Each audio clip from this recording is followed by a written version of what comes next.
Interpreter? Mark? You're here, okay. Guess you're next.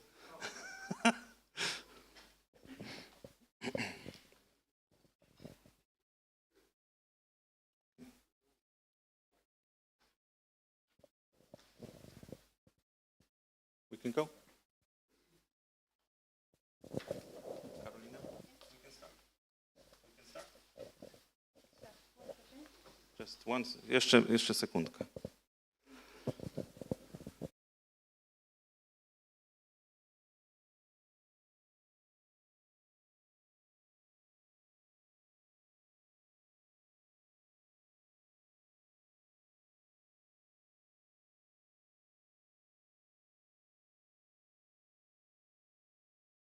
Witam Państwa bardzo serdecznie na konferencji Drogi Nadziei organizowanej przez Photo for Climate i RePlanet. Będziemy dzisiaj prowadzić konferencję po angielsku. Jeżeli ktoś potrzebuje słuchawek, tutaj można je pobrać i będzie to tłumaczone. I również stream w internecie będzie dostępny, dlatego przejdziemy do angielskiego. Welcome everyone. We will start our RePlanet conference organized by Photo for Climate. The title is New Hope. Why do we need a new narrative and new discussion about environmentalism and saving the planet in a pragmatic way? My name is Adam Bożowski. I co-founded Photo, and I will be your host. And Carolina is going to help me. Maybe it's best if we introduce each other ourselves. So Carolina, it's up to you. Thank you, Adam. So my name is Carolina Lislow-Julfi, two difficult last names to pronounce. I'm the Secretary General of RePlanet since 2 months, and I will be your co-host today, and that's why I'm wearing this bright pink jacket. So if you have any questions, like in between, in the breaks, you will find me. You were speaking in Polish, but you have all seen those like green arrows, running man.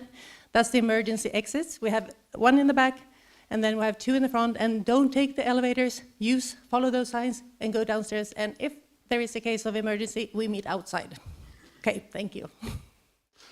So what is RePlanet? RePlanet is an alliance. It's an alliance of different international organizations who have common principles and common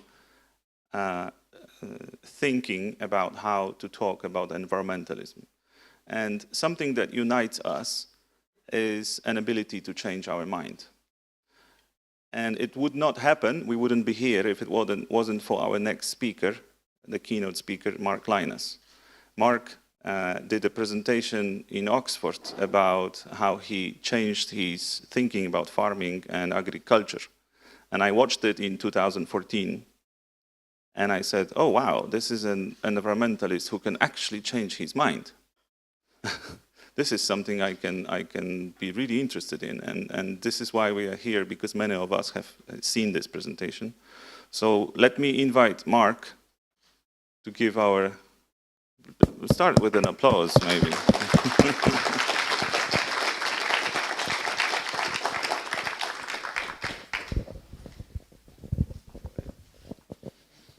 Thanks for that reluctant applause.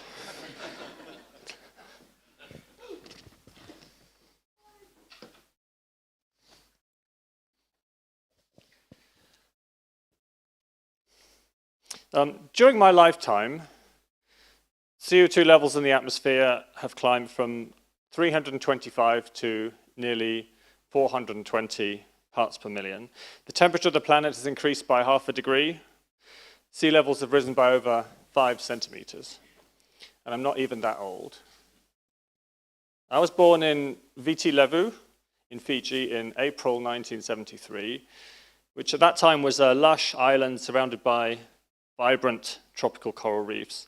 The island is still green, but the storms are stronger, the droughts longer, and Fiji's coral coast no longer seems to host any coral. I grew up partly in Peru, where my father worked as a geologist in the high Andes. Many of the glaciers that he marveled at, that fringe the icy peaks of the Cordillera Blanca, have gone too, just like the Fijian corals. And the streams that those glaciers fed have begun to dry up, and ominous new lakes have begun to fill in the high valleys. When I began my career as a climate writer, these kinds of things were so new that they were hardly believed. Now they're so old that they're barely news at all. Floods, droughts, wildfires, whatever. The climate emergency has become a daily routine which is almost mundane. Meanwhile, the natural world has been decimated. Areas of Peru that were jungle when I lived there are now open farmland. In neighboring Brazil, it's even worse. Since the year of my birth, more than 400 million hectares of tropical forest have been lost worldwide. That's more than the entire landmass of India. Across the globe, mammals, birds, fish, amphibians, and reptiles have lost 2/3 of their wild populations since 1970. My lifetime parallels the rise of the modern environmental movement. E.F. Schumacher wrote "Small is Beautiful" in the year of my birth, 1973. Friends of the Earth was formed just a few years earlier, and Greenpeace was founded in 1971. As I grew up, the work of these organizations gave me hope. Even as a child, I was a committed environmentalist. I worried about acid rain, about pesticides, and about the pollution of our local river in the English Midlands. In 1987, I did a high school project on what was still then known as the greenhouse effect. At university, I founded an environment page at the student newspaper, and when I left in 1995, I joined Earth First in the treetops and in the tunnels of the British countryside to stop roads, resorts, and airport runways that were destroying what then remained of our forests. Then in the late 1990s, I heard about genetic engineering and helped to steer the direct action movement to stop GMOs by direct means. We destroyed them wherever we could, in the labs and in the fields. I co-organized the first action against Monsanto in England, getting busloads of activists to their headquarters and taking it over. We wore underwear outside our trousers and were called Superheroes Against Genetics, or SHAG for short. Although I took history and politics at university, I always had an unrequited passion for science. And when I started work on my first climate book, I plunged happily into the process of reading hundreds of peer-reviewed papers in obscure academic journals. Now, in those days, they weren't even online, so I had to go along dimly lit shelves in the basement of Oxford University's Radcliffe Science Library and find bound copies of each journal article. When my writing was published, I found myself defending science from climate deniers. I went on TV, on the radio, and I'd always have to respond to attacks from people who say that the climate is not changing, or that it's just natural cycles, or whatever other bullshit excuse came into their heads. And this was where the science came in. Yes, it might be snowing today, I told them, but the plural of anecdote is not data. Evidence matters. Peer review matters. Scientific consensus matters. Yes, the fact that every major scientific organization in the world signs up to this 99% consensus on climate warming, that matters. And so when the day came, when I realized I was on the wrong side of scientific consensus, this time on the issue of GMOs, I was uniquely vulnerable. I thought I was on team science. And now I was like, no, what do you mean it's a bad idea to trash crops and smash up labs and destroy scientific experiments? It's a bit like that Mitchell and Webb sketch where there are two SS officers, have you seen it? And they're like, we've got skulls on our caps. Are we the baddies? And of course, in retrospect, it was an obvious contradiction. I couldn't go on TV and say with a straight face, you should listen to the scientific consensus on climate change, but you should ignore the equivalent scientific consensus on GMOs. But that's exactly what Greenpeace, Friends of the Earth, and it seemed like the entire environmental movement that I'd always admired and identified with was doing at the time. And it wasn't just GMOs. I'd been in the climate activist scene for more than a decade before anyone made the point to me that nuclear power produces substantial amounts of carbon-free electricity and that this might not be such a bad thing. And yet, when I tried to talk about these issues, I was shut down. No discussion was allowed. It was virtually taboo. So it took a few years for me to pluck up the courage to go public, and when I did, in that speech on GMOs at the Oxford Farming Conference in 2014, the response was immediate. Now I was a Monsanto shill, photoshopped onto 1,000 Facebook memes. Friends and colleagues I'd worked with for years actually signed statements of denunciation. It was like Maoist China. Literally, people would cross the street in my home in Oxford. They wouldn't even look at me. But at the same time, emails started coming in from scientists around all around the world, even from the head of the US Association for the Advancement of Science, saying, thank you. And they shared with me their own despair at the environmental movement and how it seemed to have lost touch with science and seemed to be consumed by romantic fantasies bearing no relation to the realities of the modern world. So I tried to persuade other Greens, but no one was listening. I felt actually very alone. And I know many of you in this room have had similar experiences. And it really upends your worldview because you're being asked as an environmentalist to believe something that makes literally no sense. Why could I not be both pro-climate and pro-nuclear? Why not pro-GMO and pro-biodiversity? Why were these people on different sides of the argument, all stuck in their trenches? Now, I'm sure each of us has our own story of how this happened to themselves personally, but for me, this was when I realized there was a need to rebuild the environmental movement from the ground up. And over the years, as I met many of you in this room, and I went around doing talks, attending events, and so on, I saw that all the different elements that we needed for this new environmental movement were already out there, that I wasn't alone, and that what we desperately needed was to bring people together into a new movement that was both pro-science and pro-environment. Now, I also traveled around Africa and saw firsthand how subsistence farmers whose kids were clearly malnourished were desperate to be allowed to access the new drought-tolerant crops.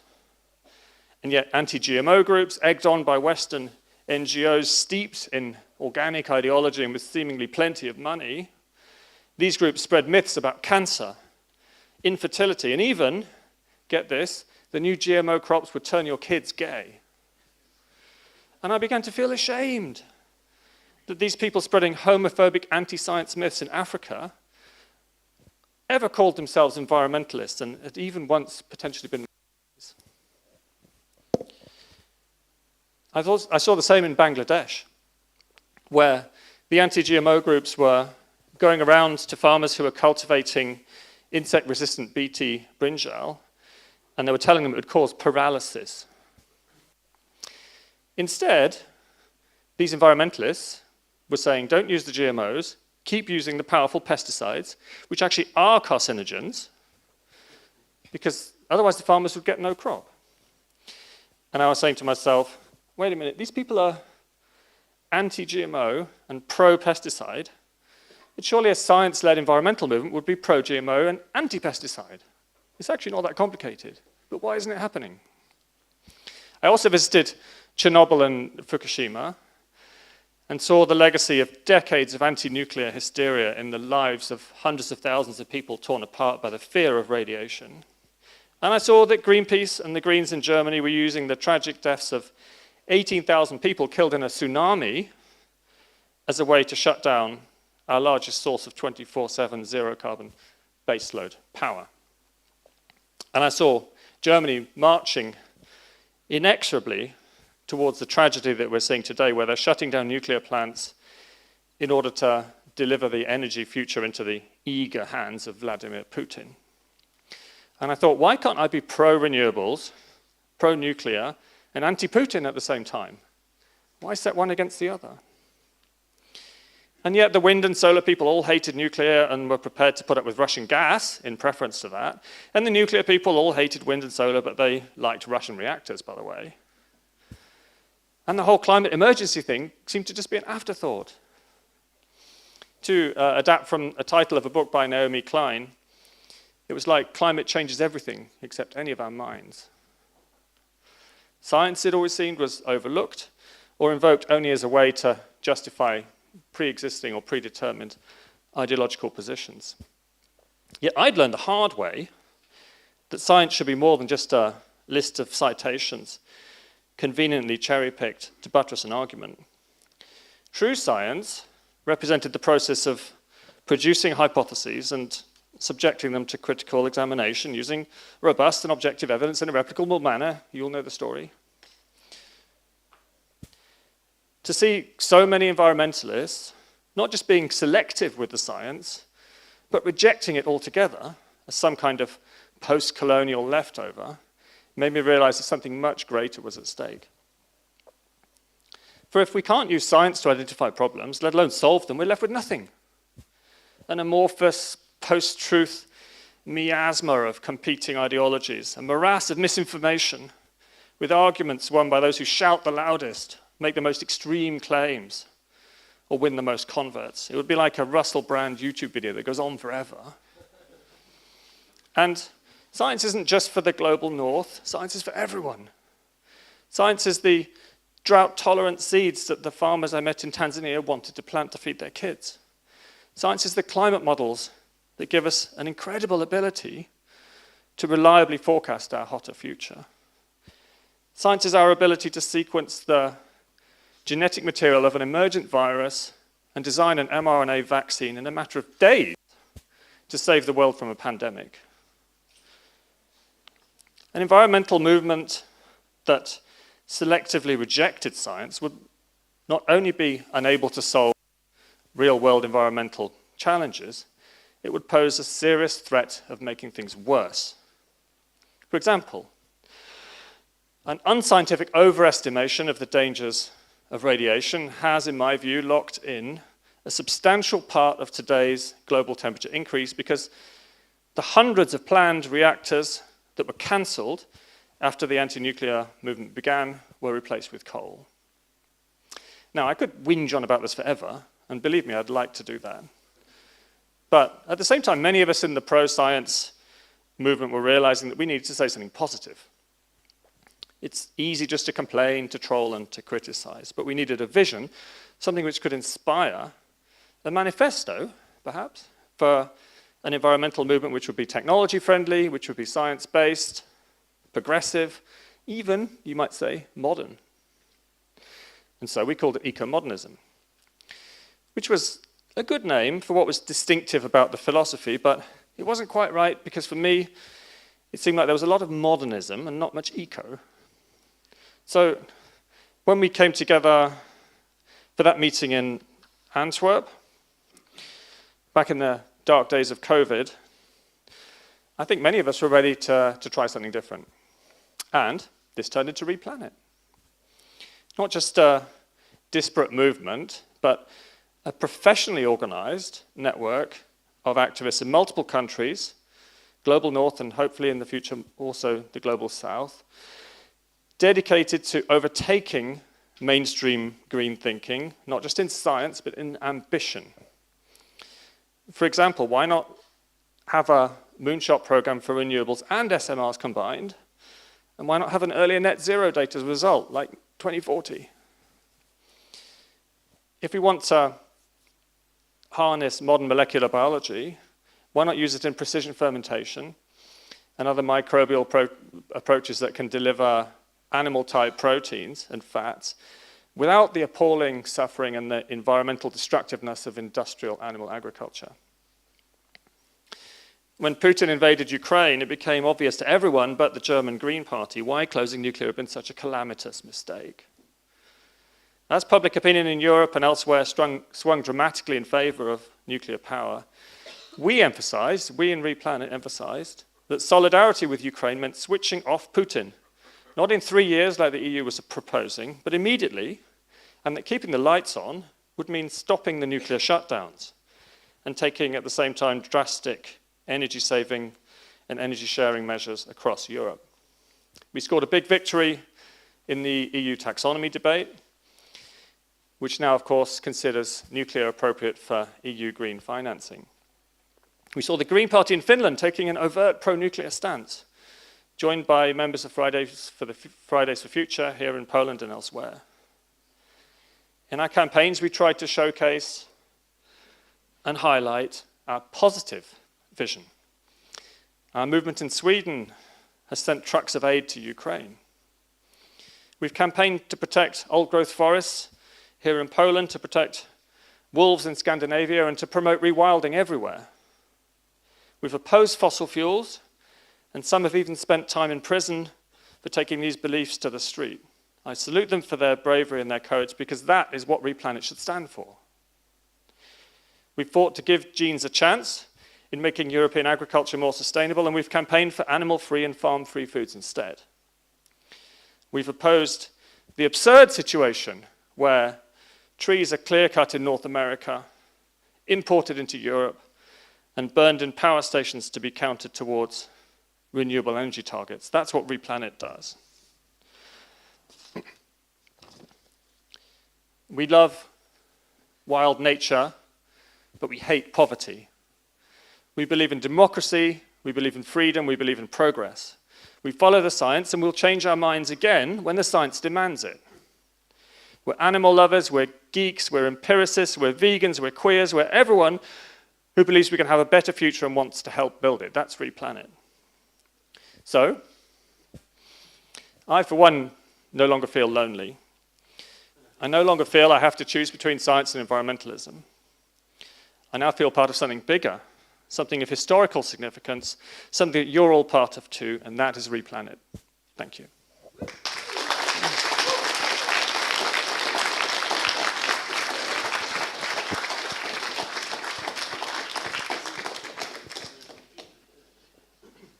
Climate change changes everything, and it changes also our thinking.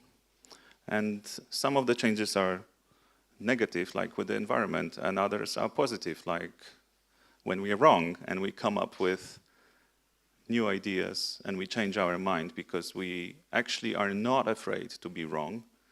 When you realize that you need to change your mind, it is a moment of elation. It's a positive thing. It's something to be proud of. I have found out something new. I have learned something. And this is nothing to be ashamed of. And this is what is unique, a unique experience probably for many of us, is that we are not ashamed to change our mind. We are not ashamed to be wrong. We are not afraid to argue, because the goal is to know more and know better. Our next speaker is Professor Rudi Rabinge, who will talk about 5 top megatrends in agriculture. Our conference today is going to be mainly about agriculture and how this, how we can alleviate and prevent problems that will arise in the near future. I will allow Professor, best if you can introduce yourself, because you will do it the best. And thank you very much.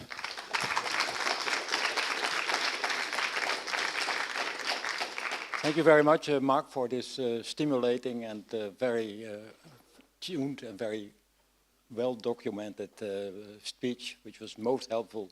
It sets the scene, and I think that's very important. It was in the late 60s that I first was witnessing the deaths of children in the Philippines due to hunger. And that was awful. And I said, that should not happen. So since then, I have been active in a movement stimulating the best of science, such that we are increasing yields, that we are increasing the effectivity of the use of external inputs, and that we are fading away hunger. And in fact, during the last decades, we have been pretty successful, but not enough. There are still people dying from hunger but in relative terms it has decreased considerably, and in absolute terms even more than that. So it is important to know that it is possible to get things done. And so when you were not yet born, Mark, when we started this movement, and I witnessed also the creation of Greenpeace. I became a member of it, and I said that is a movement which is successful and can be helpful. But I was very disappointed when they were in fact not using the scientific arguments, but pseudo-scientific arguments. And you see it nowadays also with the agroecologists. It's not agro, it's not ecology, it's ideology. And ideology is making people blind. And they are in fact making statements which are not based on good analysis and good scientific approaches. And during the last century, we have been successful, although the number of people in the world went fivefold. The hunger decreased. Per capita, there is more food available. And Ida will show that also in some figures later on in this meeting. There is more food per capita available than before. So we have been pretty successful, not by extending the agriculture area, but increasing the productivity, not production as such, but productivity. The productivity in terms of the labor productivity, the land productivity, and the productivity counterintuitively per kilogram of external input, such as fertilizers or crop protection. So agriculture has become more productive and more environmental friendly, so to say. And I think it's important that can be done even better, and there is a movement in that direction. So we see during the last century what has been achieved. And I think I would like to make clear that there are in fact 5 mega trends which you see everywhere happening. The first mega trend is the productivity rise and increase per hectare, per man hour, per hectare 5-fold, per 1 hour 200-fold, per kilogram of external input 3-fold. So that's a substantial increase of productivity and resulting also in a very much higher production. And that was something which we also stimulated and created. In the early 50s and 60s, we had so-called green revolutions in the Western world. A green revolution is a discontinuity in the productivity rise. In the major crops, rice, wheat and maize, that's 80% of all food in the world, there we were active because you could see that there the productivity could increase considerably. And so in the early 50s, 60s, we were successful of creating a situation where the yield increase went from 5 to 6 kilogram per hectare per year to 150 kilogram per hectare per year. So this way. And as a result of that, you saw a much higher production. And we repeated that in China and in India in the 70s. And it was possible because we had enlightened people also in the ministries who are willing to work with us and to stimulate that activity. We convinced the people in China that they have to do it in a different way. And sometimes they were overusing, of course, pesticides, overusing of artificial fertilizers, and then there is an urgent need to make clear that that is something which should be repaired. The majority of pests and diseases in crops are not pests and diseases, it is mismanagement. Too much, too late, or too early. And so it is fine-tuning which is necessary, and we've seen that it can be successful. In the Western world, we have seen the yield increase over since you were born. We have seen an increase from 4 to 5 tons per hectare to 10 tons per hectare, more than doubling. And so that's something which was achieved due to the fact that the best science was used, and my field is production ecology. We are bringing back together the physical, the chemical, the biological, ecological, physiological knowledge of farming systems or of production systems, and integrate it and make clear how that can influence the yield increase, but also the way it is being produced such that environmental side effects are minimized. So the first megatrend is the productivity rise. So not production as such, but productivity per unit of per hectare, per man-hour, and per kilogram of external input. The second is that more objectives count. It's not just productivity, it is also many environmental side effects, landscape, and all those things which we think are important, and that we are making use of the best of science, not pseudoscience. That's because that is very counter to what we're aiming at. So that mega trend is also visible at different places, and it is very active. The third is the way we are producing is not just based on the knowledge and the experience from mother to daughter, from father to son, but it is more and more based on insight. And at that time, it was less than 4 tons per hectare. And so when I was for farmers group and asked them, what is your yield? And then they said 4 tons, and the best had 7 tons. I said, that's not enough, you can have much more. You can have 10 to 12 tons. And they said, that's ridiculous, it's impossible. There's a typical scientist who's living with and dreaming, daydreaming all the time. Now, the average yield is 10 to 12 tons. And we have achieved this by illustrating how that can be done. Fine-tuning, precision agriculture, and making use of the best of our insights. So it can be very successful. And for the environment, because in this way we are also creating a situation that there's more land available to maintain biodiversity. There's more land available for other societal aims. I think that's very important that we illustrate that on basis of this insight. So that's the third mega trend, the way we are doing agriculture. The first mega trend is that we are more and more aware that food and the composition of food and the different elements which are in food are also helpful in preventing diseases, elderly diseases for persons like me. And so it's well understood self-interest for me to work in that direction. Yeah. And so your diet should be adapted to your genetic composition. That's what that type of fine-tuning we will have within the next 20 years or so. And last but not least, the last mega trend, the fifth mega trend, is the bio-based economy. We are replacing many of the petrochemical compounds with things which are produced by plants. Plants are used as a factory for many stuff which we can use nowadays. And that's I think, very important to realize that that's a possibility. So we have there, again, mega trend, which is, I think, very important. And what are the consequences of that? Now, we can illustrate that we can do much more with less. So I did a study on behalf of the Scientific Council of Government Policy, that's the think tank of the Dutch government, but it is not for the government alone, but it is Scientific Council for policy, not for supporting the government as such.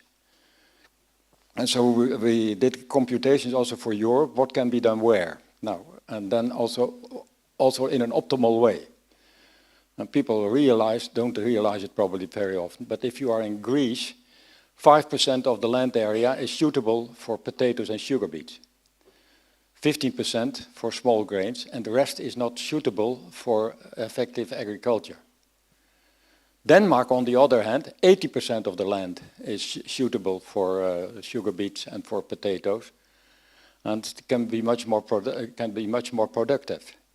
If you now consider what can be done at the European level, and then there are different opinions, some are more for the environment, others are more for social goals, the third are for material goals, financial goals, and the fourth are for little space for agriculture, such that you have more space for nature. These scenarios differ, where you could compute where you could do what. But most striking was the difference between the reference scenario, which is the present situation. We could do with less than 50% of the cultivated land in Europe, have the same production. We can reduce pesticide use with 80%.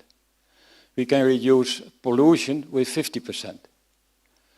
And we can reduce the costs also with 50%. if you do things at the best place and in the best way. And so that is very enriching how to do that. And here scientific analysis are helpful. At places that's now happening. So I'm convinced that if we push that direction, then that's possible. But the ideologists from the agroecological movement, from many of these movements, which is a religion, are counter this type of analysis and this type of analysis. And that's why I think we have something not only to offer, but we also have the obligation to work in that direction. And that's the role, in my opinion, of RePlanet. And I'm glad that I'm also joining that group to work in that direction. Thank you very much.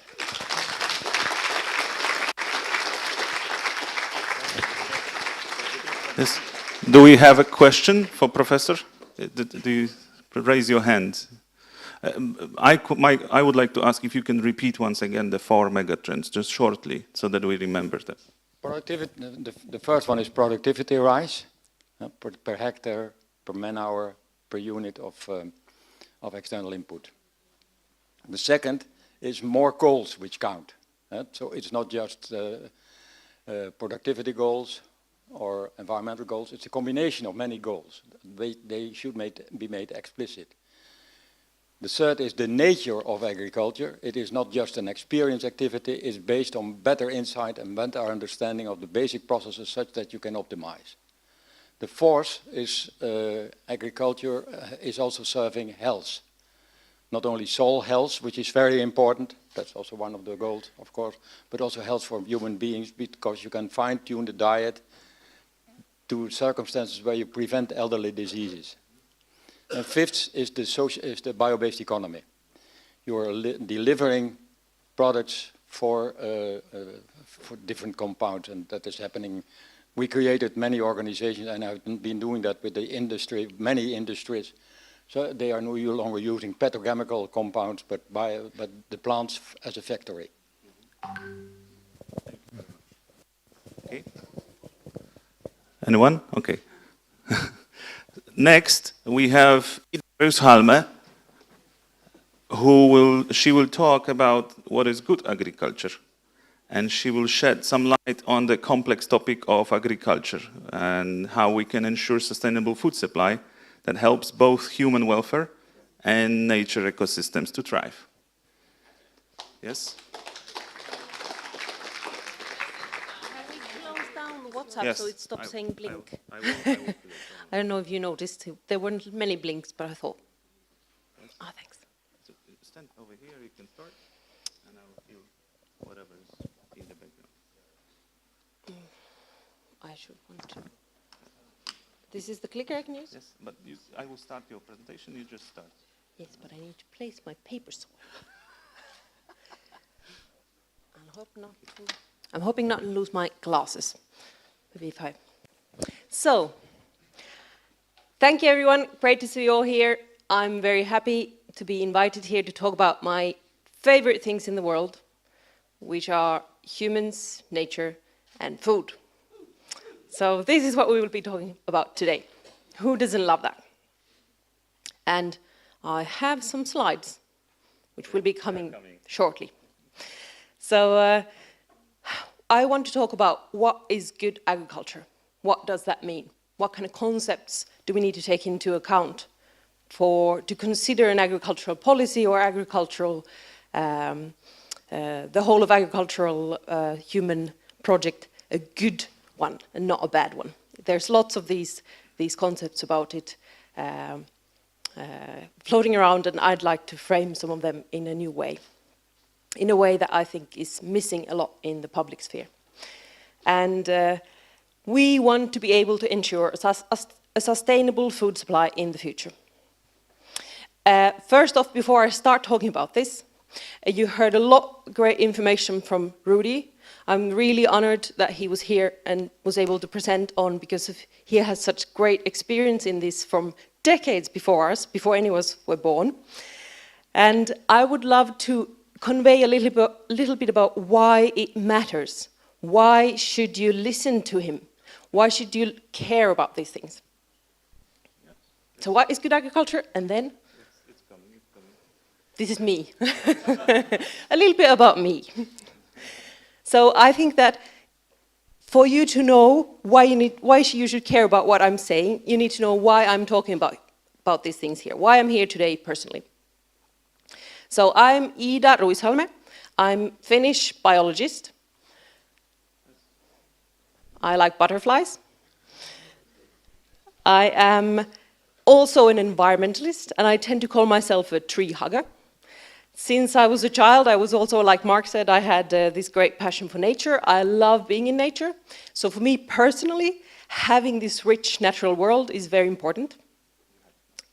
Oh, I have it now. Yes, there you go. So this is me in Finland, enjoying the Lapland wilderness and the incredible richness of lichens and stuff that we have there. I go completely bonkers about those. And this is me in Switzerland, where I live with my family. So I would like to add that I'm not just a biologist and environmentalist. I'm also lots of different things. Well, like all of us, we have, I'm a mother. I love dogs. I love animals. I have a little sausage dog at home.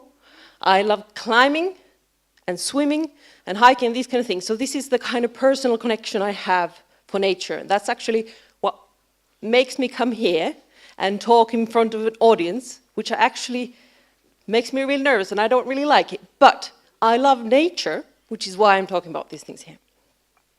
So what I really want to do as a mother is that my children will have the same kind of rich natural world to enjoy as I've had. Thank you. So this is why it's very important for me that we get environmental ideas right. So as we said, we need to critically analyze these topics. We think so. Anybody who's into science, because I'm also a scientist and I really like data and graphs and facts, we think that we should critically analyze all these ideas. But it's not because we want to be like besserwissers, or we want to say that that is wrong and we have a better idea, this is better, and nitpick or pick apart somebody's well-meaning ideas. It's because there is that passion for those goals that we really want to get there as well, and we want to make sure that we are not making any mistakes along the way that might take us in some other direction. So you need to know what are our values for you to know if you should care at all what we are talking about, what we're trying to say. So what kind of, let's see, I have to figure this out. There was a clicker somewhere. No.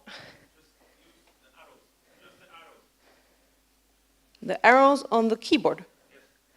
I'm pressing the arrows.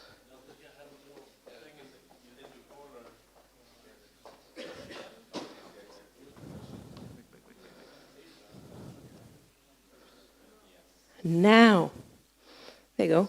Where did we go? Here. So, what do we want? You need to know what do we want, what are our values. So this is me, as I said, tree hugging. Just a few days ago, in the Białowieża primeval forest in Poland, I was completely lyrical to be able to go to this place and witness this kind of untouched nature. So this is part of what we as RePlanet want. We want these incredible, amazing natural ecosystems untouched so that everybody can enjoy this kind of natural richness. But of course, we also like humans. We really want to have, we really want everybody to enjoy welfare. We want people to be well fed. So this is why I want to put both of these pictures here. We have food, lots of wonderful, plentiful food, and we have nature on the other hand. So good nourishment for all. For us, it's self-evident, but we still have almost 10% of the population in the world who are malnourished. We have more than 1 in 5 children in the world have stunted growth because of malnutrition. So we're not there yet. We need to do better, and we can do better. It's also something that Rudy touched on. He talked with terms like labor productivity. And why is this important? What is labor productivity? It sounds very technical. So if we have a poor family in the global south on subsistence farming, labor productivity means if you want to have enough to eat, you have to work real hard. Not just you and your partner, but also your children. Everybody has to work really hard on the fields in order to survive, in order to have enough food. So we don't just want everybody to be well fed, we also want it not to be at the cost of their own welfare. We want them to be able to send their kids to school, we want them to enjoy a good standard of living. So this includes a lot of complex societal factors. Obviously, it's not just a simple matter of giving them food. We want everybody to be able to provide food for themselves as societies, to have the means and access to lift themselves from poverty and develop their societies to the direction that they would wish. And at the same time, all farming unavoidably encroaches on the natural world. So these two concepts are actually in conflict with each other. We would really love to view farming as a sort of a lovely entwined process harmonious with nature, a sort of Garden of Eden idea. And this sometimes gets in the way of appreciating true wild ecosystems and remembering the value in those. Of course, we want to have thriving, healthy, biodiverse agricultural landscapes, but we also have to remember that if we want true wildlife, then we need space that's left outside of human influence. So good agriculture is something that balances these two concepts in the best possible way, to put it very simply. It's a complex challenge, of course, but that is it in a nutshell. So, how do we get there? That's a big question. There it comes. So, this ties back into the next generation of tree huggers that I'm raising at home, because this is a really complex question. How do we burden the planet less while supporting people's welfare better? And I was walking just 3 weeks ago with my daughter, who's very concerned about trees. She kept asking me in our village, where could we plant more trees? Out of the blue, she was wanting to plant trees everywhere. She asked, but there we could have some space for trees. These buildings, maybe they're not in use, maybe we could take them away and plant some trees. So I was really touched, and I told her that, she's 11 now, and I said, Mummy does exactly this at work. I'm wondering, where could we have more space for trees? This is exactly that. I totally sympathize. And then I asked her a few questions to start the discussion, and I'd like to ask these questions of you as well. So what do you think is in the way of planting more trees, but let's say, what do you think is the greatest threat to global biodiversity? You might have heard this a million times, so you might remember it, or it might be so obvious that you no longer even think about it. What would you say is the number one threat to global diversity? Any guesses? Farming. Land use. Anti-science. Anything else? Deforestation. Poverty. Really nice answers. My 11-year-old didn't do quite as well. But basically, we've heard the same script since we were kids. Habitat destruction is the number one threat to global biodiversity. Habitat destruction, what does that mean? You were already jumping ahead and trying to answer that question, because exactly that's where it leads us. Because the next question I asked my daughter was, since we're in the village and she wanted to find space for trees in the village, I asked her, do you know how much space on all of the Earth's surface do our villages and towns, all our urban infrastructure, how much space do we need in percentage for all of that? Do you have any guesses? I'm talking about habitable land surface, which is slightly smaller than glaciers and salt flats and stuff where plants grow. How many percentage is cities?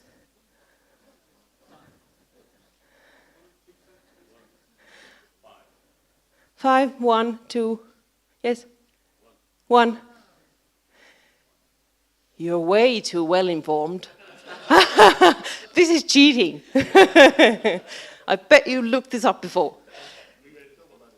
And so you be quiet now. How much land is taken up by all of farming? Pastures, fields, everything.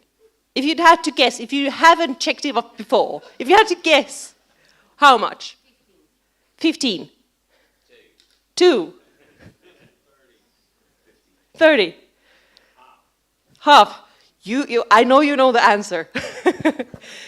Let's go to the answers then.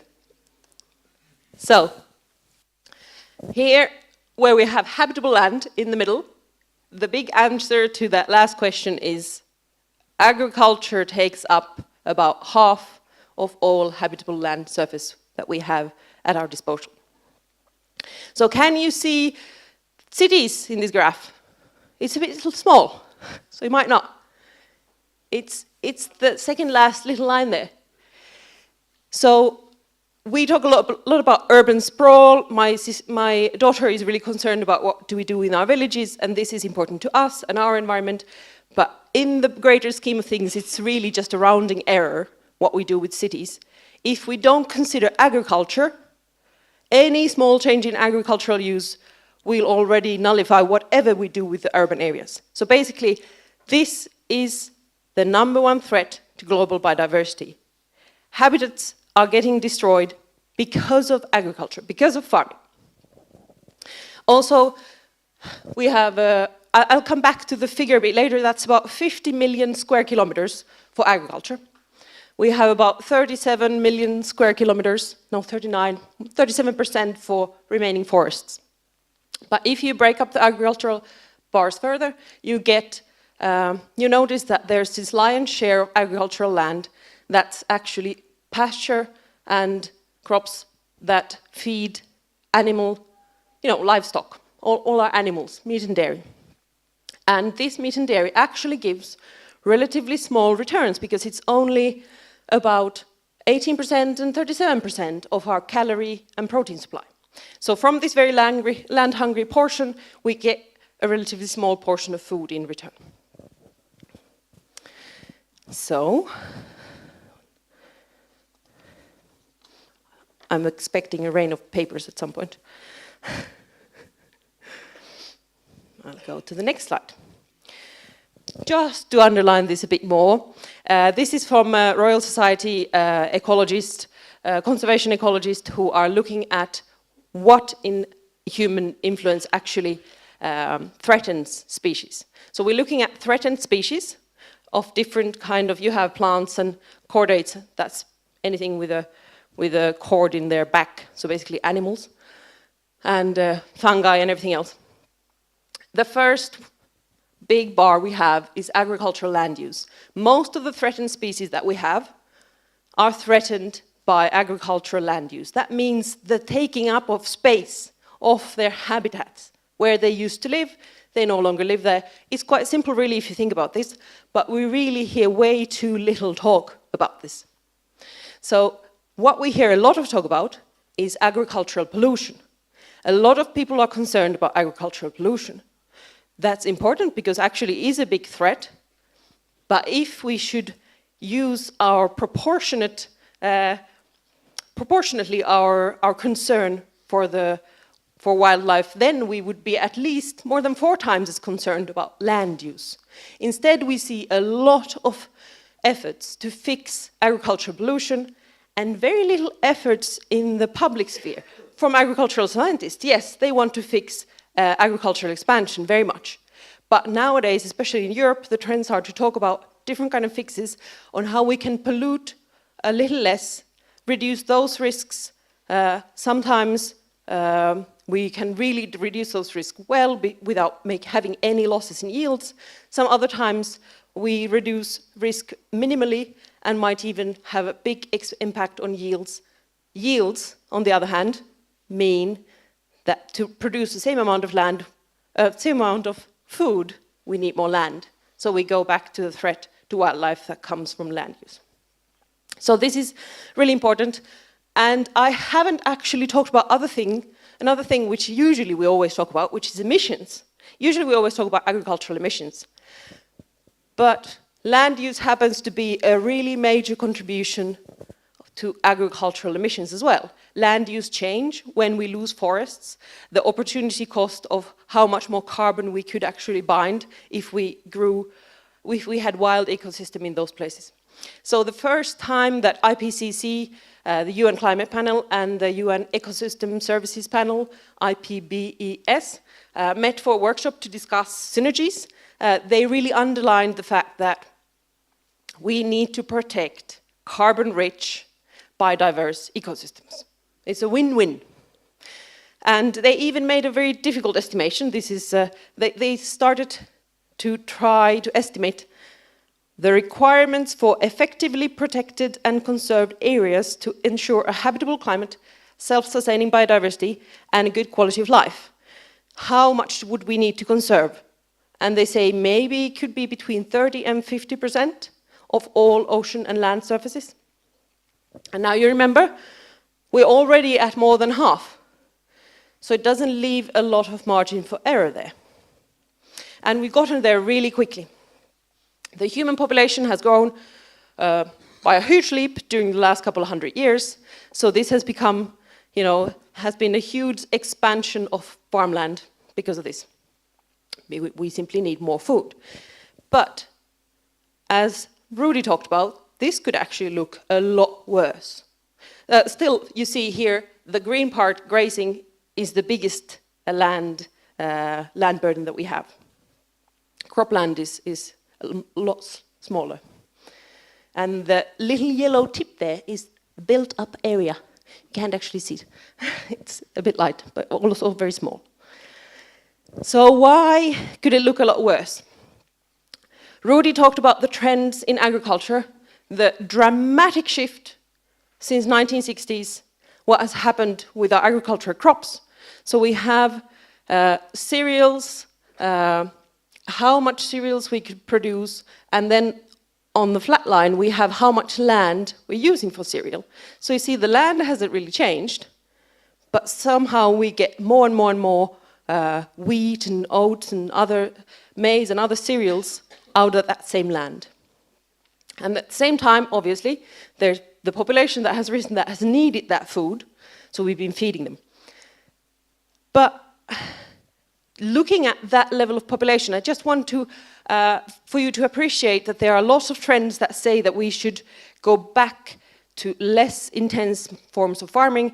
So just to take a thought experiment, let's say that we had still pre-1960s methods of agriculture, and we were producing the same amount of food to feed the population that we have today. We would need more than all habitable land surface area at our available to us if we try to do it today. So simply, that would not be possible. We can't return to that old way of doing if we don't either want to decimate all nature, period, on land surface, or let lots of people starve. A lot more people starve. And here I'd like to say a word about the fact that I had this discussion with my daughter about planting trees, and I really, really love that she wants to have more trees. But should the choice be that I would protect a forest or that I would plow it over and grow crops so that my daughter wouldn't have to go hungry, I wouldn't have the luxury of that choice. I could not, as a mother, choose to protect the forest if my children need food. So this is why human welfare and environmental goals are interlinked. We can't ask the global south to protect nature if they don't have enough to eat. It's just not possible. We would never do it ourselves. So, since we want to feed people, let's assume that, what do we do? We are still having a population growth until at least 2100, and we still have people who go hungry today. So something has to happen. We have really good estimates from World Research Institute, where they look at where will we be at 2050. At 2050, depending on what kind of path agriculture takes, where are we? they are saying that if we would actually stay at this level, we would not be concerned with more yield gains. We would just continue on.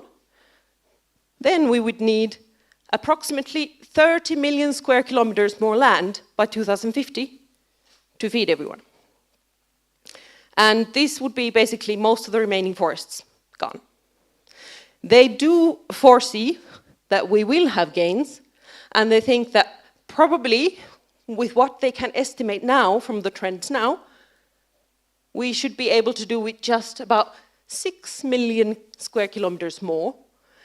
But they do, acknowledge that this is actually bad. So this is why they call it the land gap.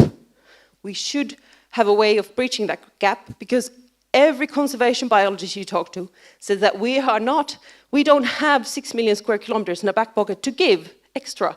We need to reverse that trend. We need to shrink that footprint. So we need to do something to do better. And the thing is that actually there are a lot of ways that we can do better. We can do a lot better with a lot less land. It's possible. This is the really optimistic, great message. It's not a pipe dream. It's completely possible. There are several ways to do this, several pathways, and all of these pathways have some challenges. They can be political, technical, they can be behavioral and psychological challenges. But I think that it's such an important topic that we really need to remind ourselves to have the open mind to consider all of them, consider using all of the above. So Rudy talked about some of the ways that we can still improve agricultural methods themselves, the same way as was done during the Green Revolution. So this is still ongoing, and I know that some of our agricultural scientists and molecular scientists are really optimistic about how much we can actually improve yields. Some experts say that it will never be as drastic as it was in the Green Revolution. There are still some areas, like in Africa, where you actually haven't had those gains yet. So the Green Revolution gains you've had elsewhere can still be achieved in some other places. So there's a mixture of this. Some places you can have a really dramatic improvements. Some other places maybe not as much as Green Revolution. But you need more. We need to shrink that footprint, not just meet the demand. So this is why I also talk about two other different important avenues. And one of them I map as management and behavioral, because it's more about what we do with the food. And there's of course food waste. I won't go into it now for time. That's an important thing to address, but it has limits. It's quite limited. And then we have diet changes. Obviously, since we have one part of agriculture, the livestock agriculture, that takes such a huge amount of resources, land, water, there's emissions connected to it, there's animal suffering to consider, there's lots of things that we could do better there. So there is a really important avenue for rethinking how could we do with less.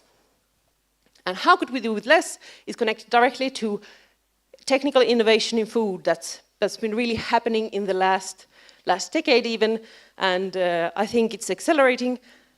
We are seeing a lot more easy alternatives, let's say, easy alternatives that remind us very much of the meat products we're used to, that have more similar taste, but are actually based on some plant protein or plant instead.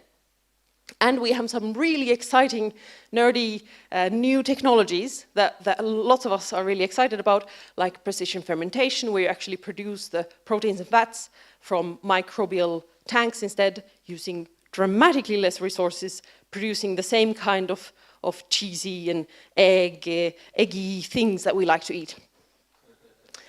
And then there's also the very high-tech, the cultured meat, the animal cells themselves grown in culture, creating a beef completely without animals, or chicken nuggets without chickens, and so on.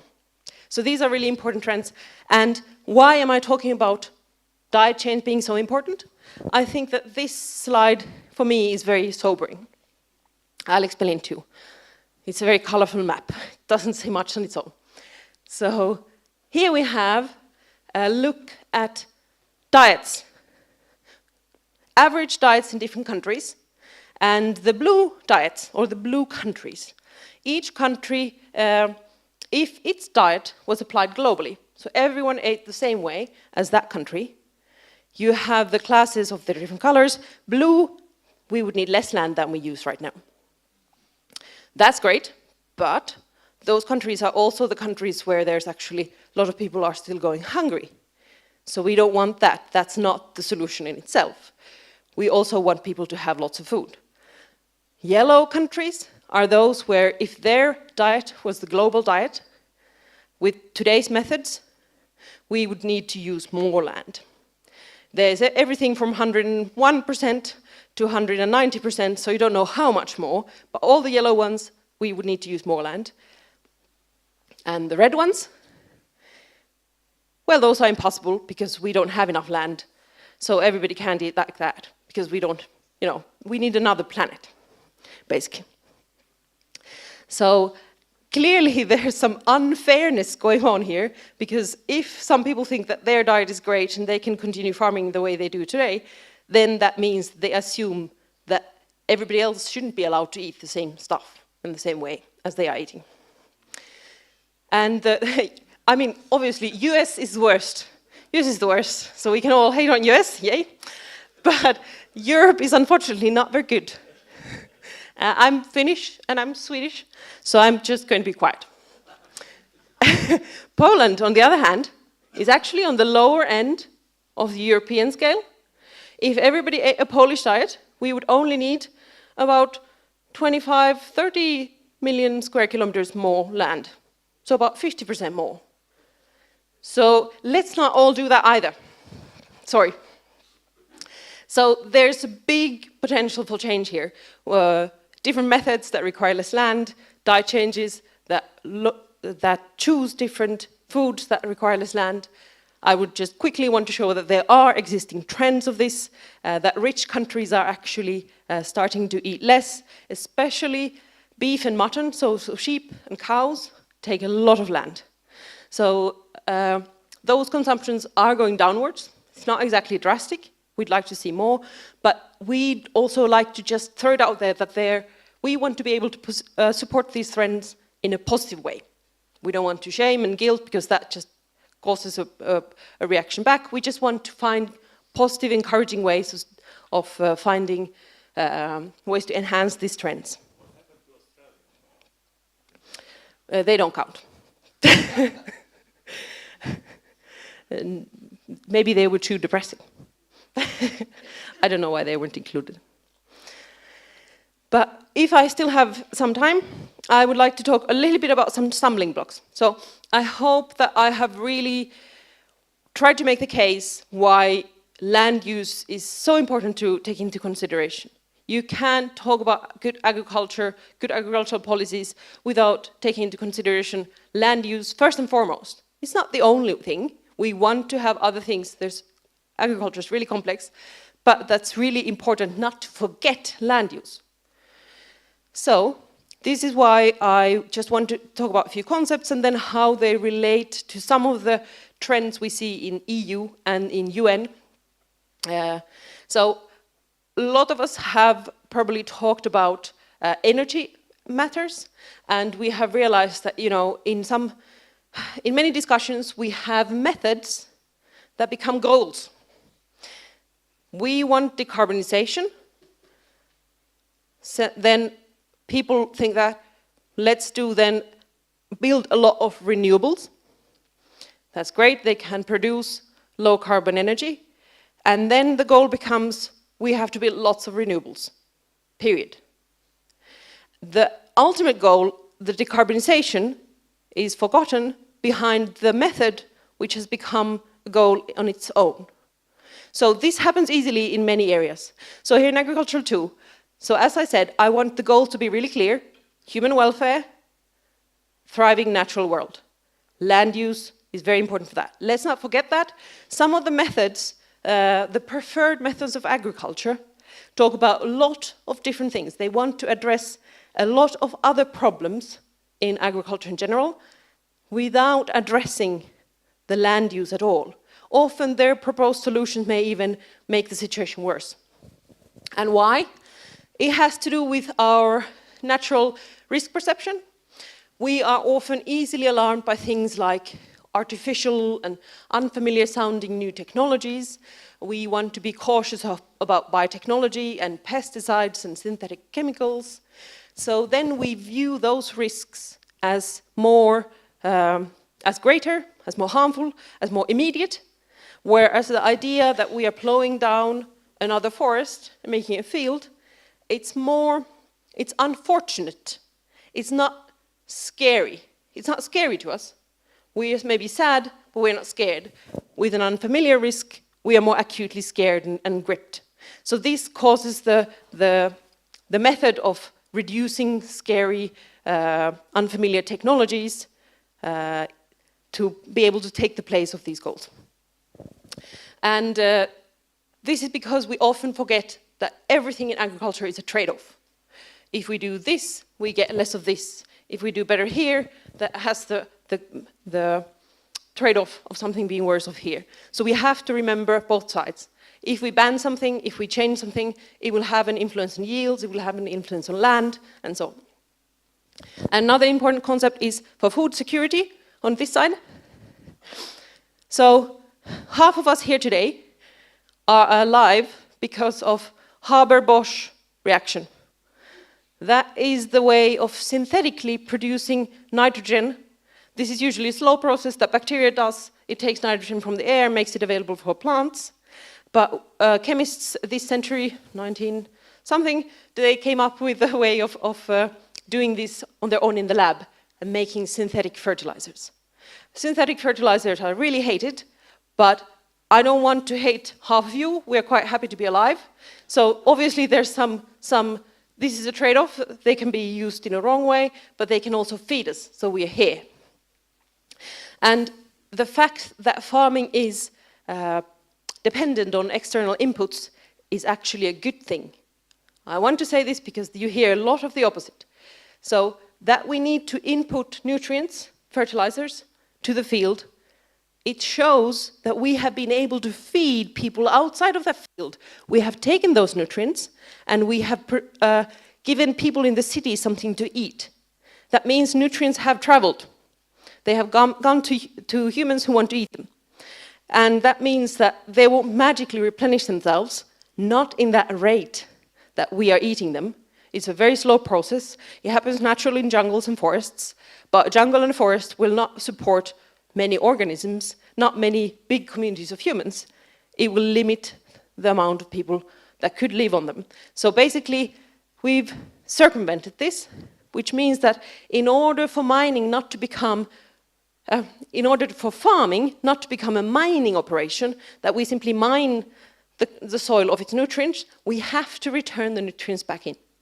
So this is an issue because some of the trends now, Rudy mentioned agroecology. There are lots of good things about the science of agroecology, which is just understanding ecosystems of agriculture and economics around it better. But then it's also become a movement that has lifted some things into virtues on their own. That, for instance, reducing inputs is virtuous on its own, not up to optimal level, but there's even talk about that you should have no input agriculture, which means no outside inputs to the field. So this doesn't make sense as a, you know, if you want to feed people, the nutrients won't come back. You will have, in the end, you will have a lower productivity, so you will have chosen to either feed less people or use more land to use it. So it's really important to remember that some of these concepts in the background, not to lose track of these ultimate goals that we want to have. Do I still have time? No. All right. So thank you so much, Ida, for giving us a new hope of agriculture and landsphere. And we have some questions. Yeah, thank you, Ida. And we do have some questions. Yes, thank you very much, Ida. I have a question. Can you tell us a little bit what you think about the mixed use of land? We hear a lot about urban farming, about planting under solar photovoltaic panels, stuff like that. And it is, your last slide was on the EU and the UN things, actually, if we can put it back. And there's a lot of that new philosophy or new goals being talked in those places. So can you tell us what you think about it? Thanks. Yeah, well, basically, whenever we have a place like, say, we have solar panel farm or something like this, and we can use it to dual purpose, that we can actually plant under it, that's great. We should definitely do it. The area of land for that is very small in the concept, you know, in the context of the entire agriculture. So it's more about making solar farms better for the environment rather than making farming better for the environment, because it's such a small niche. And to have mixed planting or have urban environments that have, let's say, one thing that's really important for urban environments in Europe is that we have so much urban environments that we have actually destroyed most of our nature. So during the last couple of 100 years, we have, the remaining nature has adapted itself to what's left, to our countryside, to our agricultural systems. So there is a role, especially in Europe, as a special case, because these are always dependent on local conditions, on local special environments, that we have farmland birds and farmland plants, that we would like to have more of these niche ecosystems available for them, but not at the cost, of course, of taking up more of actual wilderness that we have left. But we do have ecosystems that are valuable to us, that we can support with really low input agriculture that's more actually an ecosystem service. So they consider it sort of a semi-protected area or something like this for our special European nature. Thank you. There is 2 more questions, Adam. Do we have the time for them, or? One more question. One more question. Then I think Take was first in line.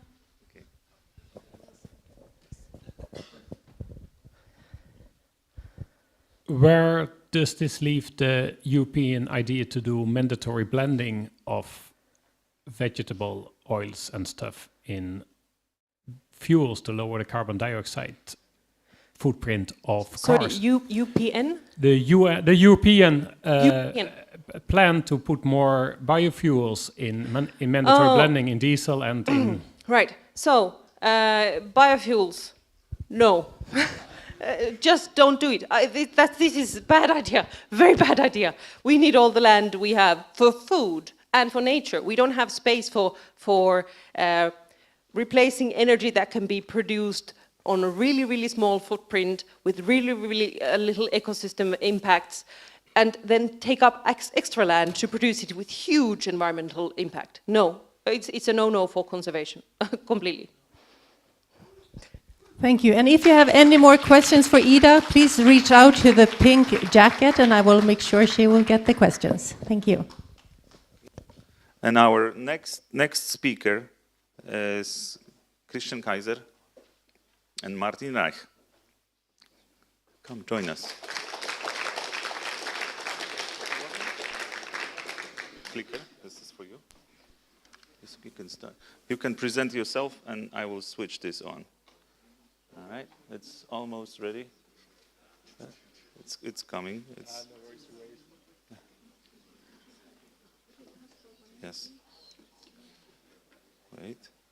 Perfect. Yeah, voila. Okay. So, hello everyone. I'm very happy to be here today. I'm Christian, and I also brought some support, which is Martin. We're both from the Eco-Progressive Network, which is one of the 2 member organizations of RePlanet in Germany. We're working on agriculture, quite obvious, it's in the title. So today we're talking about one of my favorite 2 topics, which is microbiology and agriculture, because by training I'm actually a microbiologist. And we'll discuss today how we can actually ferment a more sustainable future. But before we do it and go really into the techie details and so on, let's really share some amazement, if it works. Can you press? Perfect.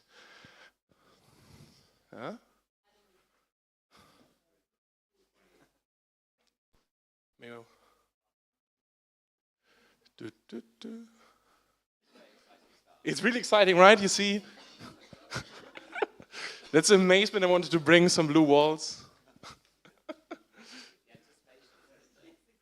It's like surprise. Whoa, here we go. So as I say, I'm a microbiologist, and there's the reasons why I'm a microbiologist, because I'm really excited when I'm looking into this microscopic world. Before really going into the details of what these microbes can do for us, I really wanted to show a bit how they look, because we just usually think of them like as a bunch of cells, some slime stuck somewhere, but they can actually do some really amazing things, and I think that already shows like very nicely. There's these microbe art created by Professor Eshel Ben Yaakov from Israel, which really shows like this crazy diversity that microbes can do. And it's just like the visual diversity we have. There's amazing genetic properties in all these microbes. A lot of the synthetic potential produce certain compounds like antibiotics, nitrogen, that's really stuck to all these microbes. So they do a lot for our societies, they do a lot for agriculture, and if Martin now presses the next button, there's the other question, what have they ever done for us? Never. And there's obviously some very nice things that microbes done for us, and we do that for a long, long time. Actually, we have been domesticating microbes more by random or accident, however you want to see it, since around 3,000 years. And one of the, oh, wrong way. Yeah, I get it. Perfect. So we have some of the amazing things that we all love: bread, beer, and that's all microbial products. It's all done to this little fungus called Saccharomyces cerevisiae, which sounds really creepy, but in the end it's baker's yeast. It's what we all use for bread, beer, and so on. And there's the other stuff, which is also quite nice, which is yogurt, which are the most prominent types of fermentation that we're using since thousands of years, which is lactobacillus, another a bacterium actually, which help us produce things like kimchi, like sauerkraut, like yogurt. So we have been doing fermentation for a long, long time. Microbes have always been part of our food production system. They help us preserve stuff, and they produce amazing things like beer.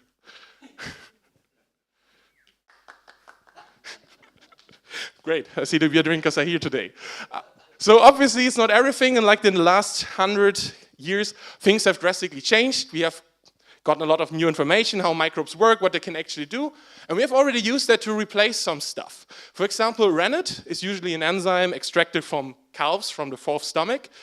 Means the calf needs to die in the process, but that's what's necessary to make cheese. Today we can produce it with bacteria, and it has now become the predominant source of rennet. Other stuff for all the vegans around us or the plant-based eaters, vitamin B12 is something that only microbes can produce, so we use also fermentation to produce that. There's other stuff that might be not that obvious, which is not food items, obviously. Washing powder, for example, contains a lot of recombinant enzymes, which allow us to turn down the temperature during washing, all down to use of microbes. Other thing, insulin, has been produced since the beginning of the, I think, 1920s or something, has been produced from pigs. But nowadays we can produce this with microbes, so no pigs involved anymore, and we can have insulin produced by microbes. And why should that matter? Why should that matter? And I brought a little, basically, riddle here. What has a fungi to do with citrus fruits, with lemonade? And the answer is citric acid. Where should we think about citric acid? Citric acid is an important acid regulator we have in nearly all our foods. And I mean, commonly it would have been produced by citrus fruits, but things have changed. It now has been produced predominantly by this type of weird mold. Why is this important, or why is this interesting? And I think that's already an example from the last century. It has drastically cut down the need of land that we have for the production of citric acid. If we would be producing citric acid like around 1900 from lemons, we would right now need 54 times more lemon production worldwide, which we obviously do not have, and obviously also don't have the land on. And here we're not even talking about animal protein and so on. So microbes have helped us to move the boundaries of the production cycles and help us produce these products. And yeah, obviously Ida has already pointed it out, why land use matters. Thanks for that. And so I don't need to talk much about that. We use 50% of the habitable land on our planet.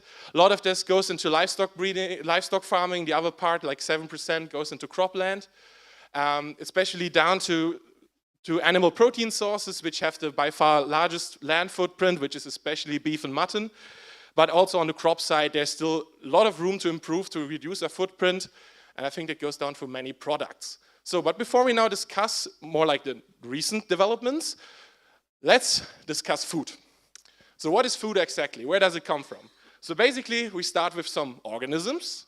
We have crops, we have cattle, we have pigs, we have seafood, and we turn these things into certain ingredients. These ingredients we then remix into a pretty healthy diet, which pops up now, a pretty healthy diet of beer, cheese, hamburgers, and pizza, but obviously all the things that we love. So basically, we turn these products into ingredients, remix them, and get those amazing things that we all love. So, what are these ingredients actually? We have two different types. So we're either having a cellular product, so we have the whole tissue, or we have a acellular product. Everyone going to a gym knows whey protein. That's just a single type, it's a mixture of proteins, but it doesn't contain any cells anymore. They will become a bit more important when Martin is talking later. So, but okay, let's dive into this a bit deeper. So what exactly is food? I brought a pineapple. The pineapple, first of all, contains a lot of cells. But these cells on their own are not, it's just something sticking together. But if you look inside, and it often looks pretty scary if you look on ingredient list, but there's this bunch of chemicals in all our food which makes it tasty. Because these chemicals, they are something like the building blocks of our food. We have stuff that gives us calories, we have stuff that gives us, does it want to? Nutrition, so things that make us healthy. This takes no ages. Flavors, colors, texture. So we have all these things together, which all these from this pretty long ingredient list that every natural food contains, stuck together either in cells or having them separated. We have all these building blocks together that make our food. So we have things that create the aesthetics, the colors, the flavors, the textures. And now obviously the question is, with looking at land use, can we make it more sustainable? Can we recreate food in a way that cuts down land use, that cuts down emissions, and so on? And one of the options would be, as we see already with biotech for citric acid and so on, what if we replace the starting point? What if we replace the crops, the cattle, the animals we keep, and replace them with all these microbial helpers that we have around us, with microalgae, with bacteria, mammalian cells, or yeast, and still get the same ingredients and still get some amazing products that we all love. And that's where I'm giving over to Martin.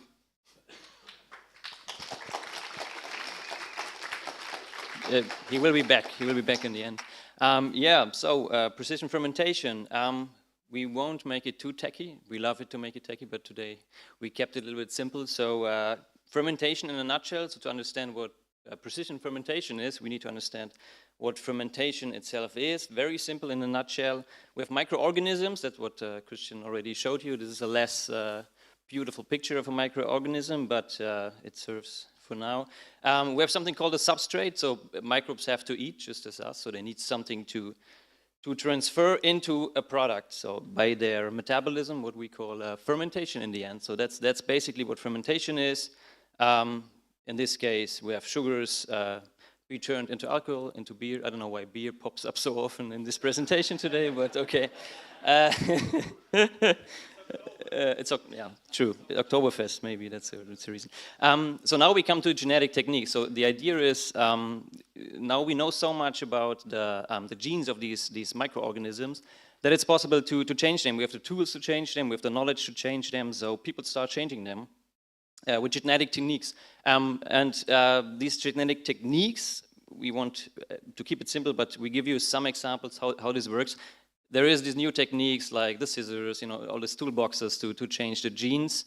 But in microbials, they often use things called strain selection. So it's not always what you know as genetic modification, maybe.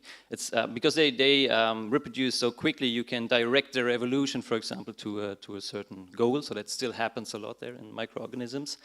This is important because we will now also talk about products, so show you the diversity of precision fermentation that already is there.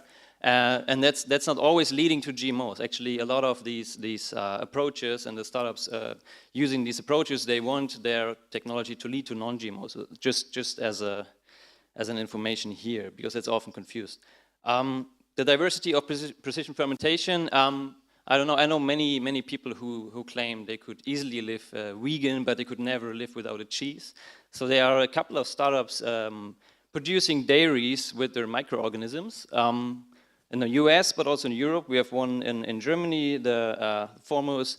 So they use their microorganisms, they trained them to produce milk compounds, and then they make cheese out of it. So that's coming very soon, probably. So we will have cheese, so no sacrifice on that. Someone mentioned egg, I think it was Ida. Egg white, very commonly used as ingredients in pastries and stuff, so it's used a lot. So we can also produce that without any chicken. So there's egg white that never saw any chicken. For example, by these guys here in the Bay Area on Ego Bio. So I just wanted to show you that these things already are happening, not only in the US, but also in Europe. Well, chocolate, something else that we hardly can sacrifice on, so we love chocolate. And there are ecological problems with cocoa production, so it's not just meat production and farming that makes problems for, or that causes habitat destruction, for example, or has problems there, and a lot of water use. So there's a possibility to produce chocolate components from precision fermentation. This is a German example, a German startup doing this. Yeah, so what else? We have coffee, very important, very hard to live without coffee. So there will be precision fermented coffee soon. There are a couple of startups. This is a founder from Costa Rica, now in the Bay Area, so they produce coffee components from precision fermentation. And there's more. I mean, you've probably heard about palm oil production. There are ecological issues to that. And there are people working on that. There's a research group in Munich that developed a strain of yeast producing palm oil. So they are now scaling this up and trying to get bigger amounts. So even palm oil from precision fermentation. So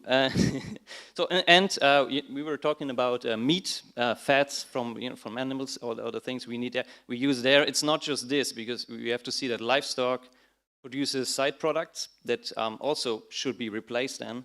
One of them is collagen, widely used in medicine, in pharmacies, in food for gelatin, so it's very widely used. Also that will be replaced by precision fermentation at some point, so there are people working on that in Berlin. They trained their microbes to produce collagen. So all of this basically works the same way. They have some microbes. They insert some genes to produce a certain compound, and then they scale it up and produce it in bioreactors. Protein from air, I don't know, probably you've heard about solar foods if you're a little bit into precision fermentation. This is an approach where food and energy have come together, because renewable energy can be used to produce protein from air, so by using microbes. They do this in Finland already, also in a phase of a scale-up, so also very soon it will be possible to produce protein from air instead of plants or animals. Yesterday we've been to a bar here in Warsaw, and we had, at least me, I had a vegan burger. I like them already as they are, these vegan burgers, these quite meaty like patties made from plants, but for some people there's still a big gap to apparently to the taste of meat, so people like it to be more meaty. You've maybe heard about the Impossible Burger. They use heme, which is a component of blood, making a very, very meaty taste. They produce this with yeast and they insert it in these vegan burgers, but that's not only happening in the US, we also have this in Europe. That's a startup from Brussels working on that. And they have different hemes from different animals, so they can blend it to like chicken-like plant-based burgers, to beef burgers, whatsoever. So that's also soon coming. Yeah, and what will be next? It's really hard to predict. I mean, you can think of so many things that have an ecological impact that you could reduce by producing it with microbes. So very exciting what happens there in the future. So there's a lot of reasons to be enthusiastic about this for people like us who are interested in sustainability. The science is quite clear on this. The numbers on reduction of land use, water use, climate impact, that's very clear that we can reduce all that by producing these things with microbes. But of course, as an NGO, we also look closer here and try to accompany these developments of this very young industry to really make sure these things come true and things are really sustainable. So just a few examples, the feedstock, for example. So what do these microbes actually eat? Because they have to eat something. There's a big discussion on where does that come from, how much land you might use for that, or do you use side streams, waste streams? to feed the microbes. Circularity, I mean, that's almost the same. You try to make circles in our new, economy. Trying to have a circular economy, microbes are perfectly fitted for that. The energy, I mentioned solar foods, but all of these approaches need energy. I mean, to have a bioreactor running, you need energy. So the sustainability of these approaches will also depend a lot on where the energy comes from. Social equity or social justice. I've talked about coffee and cocoa as examples. These things are now produced at the moment in the global south. So of course, these transitions that will come with precision fermentation have to be accompanied by NGOs like us to make sure that these things are social just. So they are produced there. The question is, where is it produced in the future? Is it produced here in a northern hemisphere? What is the impact on people now making their living on the way it is farmed now? So these things have to be kept in mind in our opinion. The acceptance is a big factor for the entry of these things to the market. So will people accept it? Will they like it or not? And that's very related to a feeling of safety. So of course, it has to be safe. Everything that's new has to be safe. We as an NGO that concentrates on, or that bases their sustainability on evidence, we of course would look to the science, see what the science says there, and if things are safe. On the other hand, there's often a discrimination of these new products compared to old products, because you have something like the novel food law in Europe, which is quite a barrier for these new and young approaches and companies trying to bring these things to the market. Because it's very hard to go through the process, it's very lengthy, it's very expensive. So there are things here, because in the end, if we really think there is a chance for sustainability, which we are quite sure of because science says so, then there shouldn't be a barrier of a regulation of the EU. So that's a very important point here.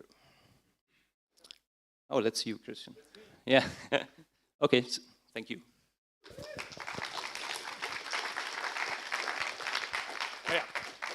Thank you a lot. I wanted to end everything a bit more on a revolutionary, bit of optimistic view into the future. So we're not just talking about regulation, all that stuff. So with the idea that we can replace forms of agriculture with microbial produce, it opens the possibility to generate a form of, not only a form of more sustainability, but also backup system for our agriculture system. Because we have these massive problems, obviously. We have massive problems like land use. We have a problem with the resilience of our agriculture system. When we're thinking back into the drought that we had the last years, we are dependent on soil, we are dependent on weather, we are dependent on certain seasons occurring.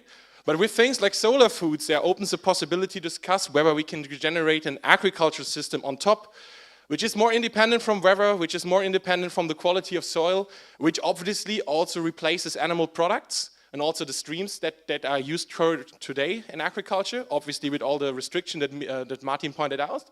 So I would basically end on this, like opening the discussion for you in your minds. Think about the exciting things that microbes can do, and let's think about how microbes can actually save our planet.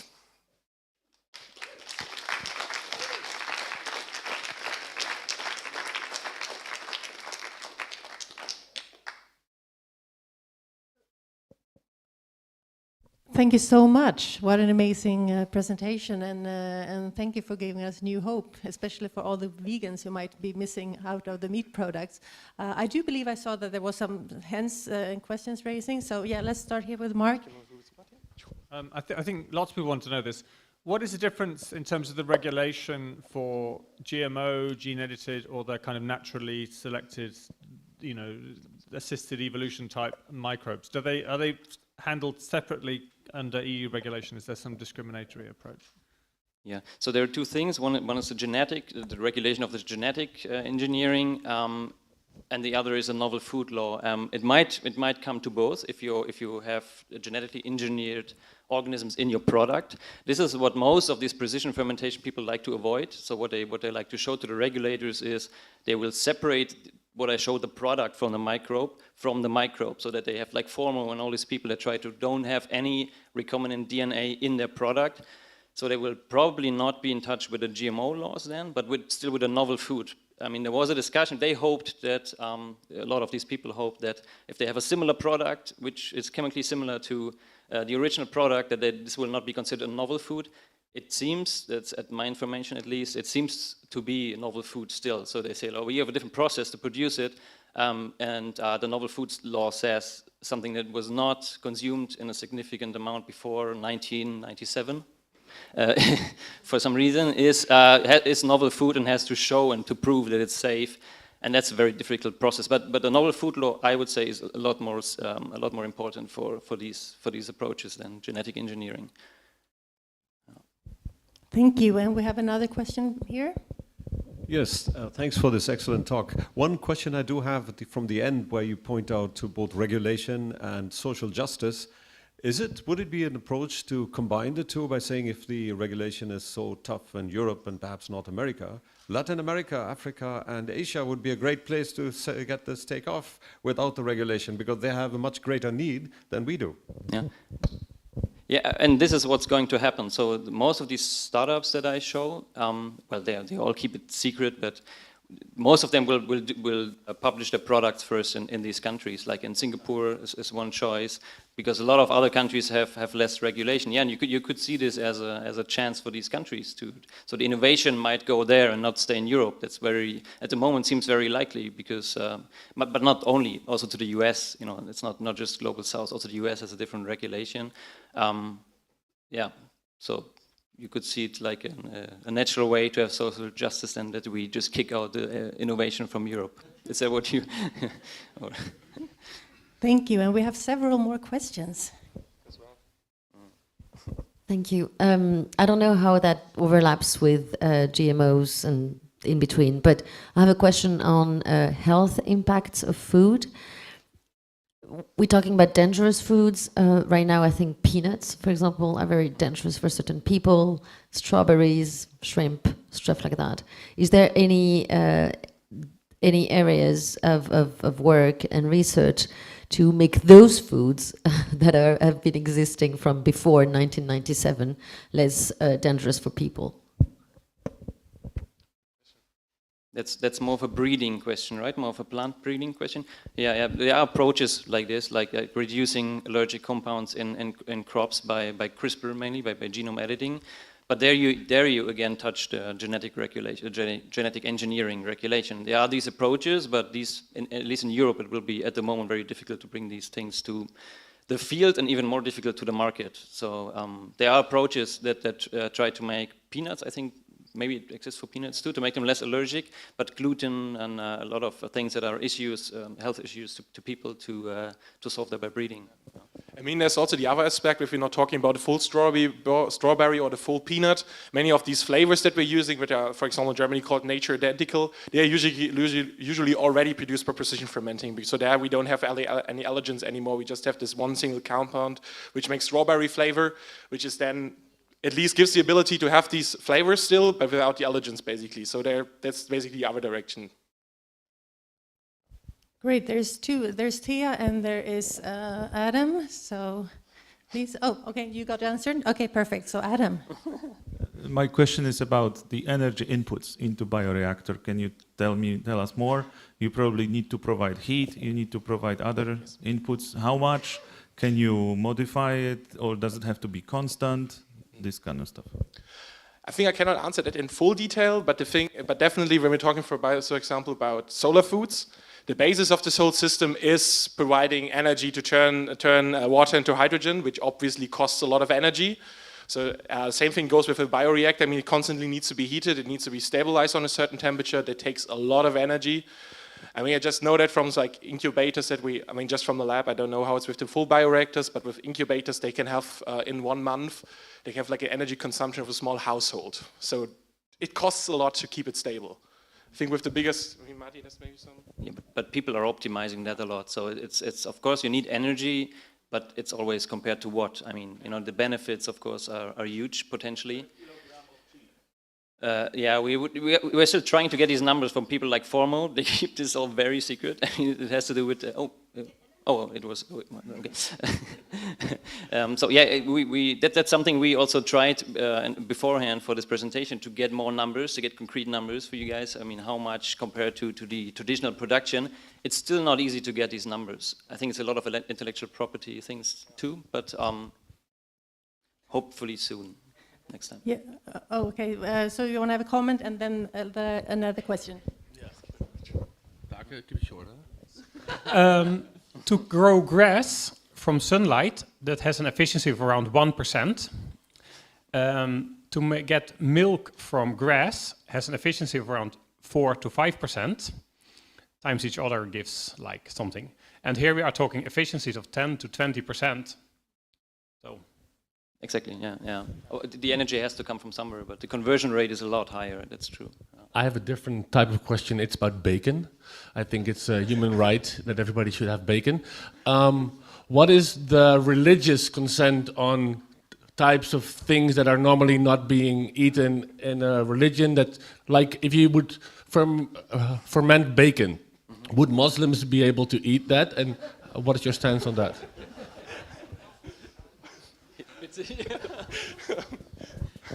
I mean, I must sadly say we have not consulted any religious counselor beforehand, so we're not 100% sure if that's the case. I mean, you could make bacon from different cell types. I mean, there's there's the option to make bacon then from new cell types. You don't need pig cells if you're talking about cellular agriculture and in vitro meat and so on. I mean, it could be mammoth cells, could be something else, whatever we get. So we could do some weird stuff there, so might have bacon for everyone. But all these discussions are important for the acceptance point, because there is, for example, bacon from mycoprotein, so from fungus. That's maybe the most promising bacon replacement soon, I guess. But it would be very interesting to have people with like cultural preferences for foods, what they think about it. Yeah. Oh my God, this topic. There is another couple. Do you have time for 2 more questions? Sure. Okay, well, let's go. Thank you. So a molecule like insulin is relatively simple compared to something like meat, I would say.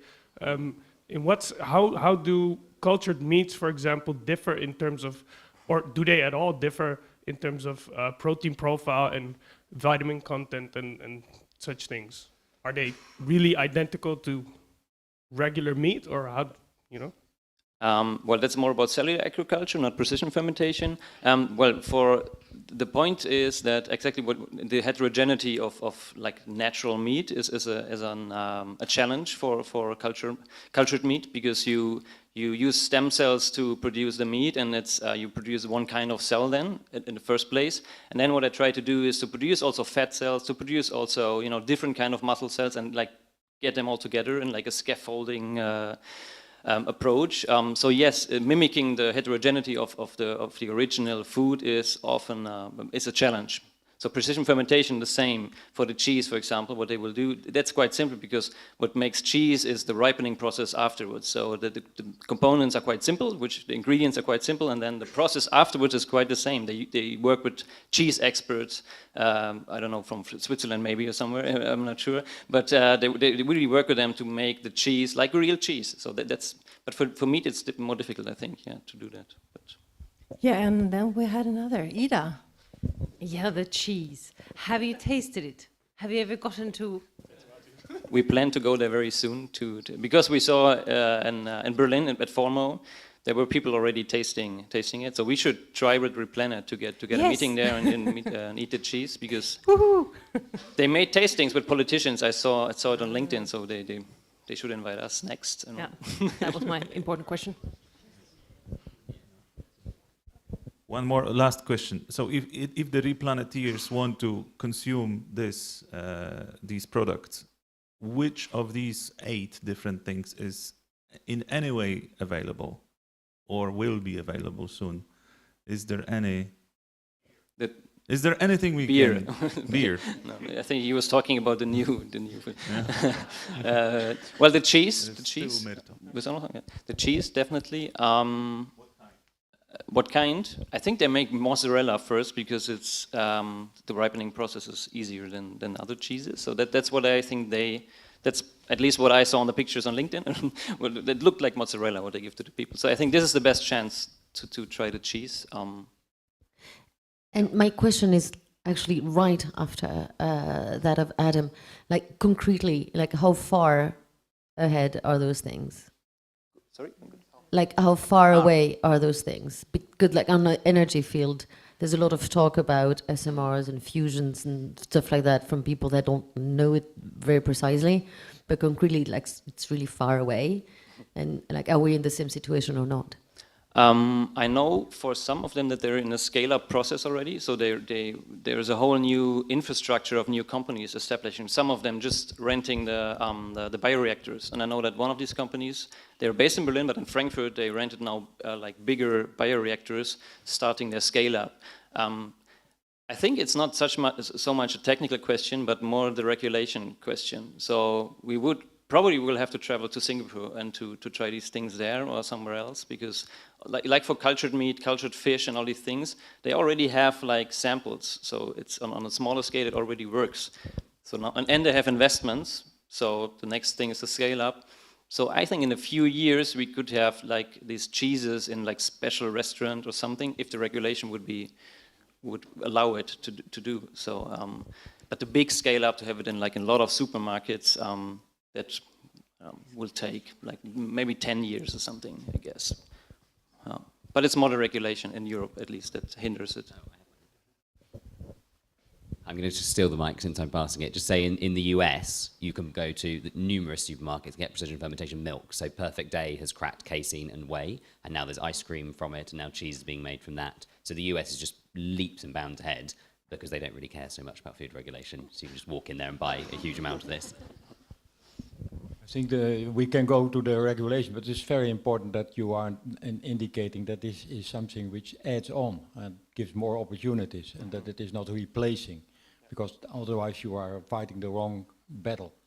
And the right battle is that you see that there is a multitude of possibilities, and in the US it's already accepted, can happen also very rapidly in Europe. But the major problem, which in my opinion is the most important problem, is food security in the next coming decades. If you realize that in Africa, the number of people is growing far beyond 1 billion, and you now already have 2 million people dying from hunger every year, that will be tens of millions of people, unless we are successful of promoting an active and productive agriculture, and that's the way to go. We created AGRA in 2006. I did that with Kofi Annan, and we have now some limited, some modest successes, but there's much more needed, and I would think that RePlanet is also offering its opportunity and helping there.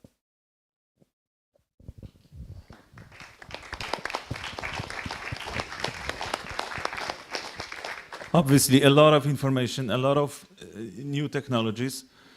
You have earned your break. For the viewers online, we will be back in 15 minutes. So it's a coffee break right now.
Welcome back. The next presentation is from our special guest, who is connecting with us from Kenya. And this is Patricia Nanteza. She is going to talk about how can we make sure African countries speak for themselves on the issue of GMOs, and how can we stand up for science across the continent. Patricia, this is back to you. Thank you, Adam. It's a great pleasure to join all you guys. I have been following since morning, and I must say that as a trainer, if I were to relocate to Europe, and I still have my same job of training scientists on how to communicate, I would be redundant. Without sounding like I'm flattering you, I have been to very many scientific conferences, but I am literally having the time of my life. I am enjoying this. I can't even pull away from the screen. You guys are all great communicators, having fun while at it and using very simple language. So congratulations to all of us. The work that you guys are doing and stand for is of great importance to Europe and to the entire world, and you're communicating that in a very understandable way. So I am enjoying that, and it's a pleasure to be a part of this conversation. My name is Patricia Nanteza, like Adam has introduced me. I am joining you from Nairobi, Kenya, and I work as the Associate Director for Africa and for training, and I am also the founder of Science Stories Africa. Science Stories Africa is a platform that I founded because I realized there was a lack of African voices in international spaces like these. Also, the African story was lacking. People didn't know of the fabulous intelligence that is happening on our continent. So I started Science Stories Africa to train scientists on how to use storytelling as a medium of communication so that they can tell their innovations to people out there, first of all, their immediate communities in Africa, and then to the entire world, so that one day when you're holding the second RePlanet conference next year, and you're thinking, whom can we invite from Africa? Who is doing work on GMOs? We have a repository that you would, just click on it and easily find people who are doing fabulous work. So that's what I do. I train, I communicate, I advocate for science and evidence to have a space to have a table at the policy making table, and for African science to also be had in spaces like these. So today my talk is about GMOs, biotechnology, and Africa, and I would like to just start by putting this out there and saying that it has been said, and it is true, that Africa has the biggest potential to benefit from biotech crop adoption because of the immense problems relating to poverty and malnutrition on the continent. I like that we have very many advocates in the room.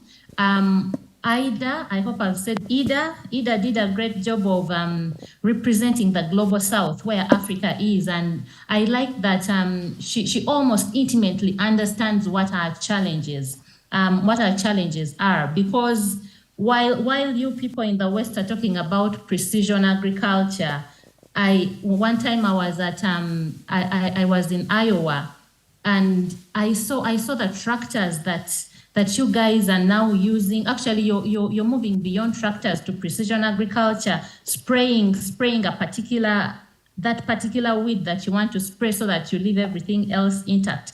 And we are still using hose. We are still using pangas. I have an American friend, he doesn't even know what a panga is. He asked me, what is a panga, Patricia? I'm like, you don't know a panga? So that is where Africa is still in terms of agriculture. So if we took on this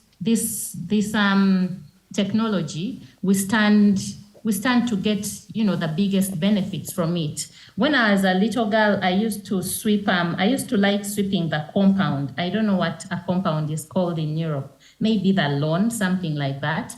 And I used to like sweeping the compound after it has rained because it would be so messy. There are leaves all over the place and little branches. And then my mom would say, oh, you're such a very good sweeper. Yeah, and that was only because I was sweeping a very dirty compound. So it was evident. Immediately after the sweeping has been done, you can see that someone has done a great job. That is where Africa is. If we were to adopt this technology, if we were to adopt all the technologies that are out there, it would be evident the shift in productivity, the shift in nutrition, the shift in income. It would be so immense. And that is what I am here to talk to you about.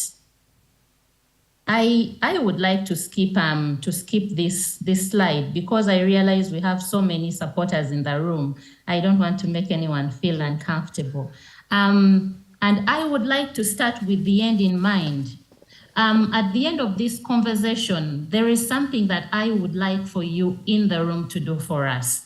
And let me start with that so that as I speak, you have my call to action in mind. Adam, may you please play this video?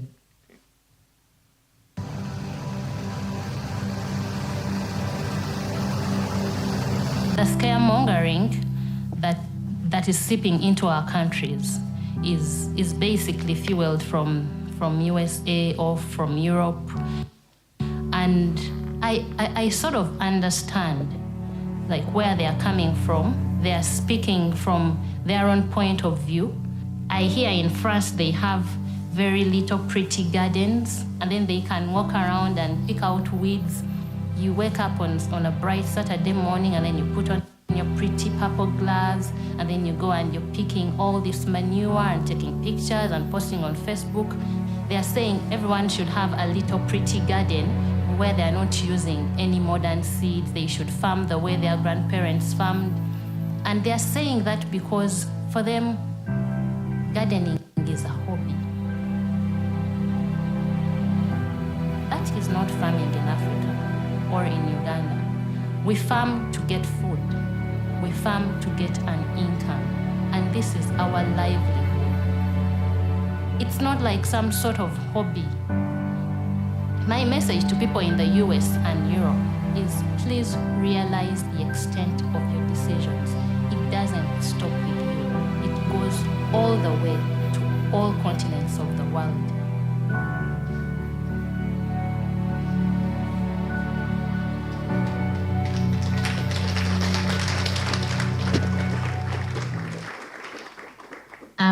Thank you, Adam. There hasn't been a single country in the world that has I can go on? Okay. Thank you very much, Adam. So at the end of the day, that is what I would request all of us in the room to think about. When Mark was speaking, oh, by the way, Mark is the one who invited me. Last year, I think I spoke with us during one of our online meetings. And Mark still again invited me this year to come join in person, and I couldn't attend. I'll explain at the end why. But I had Mark mention that he's been to Africa, and I have been with him. I have been with Mark when he visited Uganda, and he saw what farming in Africa really looks like. It is very subsistent.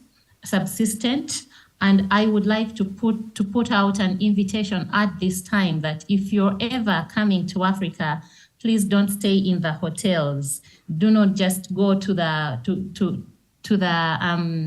forest reserves and see our beautiful animals and things like that. My background here is the Ngong Hills. If you're ever in Nairobi, please come and visit that and climb the Ngong Hills. It's some sort of baptism for whoever comes into Nairobi. But please take off time and go into the countryside and see what true agriculture looks like. I think it will help you to appreciate more that we need technology, but also it will also help you to realize that the work that you're doing in Europe is so instrumental. If it's affecting us, if you make any positive policies, our policymakers are looking up to you, and they're going to quote you and say, oh, Poland did this, or Germany did this, or the UK did this. We should do this because these people have gone ahead of us, and you know, they have it all together. They know what to do. So to just encourage you to realize that what you're doing, Mark listed quite a very long and impressive list of what you have done as RePlanet over the last 1 year, and it was very impressive. I thought we need this in Africa, we need this in Kenya. But to just let you know that whatever efforts you're carrying out, they are impacting us. And thank you very much that we have a voice that is pro-science, a voice that is pro-environment and pro-biotechnology, because it trickles down and it influences our public, it influences our policymakers.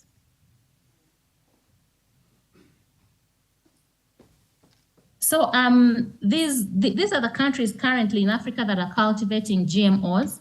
South Africa was the lead. They started way before this hullabaloo of anti-biotechnology activists, where Mark came from, started. So South Africa got a very good head start.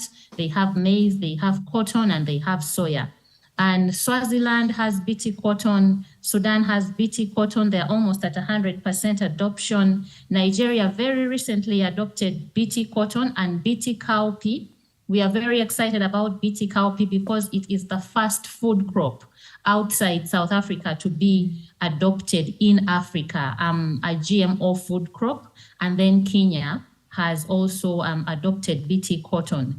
These are how many countries? 1, 2, 3, 4, 5, 6 countries on a continent that has 52 countries.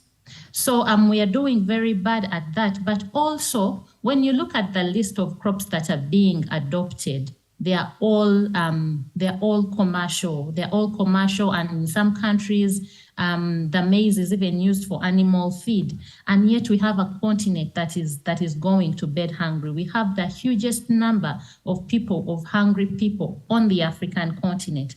But see, we only have one food crop that is being adopted. And all this is because of fear mongering. And I will go into detail later on that. So the topic that I was given today was how can Africa speak for herself, but also how does the West influence the choices that we make?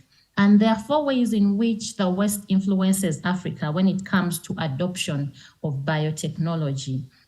First and foremost, international policies like the Cartagena Protocol on biodiversity, which is prohibitive and promotes fear of the technology. I will go into detail later. Spreading information whose sole purpose is fear-mongering.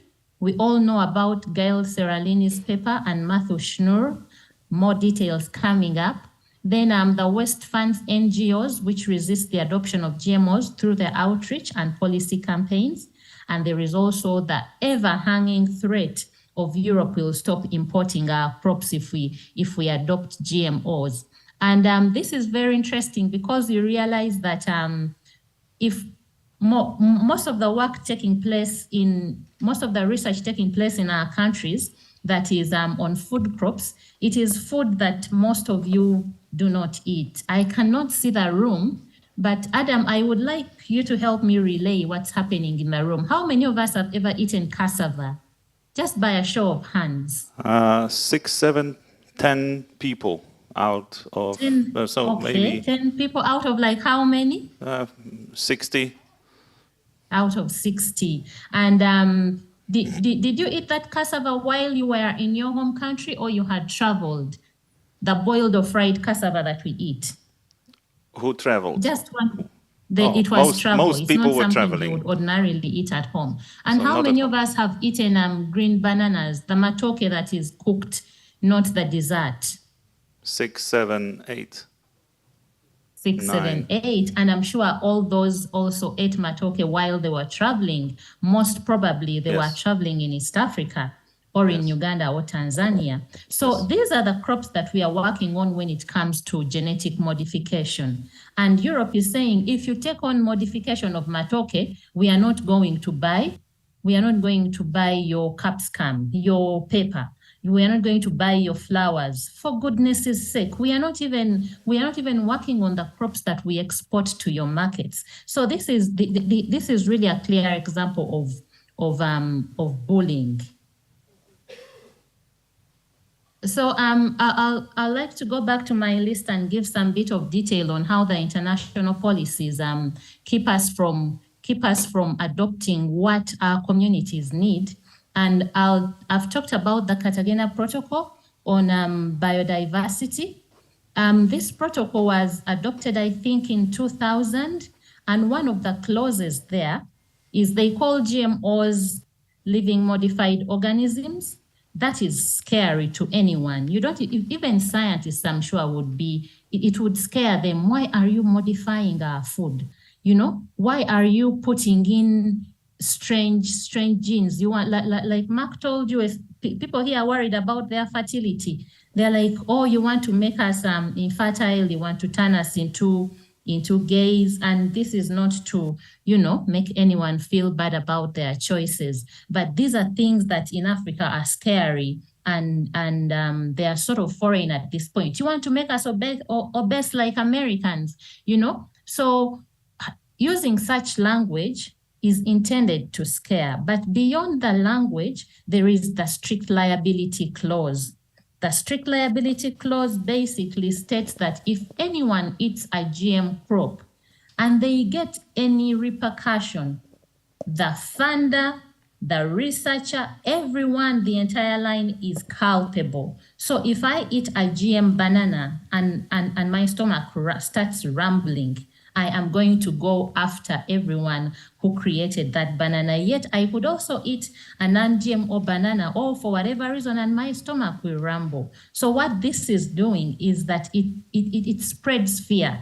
You cannot go out there and do your very best to save humanity, feed humanity better, if you know that anything that is related to your food or not, if anyone gets negative repercussions, you're going to be arraigned before a court of law.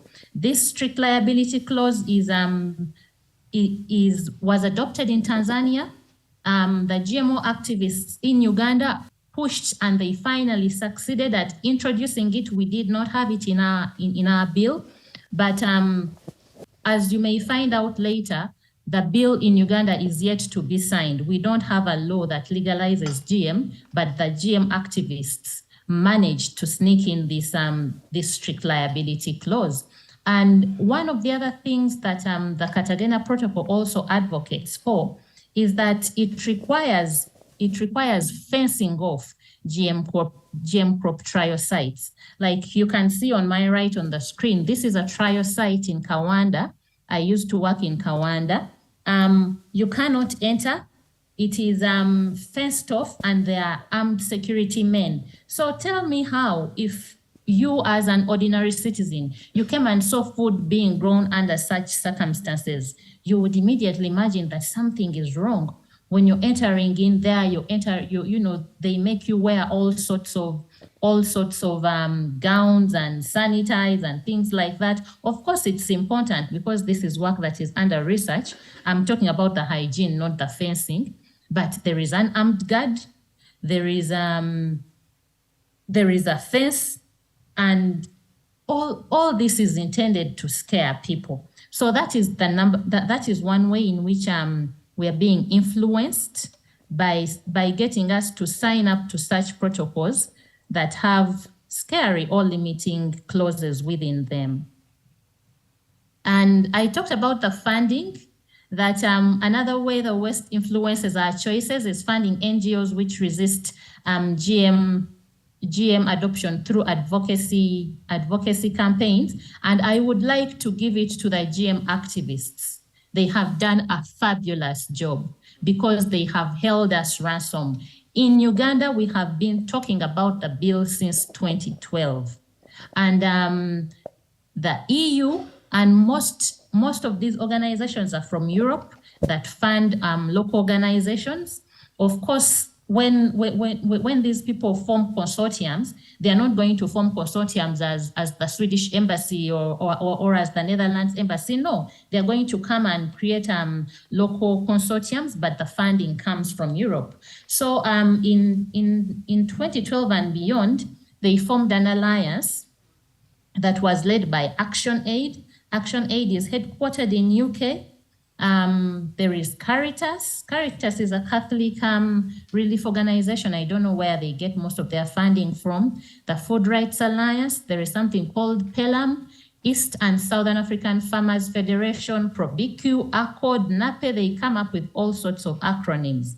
And they went ahead and recruited academicians, they recruited Catholic priests, and we all know that even though they're called evangelicals, although it's spreading like wildfire on the African continent, the Catholic Church still has, the greatest number of followers.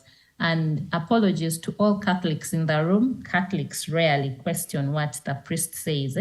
So if the priest says GMOs are bad, that is an entire congregation swayed. They got policy makers and they rallied. They did a great job of going to farmers' fields and showing off Gail Seralini pictures of the rats that has tumors. Actually, that is all they used to move around in communities, telling them, if you eat that GMO, see what is going to happen to you. And most of their funding came from Greenpeace International, Friends of the Earth International, which is headquartered in Amsterdam, the Norwegian Embassy, the Danish Foreign Danida, UK Soil Association, the Norwegian Institute of Gynecology, the Swedish Embassy, HIVOS and Noviba from Netherlands. There is funding from Belgium, from Germany. Again, UK is showing up, and SNV from the Netherlands. I have a very personal story about SNV to share. I was at an exhibition when I was still working in Uganda. I had gone to exhibit what we are doing in GM Matoke, the vitamin enhancement, and the BXW, the banana transaminase resistant matoke. So I'm seated there at my stall waiting for people to come, telling them, this work is taking place, and if you got the bill, very soon farmers are going to get a banana variety that is resistant to BXW. And right next to me was a stall that was manned by people from SNV. They do great work. They do biogas. They do a lot of work helping farmers. And then this guy, because it's their policy that they are anti-GMO, he took it upon himself to come and scream at me and tell me, take away your bananas from our country. Those are white man things. Take them away from here. You're not going to turn us into gays. But because there was a small crowd around me and I was in a tent that had other GM exhibitors, the guy was quite animated, shouting, throwing his hands in the air. I thought he was going to hit me, and then my colleagues pulled him aside. So that is how passionate these activists are. But when you look at it from the outside, you would say that is a Ugandan who doesn't want GM Matoke. No, this Ugandan is only doing their job. He is paid to do that. And when you follow the money, who is paying him? Someone from the Netherlands, and this is taxpayers' money, because that is what your governments use to give us aid. They use your money, and then they come and help spread such non-scientific propaganda. Then the other form in which the West keeps our hands tied is fear-mongering. Fear-mongering basically presents itself in fake information. Gail Seralini, he's a celebrity, I must say. His paper I think it's the most quoted paper, the most trusted resource the anti-GMO activists have. I've told you how they move with it when they are going to communities. They even show it to coffee farmers, and there is no GM work taking place in coffee, but still they tell them, if you get this coffee from the National Research Organization, this is what is going to happen to you and your children. And it is that very paper that the Minister of Health in November 2012 here in Kenya used to put a ban on the importation of GM crops. So his paper is not without significance. It has managed to hold entire communities, entire governments at ransom in fear. And then there is the Matthew Shinuru paper, which he titled Biotechnology and Biohegemony in Uganda. And let me Just a moment. Biotechnology and biohegemony in Uganda, unraveling the social relation underpinning the promotion of genetically modified crops into African markets. And this paper was basically commissioned by the anti-GMO activists. So and he went ahead to show how GMOs are carcinogenic, how Europeans have refused to adopt GM, and then if a European can say no to something, who are us as Africans who are poor and least educated? How can we make a decision that is contrary? So we have such information sources that the activists are very good at picking up on, or asking that certain studies are done so that their narrative can be furthered by so-called scientific research. And Matthew Schnur is Canadian, so maybe his funding was coming from Canada. And I started by explaining the threat of losing European market. This is a very sad story here. In 2003, there was a famine down in Southern Africa, and Zambia and Zimbabwe, which had suffered from the drought that caused that famine, refused GM grain relief from the World Health Organization. They refused it on all those grounds that I have shared before. It is carcinogenic. We need to protect our indigenous varieties on environmental basis that is going to lead to the destruction of biodiversity. Either you need to go to Zambia and Zimbabwe and tell them what you've told us today, that the greatest threat to biodiversity is not GM adoption. It is agriculture and the destruction of habitats. So destruction of biodiversity. I've spoken about the food being carcinogenic, and this is, I don't know the English word for it. Maybe I'll call it madness. How can you have hungry people, a hungry community, children dying from hunger because it was that bad, and you say no to food relief just because you have been told it's carcinogenic? Okay, for just argument's sake, let me play the devil's advocate and we say that GM causes cancer. Which one would you rather?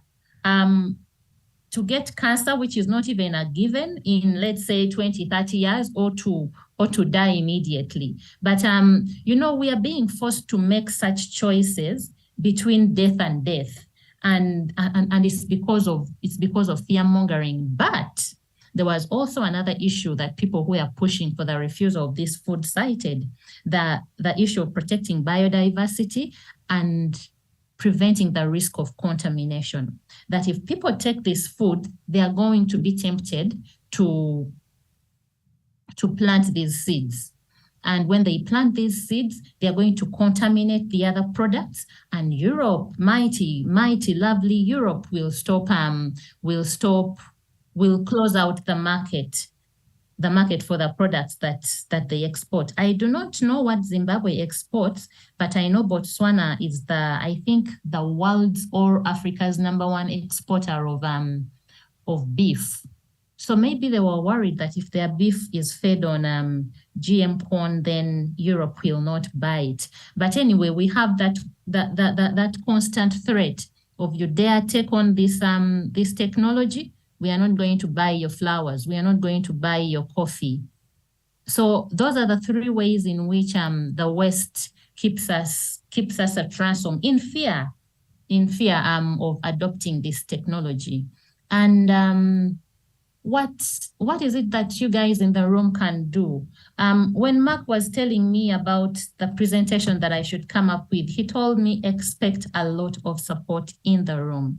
And listening to the previous speakers, I realized that the Global South has a lot of support, because you are not coming at this from an emotional perspective, but you're coming at this from a point of science, of evidence, and empathy. I felt a lot of empathy when I was listening to most of you, because you understand. I was so happy when I heard Ida talk about productivity equals more man hours in the global south. And this is true, that drudgery that is our agriculture. And to imagine that most of our farmers are women, the African woman is constantly tired because you're running from the garden, and then you have these children. Meanwhile, while you're hand hoeing your plantation, there is a baby strapped to your back. So when I hear someone empathize with that, it really did warm my heart. So what is it that the 60 of us or so in the room can do as RePlanet to help change the narrative globally? First of all, I would like for us to realize that you are gatekeepers. And while you may be European gatekeepers, I've told you we look a lot to the West. So while you're gatekeeping and holding your governments, to account, without knowing, you're also helping our governments make the right decision. I loved the We Love Genes campaign, I think. I saw that on Twitter the other year. Mark mentioned it as some of the work that you have done. And it's the work that you're doing, trying to move European governments to accept gene editing, is very heartwarming for me as an African in the research world, because I know that when we go to our policy makers, we are going to say, oh, have you seen what UK is doing? They are not regulating genetically engineered products as GMOs because of ABCD. Have you seen what is happening in Germany? How about France? Have you seen what's happening in Argentina? How about the US? Did you see what Russia does? So by being gatekeepers in your community, holding your communities to account to make evidence-based decisions, you are being an agent of change for the global south.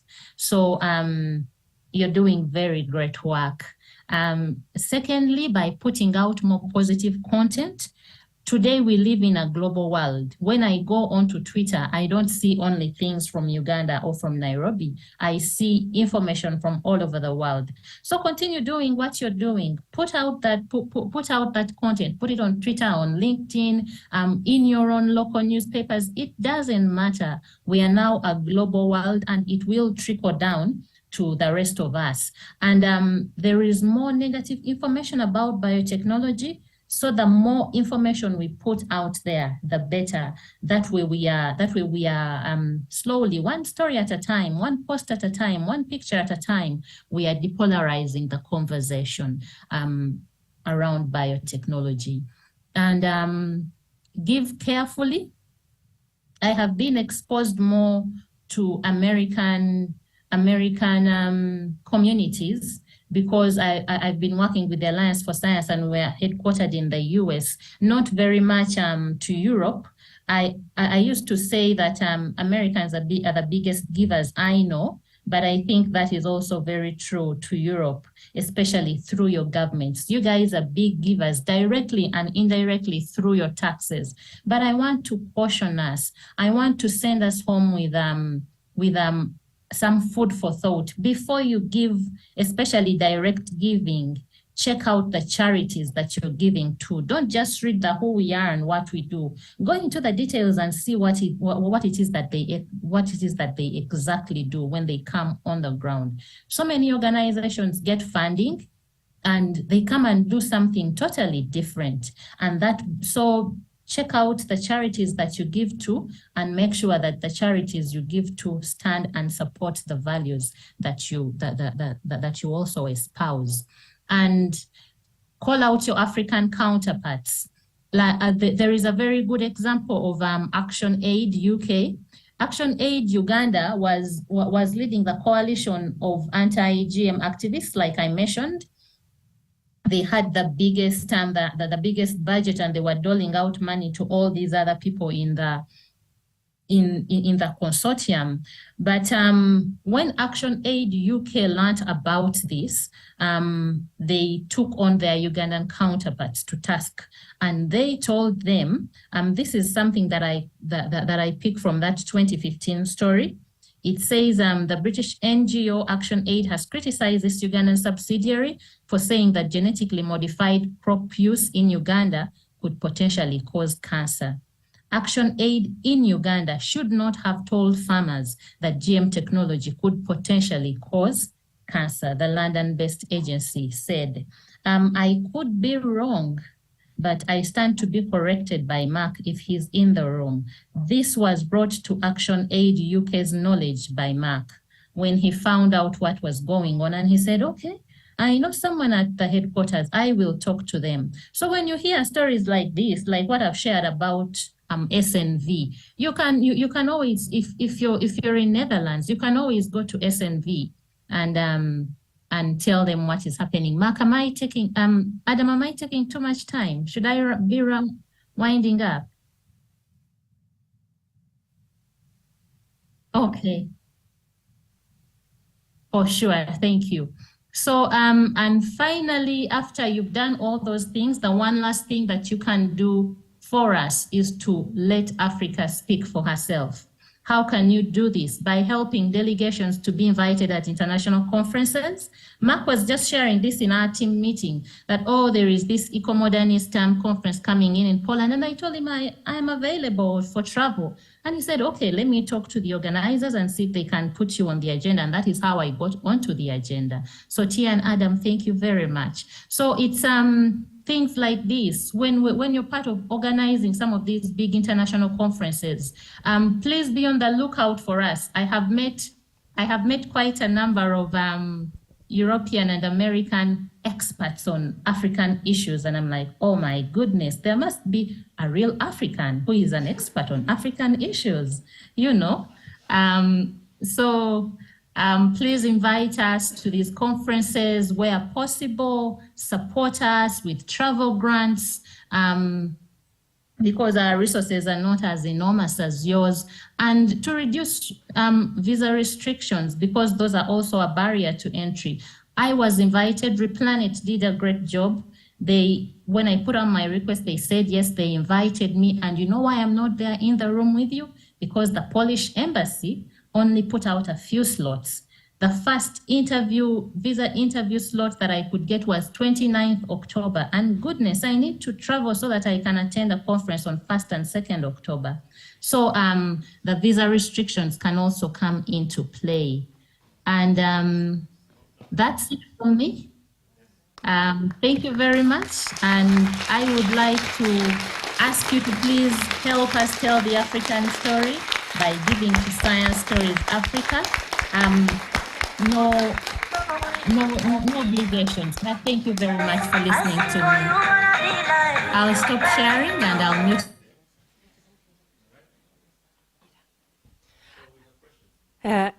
I'd just love to say, can you hear me? Hello, Patricia. Can you? But you can also, it's okay. I just wanted to say thanks a lot, Patricia, for speaking for us, and that I'm really touched by that she comes and gives us the actual African perspective on things, because this is something that I really struggle with, because a lot of the people in Europe, they don't really think about what the human phase of agriculture really means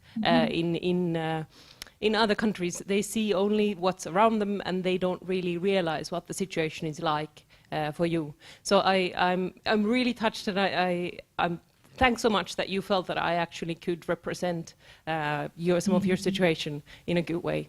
Thanks. Thank you so much, Ida. There are several questions, so I just take them in order. So keep your hands when you see I'm leaving the mic. Thank you very much. It was a very stimulating talk. I enjoyed it very much. I hope it is possible to organize also other African organizations to join forces. I was early this century. I was responsible for the United Nations to develop the report Realizing the Promise and Potential of African Agriculture under the leadership of Kofi Annan. And we initiated AGRA, the Alliance for the Green Revolution in Africa. And there are more organizations such as IFDC, which are also, you could join these forces because it is very important to convince these rich organizations such as NOVIP and all the other organizations in the Western world preaching a campaign against hunger, and in fact they are promoting hunger by the way they are handling the policies. So the question is how to organize also in Africa, because you're one of the few organizations active, and you should join forces with others probably. It was, yes, please repeat that for me. Okay. With I had AGRA, we should link up with organizations like AGRA and we do it. What was the comment? Okay.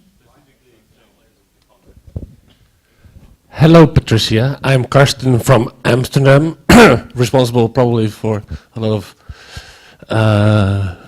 global organizations like HIVOS and Oxfam, NOVIP and Greenpeace are all from my town, so I feel embarrassed. We are a filmmaking company, and we made a film on the benefits of GMOs in Bangladesh, and we do some work in Western Africa, and I have two questions. First, how can we as a film company help you tell your stories? Yes. You can help us in 3 ways. One, joining, let's say, partnering with Science Stories Africa, so that you are our video partner. Secondly, by amplifying the stories that we have put out there on YouTube in those communities where you are. And thirdly, just by continuing doing what you're doing, come record the African story, showcase it in Africa, but also take it on the road trip to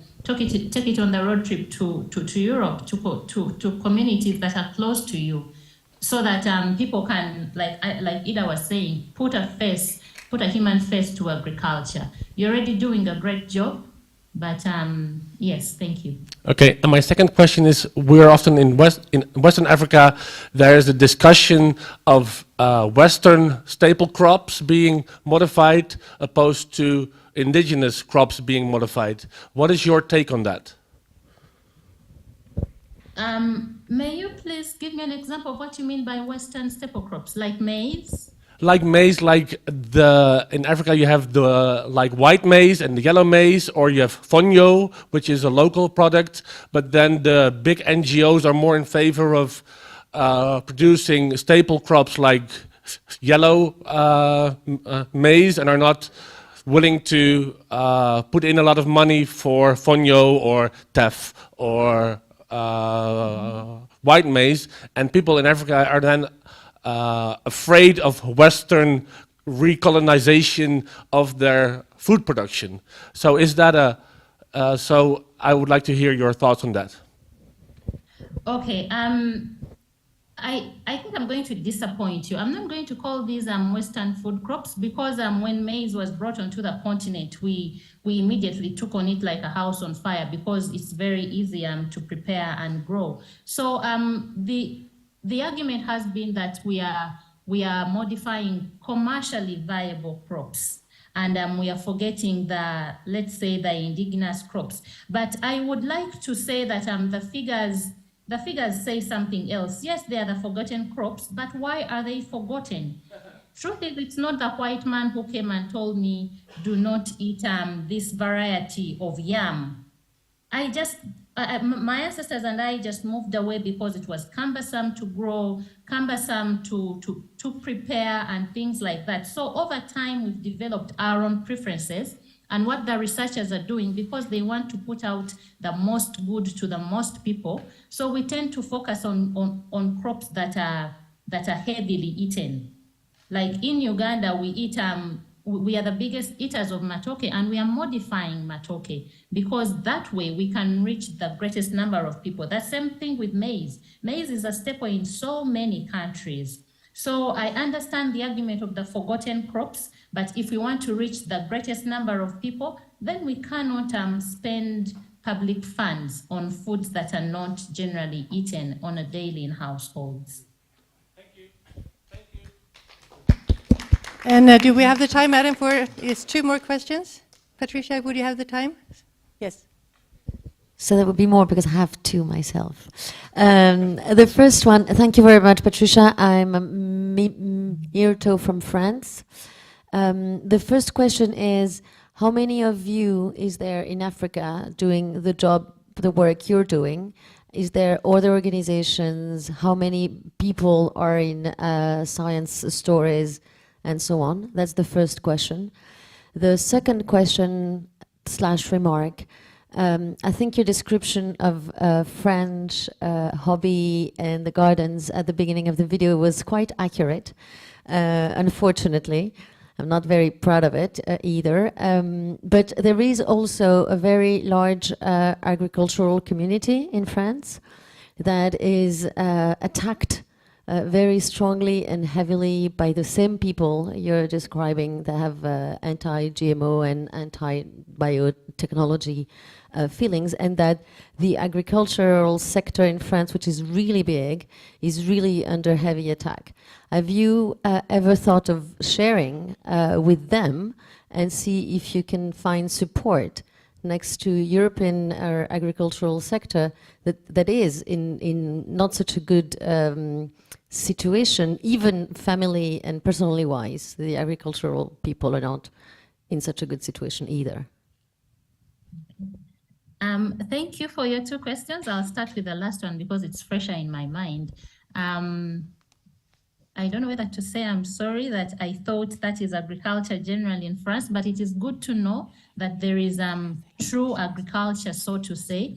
And yes, I have been exposed to let me call it the attack of the anti-GM activists, not necessarily in France, but I met with Spanish farmers, and they also had the same challenges as us, and they were pushing back against their government, refusing them to access biotechnology. So I suppose that it's true, but and I've had opportunity to meet just a few farmers through the Global Farmer Network from Europe. This Global Farmer Network is American, so they expose us more to American farmers. But I have met some farmers from Germany, from I think the UK and Spain.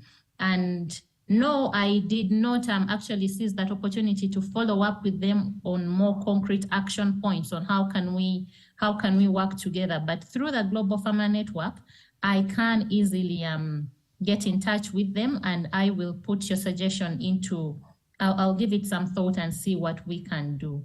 The first question was, I forget the first question. How many of you or how many of working on the us? topic? Okay, not very many. We don't have we don't have the huge numbers of corporations like the anti-GMO activists have. But so there is the Alliance for Science, which I must say did a very good job, because the Alliance for Science was set up specifically to increase the number of biotech advocates on the continent. And we have trained quite a number of people, maybe 300 plus right now. That was our intention of let us increase the number of science allies on the continent. So the Alliance has done a great job of increasing the numbers, but of course, not all the 300 are active. Then there is OFAB.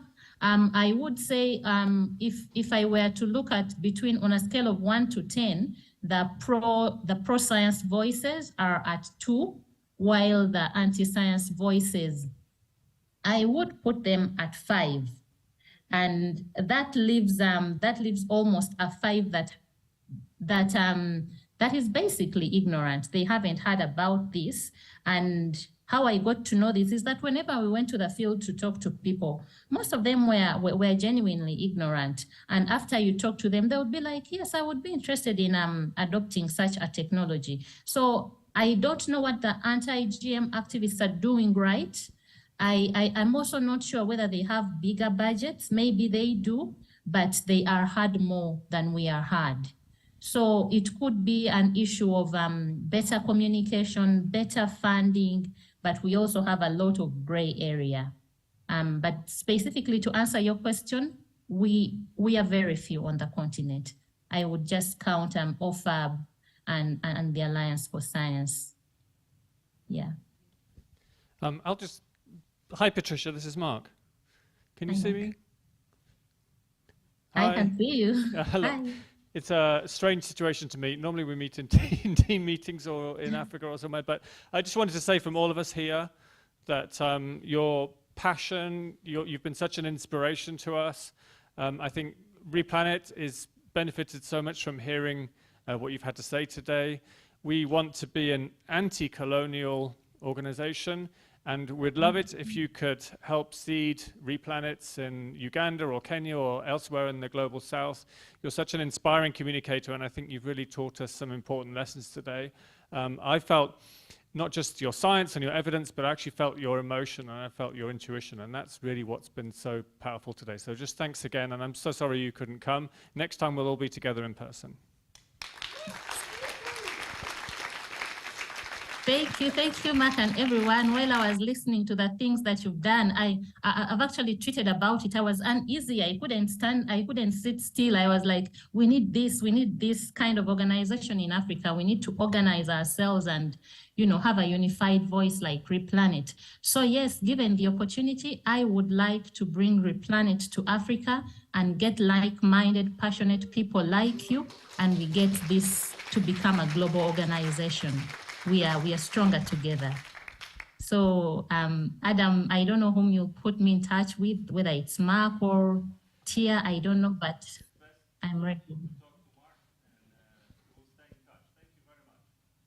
Thank you, Adam. Thank you, everyone. Safe travels back home. So I'm going to go off Adam, that is fine.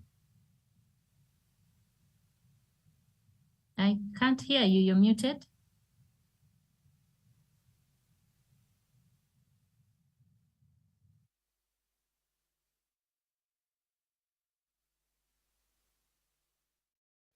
Our next guest is coming from Ukraine. And please, I want some warm welcome for Margarita Pravlo.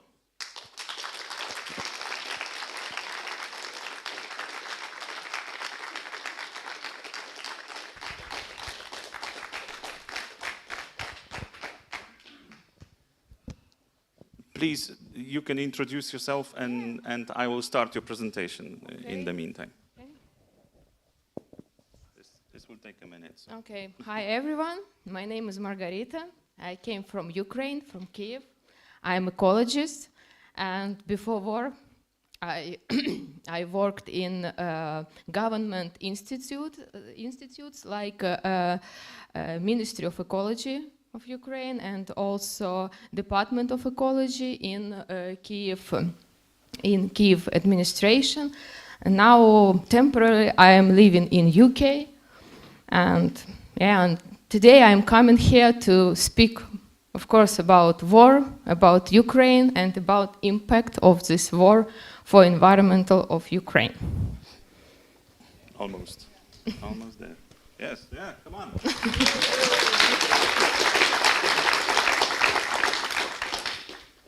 Okay, it will come. Just a second. Is it? Just one more.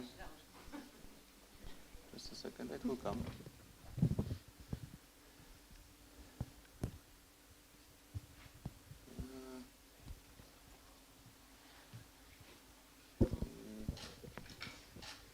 Just a second. Well, you can start.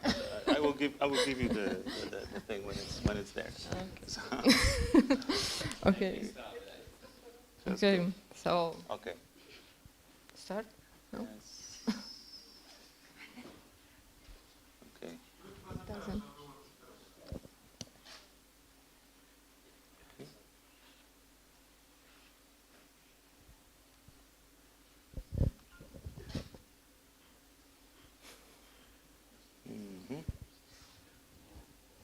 No.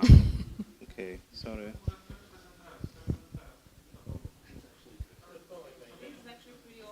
Yeah, maybe we will. Start with this, and you can go on with it. Okay, this way? Just back and forth, yes. This, the other way, yeah, this way. Yeah. Okay. So you can go, and you can start. Okay, so.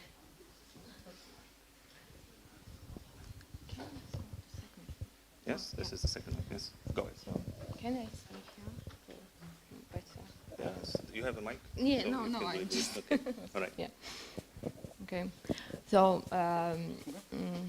yeah, yeah. No problem.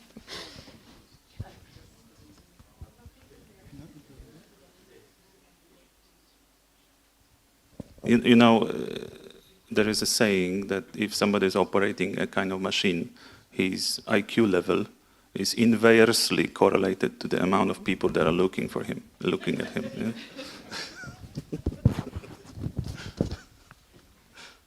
So, okay. Oh.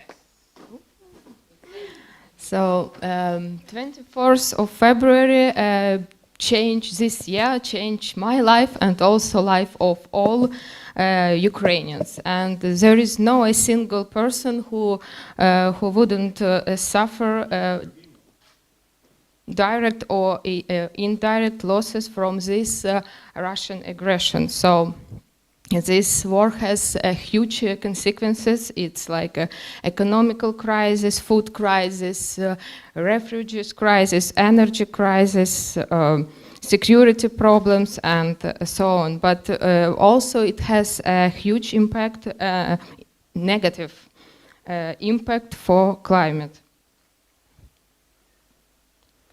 First, I want to start from the technological threats. All this destroyed. This war destroyed not only lives, homes, infrastructure, but it has huge harm for environmental. On the left side, you can see Mariupol city, Mariupol, which was destroyed by Russians. Also, you can see bridges on the right side, which is also destroyed, and Ukrainian people, civilian and militaries, they have been just killed because they are Ukrainians. And the threat of missile attack can happen in every region, even now when we are sitting here and speaking about environment. Radiation danger, it's another problem, and before the war we have 4 nuclear power plants with 15 reactors located in the south and in the west of Ukraine.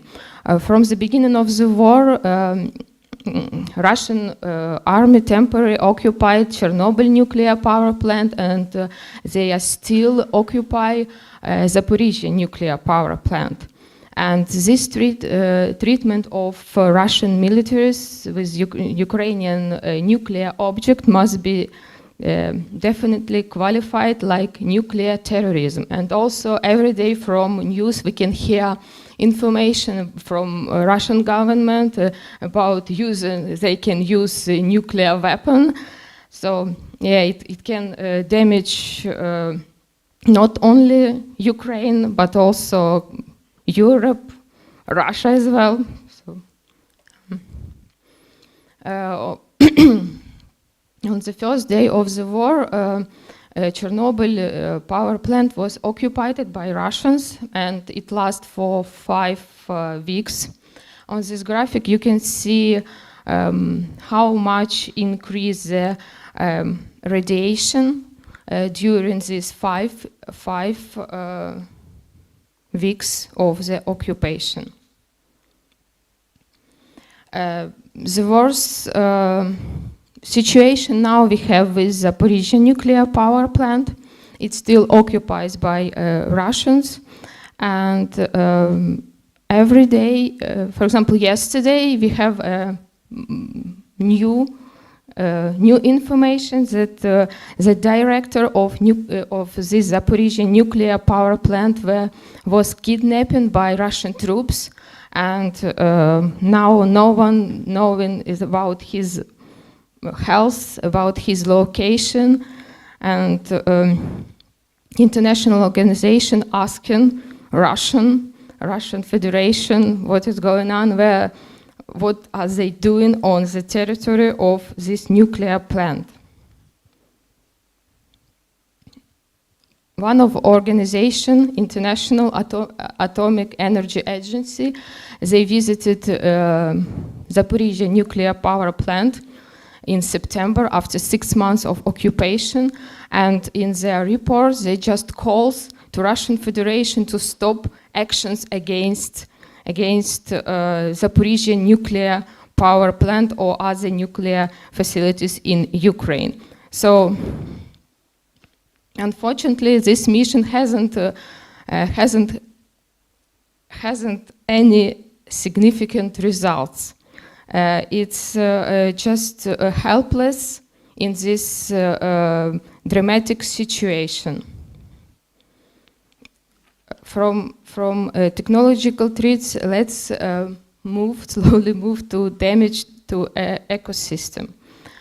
So, military activities make a direct impact on the ecosystem. It have impact on forests, rivers, seas, natural protected territories, steppes, island ecosystem, and so on. Before the war, natural protected territories were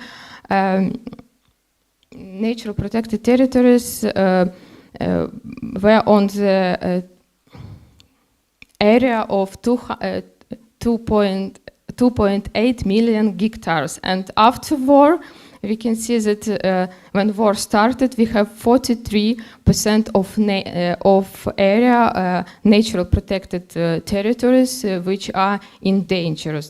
So it's like about 13 national parks, 8 natural reserves. You can see Chernobyl ecological biosphere reserve, which is close to nuclear power plant and was occupied by Russians, and also very beautiful Black Sea reserve, which is in the south of Ukraine, and it is still occupied by Russians. This map is just showing protected territories of Ukraine. So we can see that there are, which is red color, of them are in the south of Ukraine and also in the east of Ukraine.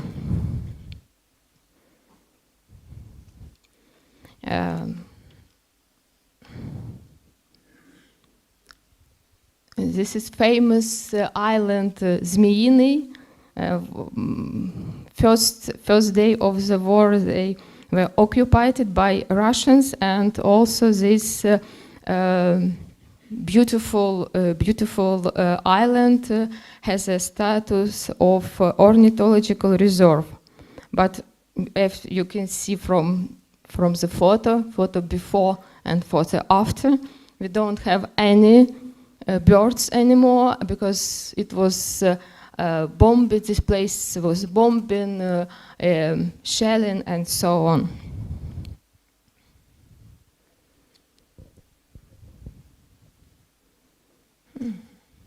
Forest and steppes. So now about 22% of all forests in Ukraine are on war zone or under temporary control of Russians. Most forests and steppes were destroyed by fires under shelling.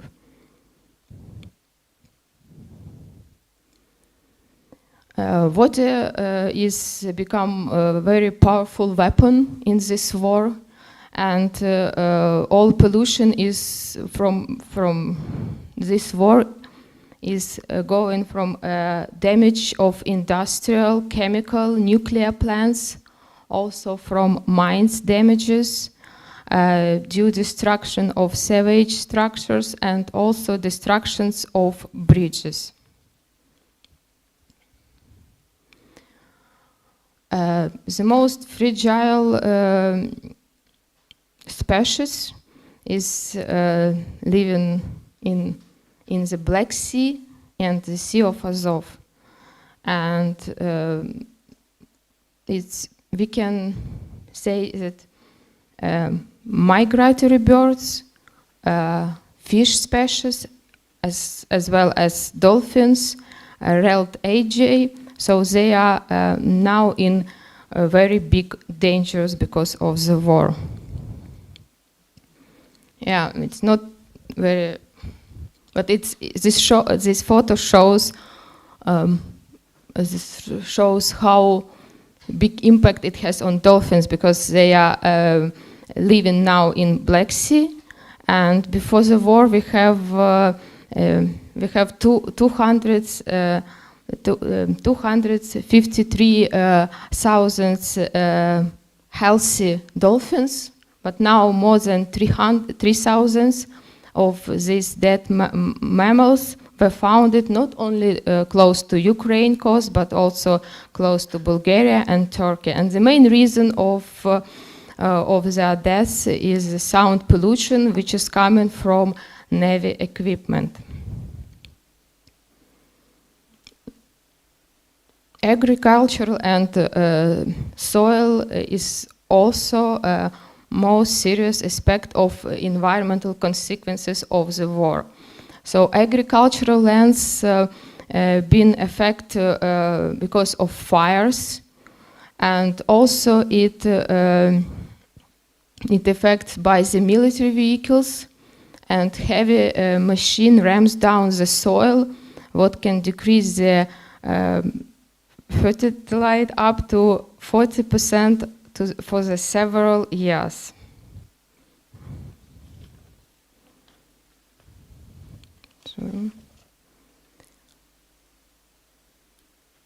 War also increased amount of the waste. So amount 83,000 square kilometers of the total territory of Ukraine now contains mines, broken military equipment, and so on. It's about 14% of all territory of Ukraine, which can bring heavy metals and other toxic material to the ground.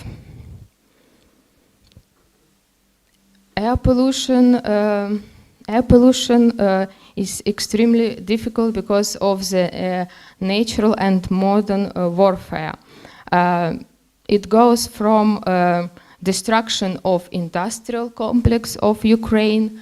It goes from buildings explosions. It goes from radioactive dust. It goes from burned military equipment, and all this short-term and long-term impact from the fighting can increase also greenhouse gas emissions. According to the report of UNEP's program, now Ukraine added to the list of the countries like Afghanistan, Syria, where population, urban and national environmental suffered due the application of explosive weapons in polluted areas. So it's obviously that war is not only in Ukraine but in any country is a huge natural disaster, and this Russian invasion has set back progress that Ukraine has making on environmental changes before the war. And it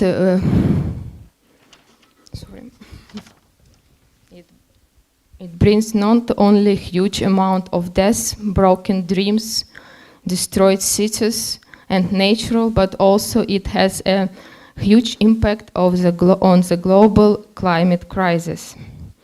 But on this presentation, I showed only teeny part of damage which has been done by Russian troops to the Ukrainian ecology and nature. We can be able to understand the whole damage after Ukraine will win and return all territory under their control. No. Yeah, and after this, after Ukrainian victory, we can start to make Ukrainian recovery plan. It will start from environmental monitoring of all levels, evaluation of the damage, energy transition and decarbonization of all economic sectors, and also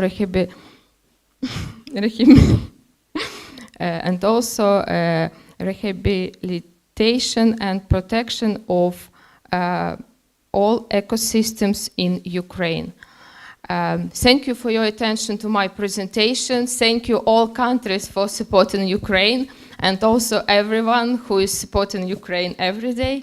So, and I hope after we will win.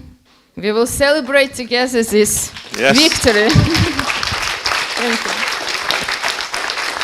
Thank you so much for this presentation about this devastating happening in Ukraine. Thank you so much. I'm sure we have all the sympathy in this room, and I'm sure we have some questions also from the audience. No, so you did such a brilliant explanation of the situation, so we're just left with admiration for you. There is. Oh, there is one. There.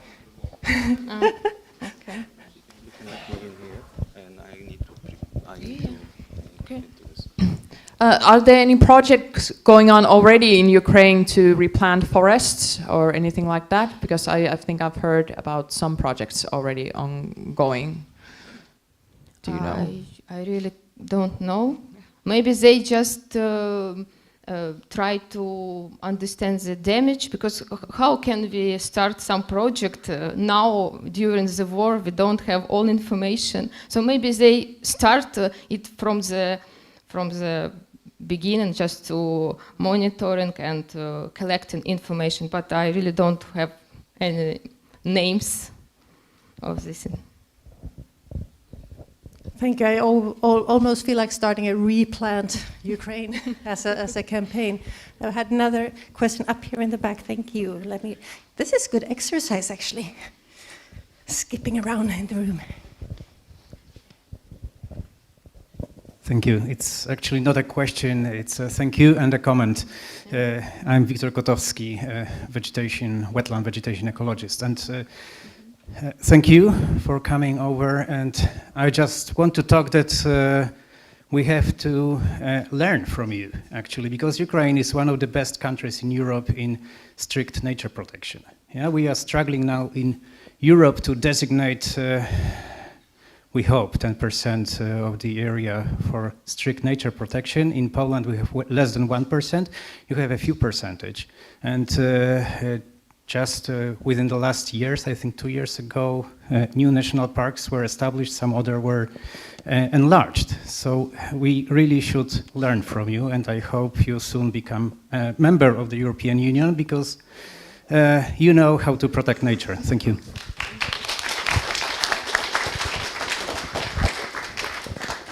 So we have one last question.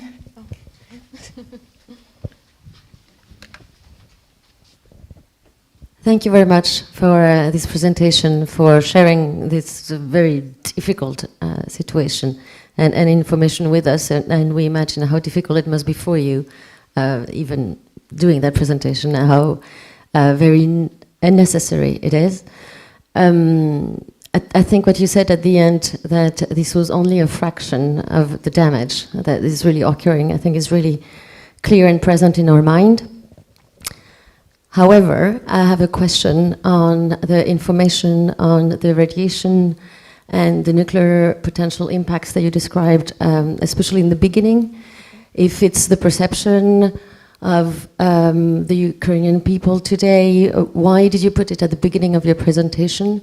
Because it's, and you mentioned a quote from a person in the UK, Ross something, but I didn't have time to look up the name. It's very different information than the one we get from the IEA, the different official channels on the risks that are presented.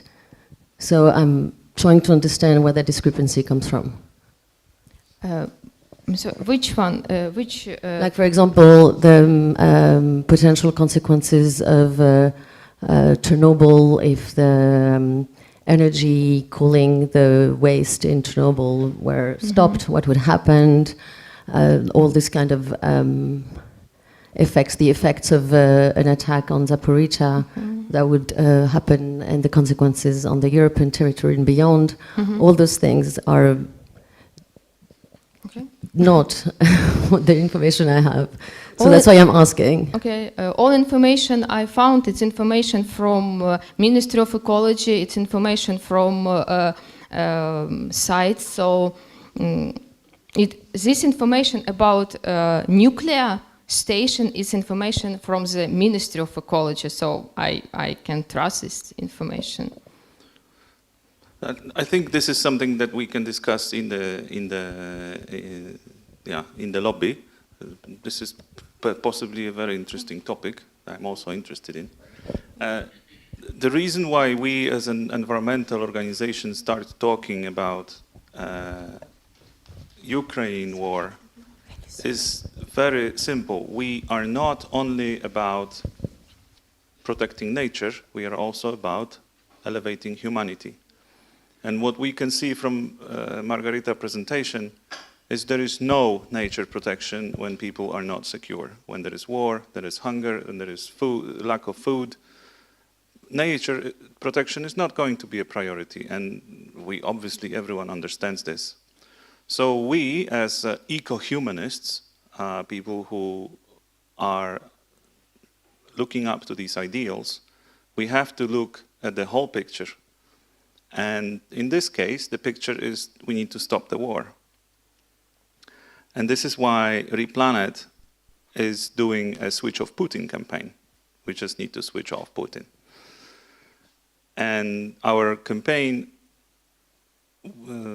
is really pragmatic. It's very practical. And it will be explained by Take. Go on.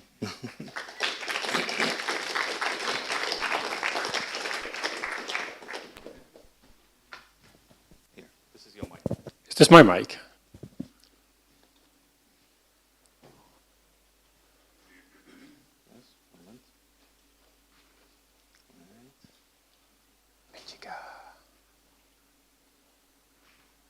I don't know what he did. But this works. I mean, this works. Yeah. I need a. Can I use the? How do I go backwards? Yes. This one.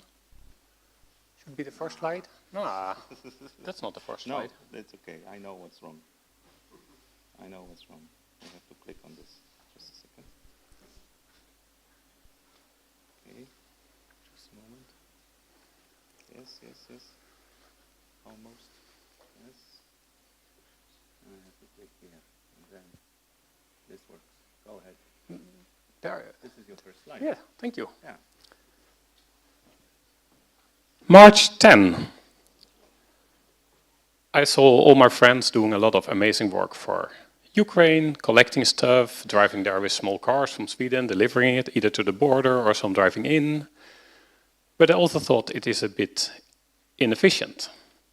And I had this old truck, which should have been sold for 5 years ago, or 8 years ago, because I have not been using it a lot.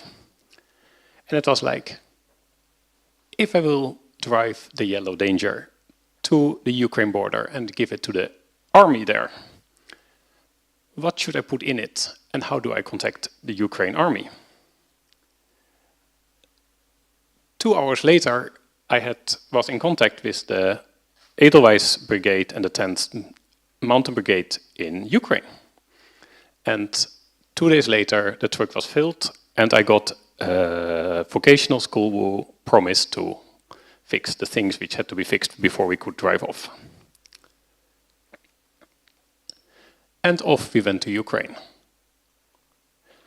And when I was in Ukraine and delivered a truck at the border, at the other side of the border, because the Ukraine men cannot leave the country, so I had to drive a little bit into the border. I asked for some donations for the petrol, and I had 7,000 euros after I have delivered the truck. What does one do? I bought 3 other trucks and filled them with supply and drove them to Ukraine. This is truck number 7. And this is truck number 12. And this is our Swedish truck. We use it to collect supplies because it is a little bit too big to drive to Ukraine because Sweden has higher lengths. And we had it on the political week in Almedalen and got a really lot of attention both to the RePlanet Switch of Putin campaign, because we painted it there. Daniel told already about it a bit yesterday. And we used it to drive awareness for the situation in Ukraine on the political week, together with the RePlanet, and we got it really nice painted. And this was the result this week. The yellow one, the white and red one, the green one, and the blue one were all on its way to Ukraine. So now 9 trucks delivered, and around 20 trucks staying. Next week, there go 2 big buses to Ukraine, because we expanded the operation. We also delivered 3 pickups to Ukraine, because it just happened. Now let's see if I can get this. I didn't manage to.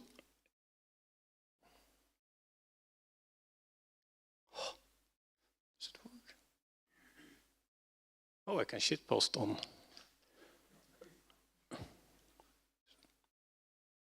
No sound, it's okay.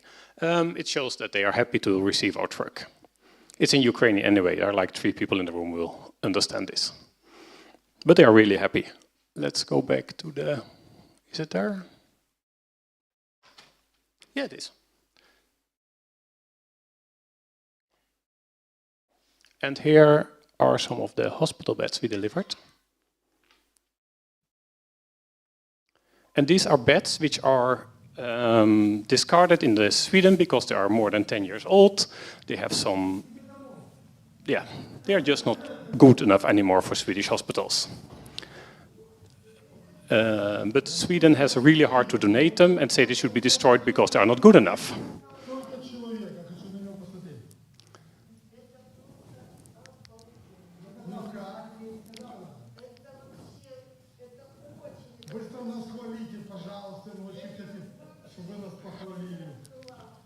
Look at him. Oh, they can be raised and lowered.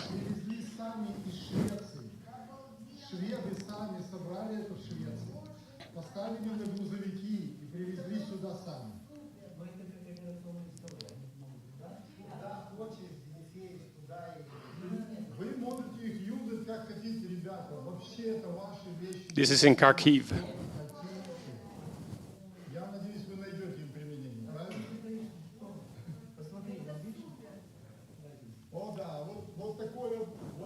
This is what they have.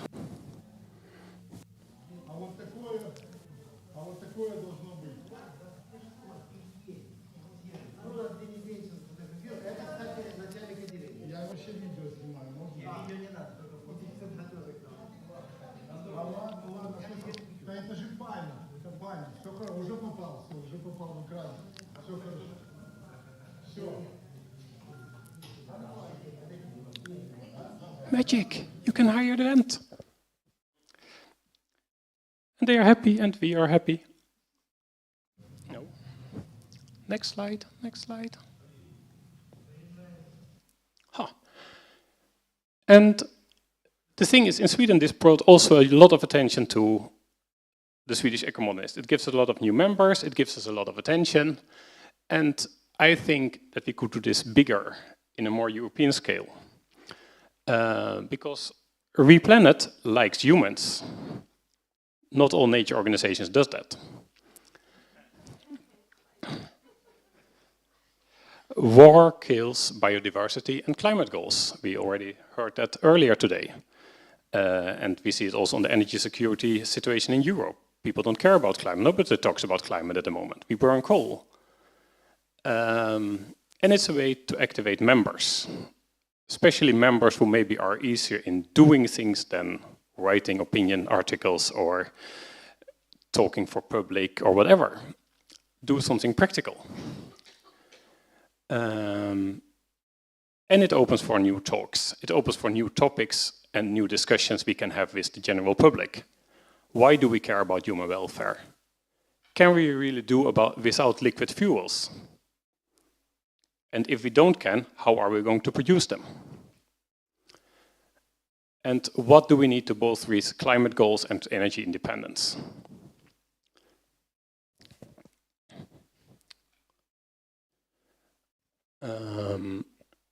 And what we should do, we should assist the startup of RePlanet Ukraine. We have already some interested persons there. We should start in the RePlanet countries which are active, collect sleeping bags and winter clothes in all RePlanet countries. We should collect money to buy trucks or use donors to get trucks in these countries. We should drive a convoy from all these countries to Ukraine, meet up in Poland, and present the next Switch of Putin report in Kiev, together with all the trucks, because a lot of journalists are gathering in Kiev and they're not leaving Kiev because they're a bit too afraid to go further to the east. So they're just sitting there and basically need something to talk about because their newspaper stationed them there. And if we come with 10 trucks, they will be there. And I think it will raise a lot of attention for RePlanet, which we haven't really got yet.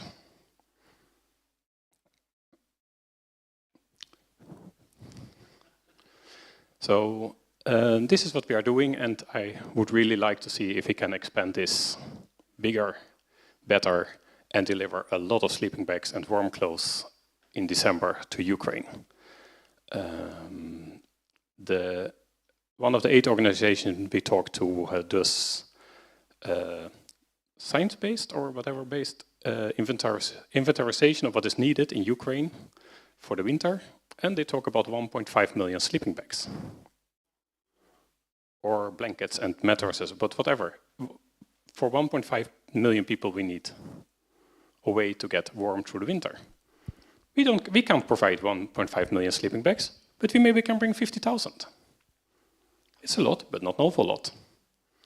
In Sweden we also start now to engage the scouting organizations to collect stuff for us, which gives me a possibility to talk about Blågula bilen and also about RePlanet. And a lot of scouting people like RePlanet because they're a little bit skeptic about other nature organizations. Yeah. And there it stopped. Thank you so much, Take. And the question you've been hearing me asking all day is there any questions? Yes, Adam, you have a microphone, so you go ahead. Oh, you don't?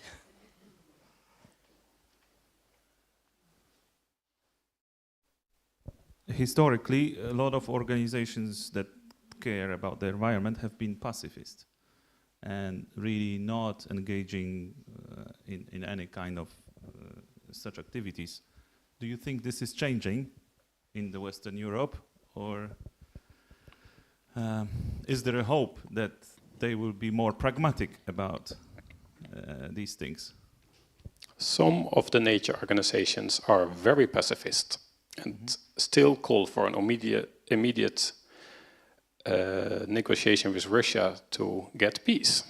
Not freedom, but peace. And I think it would be really nice to distantiate us from that, which we do by an action like this.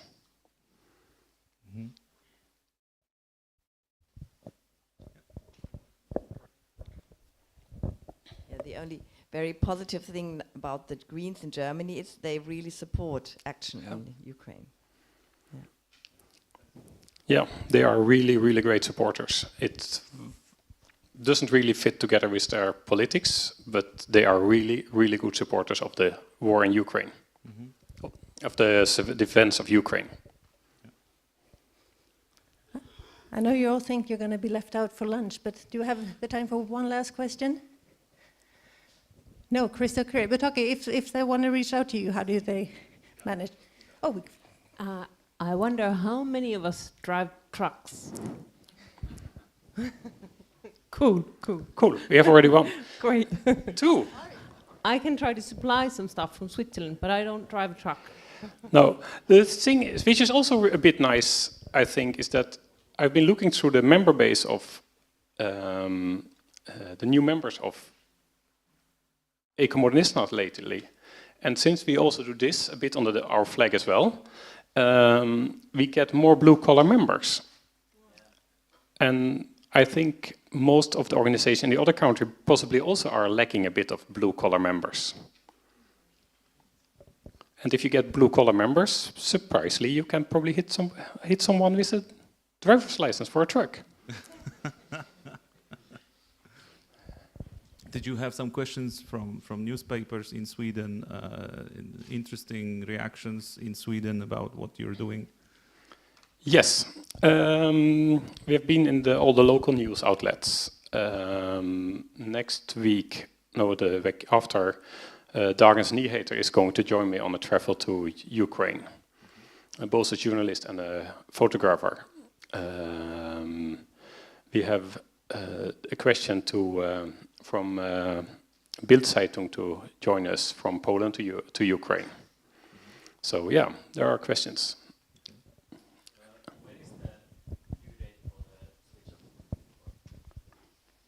I don't know. Ask the Swiss Putin people. Yesterday.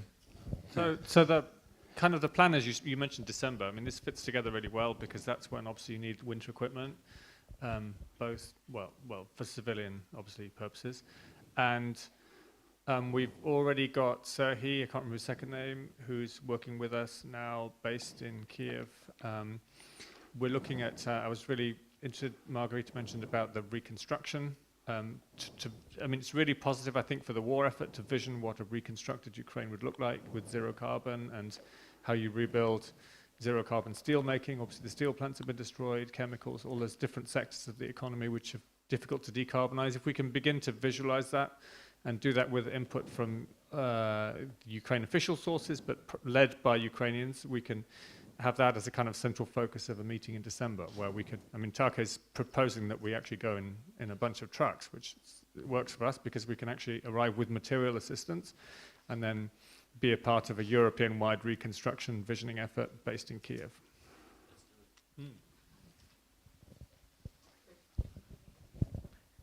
Thank you. I would just make a small comment.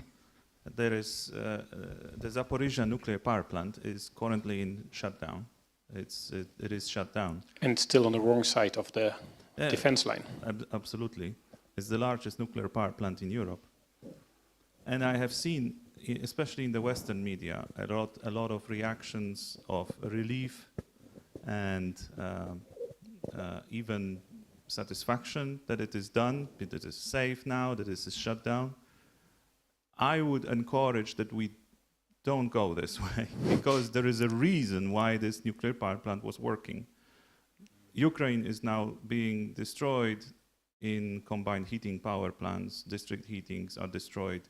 People are going to turn to electric heating and they need power. They need electricity for winter. And this is not a good situation that this power plant is not working. It's not good that it's not under control of Ukraine, because people will need this resource. And if they don't, they're going to burn trees, they're going to burn everything they will just to get warm. And it's understandable, it's absolutely right thing to do.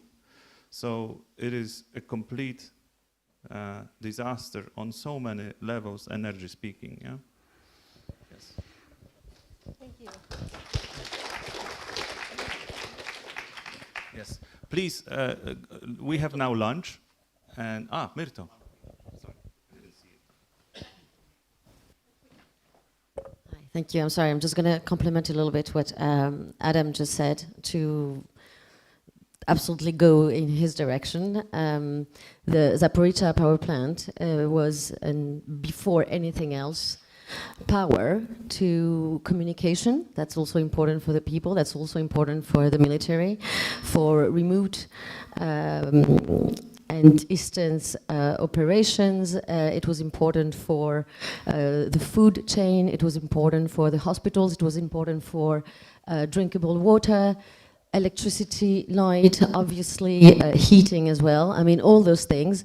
And the Zaporizhzhia power plant provided all that. That's why it was a strategic target and a strategic asset, because of the power it was producing, not because it was nuclear. And that we need to remember. And the reason why it's being shut down now, it's because there's been fear-mongering, and people have been using the fact that it's a nuclear power plant actually on both sides of the conflict, because they were trying to have the West react, and on the Ukrainian side to make it stop for the Ukrainians, and on the Russian side to instill fear, like they also did with the Chernobyl site.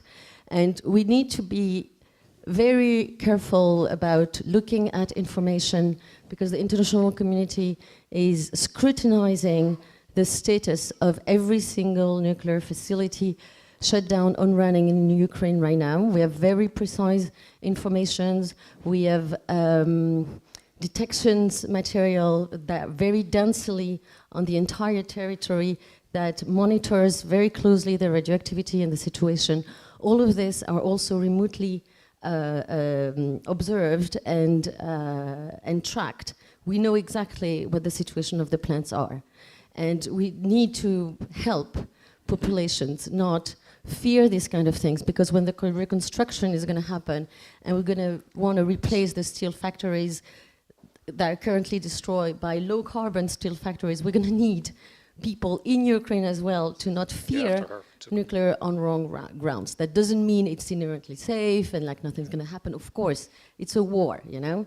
But still, we need to not add to it. There's no need. The situation is dramatic enough. We know for a fact that ENTSO-E and the Ukraine network operator wants to get the plant connected as soon as possible again to the grid, as soon as the Ukrainians have got control over it. We also know from other sources that there are European organizations who are going to oppose this. So as soon as that power plant is back in Ukrainian hands, we need op-eds, we need opinion pieces, we need Twitter threads, we need social media posts to support all these organizations to put the stuff back online. The material is already reserved, the material is already ready at the borders on different countries to be rebuilt and reconnect the plant. We have to make sure they get the support for that, the mental support to do that.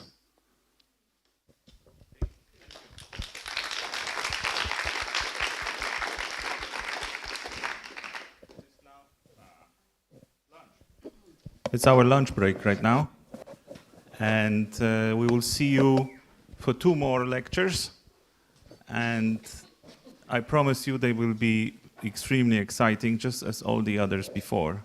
So yes, and also a quick reminder, we're going to start 2 o'clock sharp, so that means like I expect you to be here 10 minutes to 2, because maybe then we actually start 2 o'clock. Thank you.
Switzerland, Austria, and we have, you can help us. There's something you can do, it's very actionable.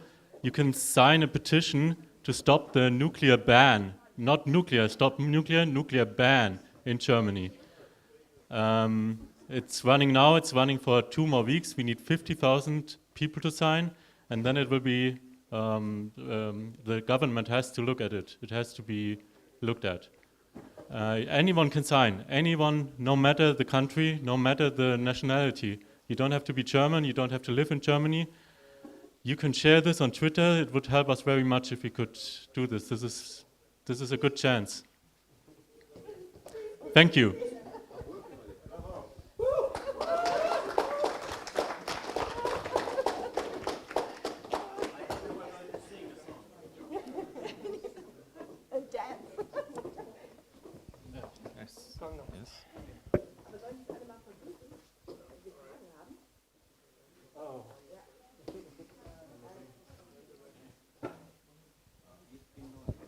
So the link is to a Twitter thread which explains everything. Unfortunately, it's very complicated and it's intentionally so. It's by the German government. Just follow the instructions and take your time. It's an adventure. See it as an adventure. Thank you.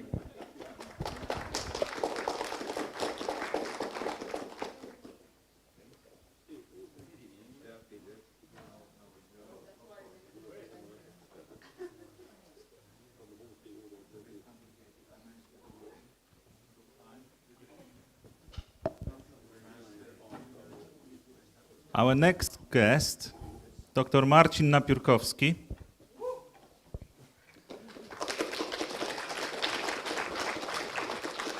He will talk about why we need, how we can create new stories to help save the world. Marcin is a common guest, frequent guest for FOTA events. And I will not say anything more, but his lectures have been viewed the most times. So take it as an encouragement.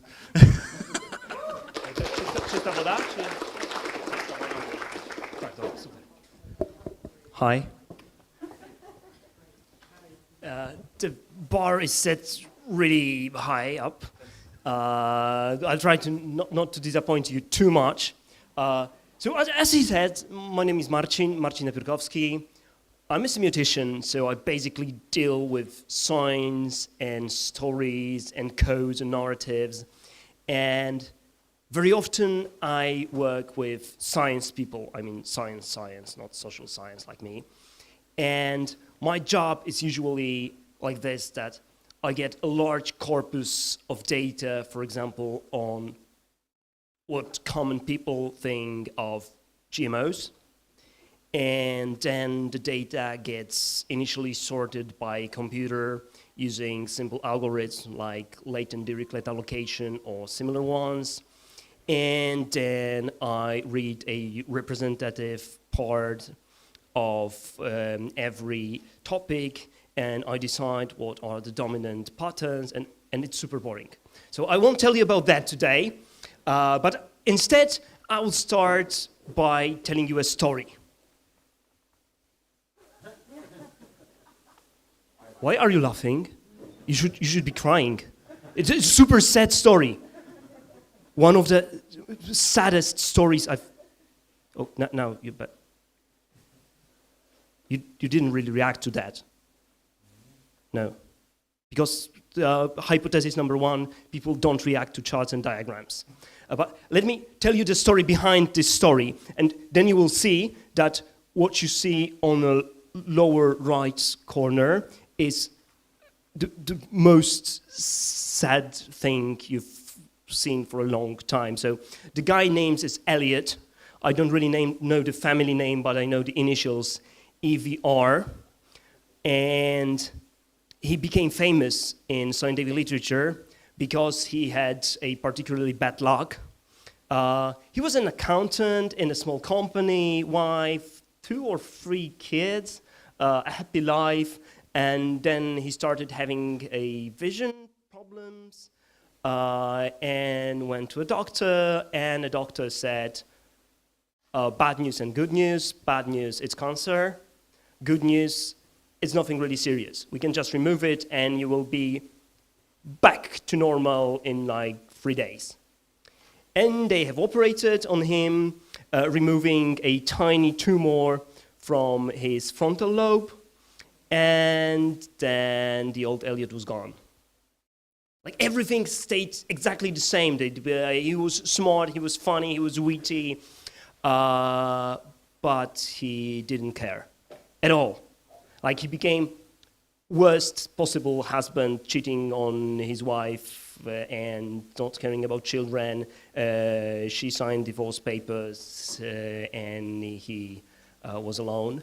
And then he became a really, really bad accountant, doing everything like, yeah, I don't care, I don't care. Then he invested all his money, he was an accountant, he invested all his money with a guy who was obviously a fraud, but promised a lot of return, and he lost all his money. He ended up living again on his parents' farm, and he didn't even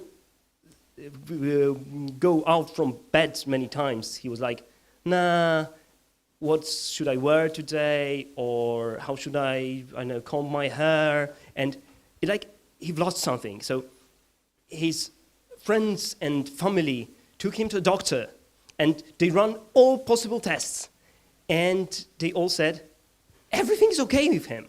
The important parts of the brain are intact.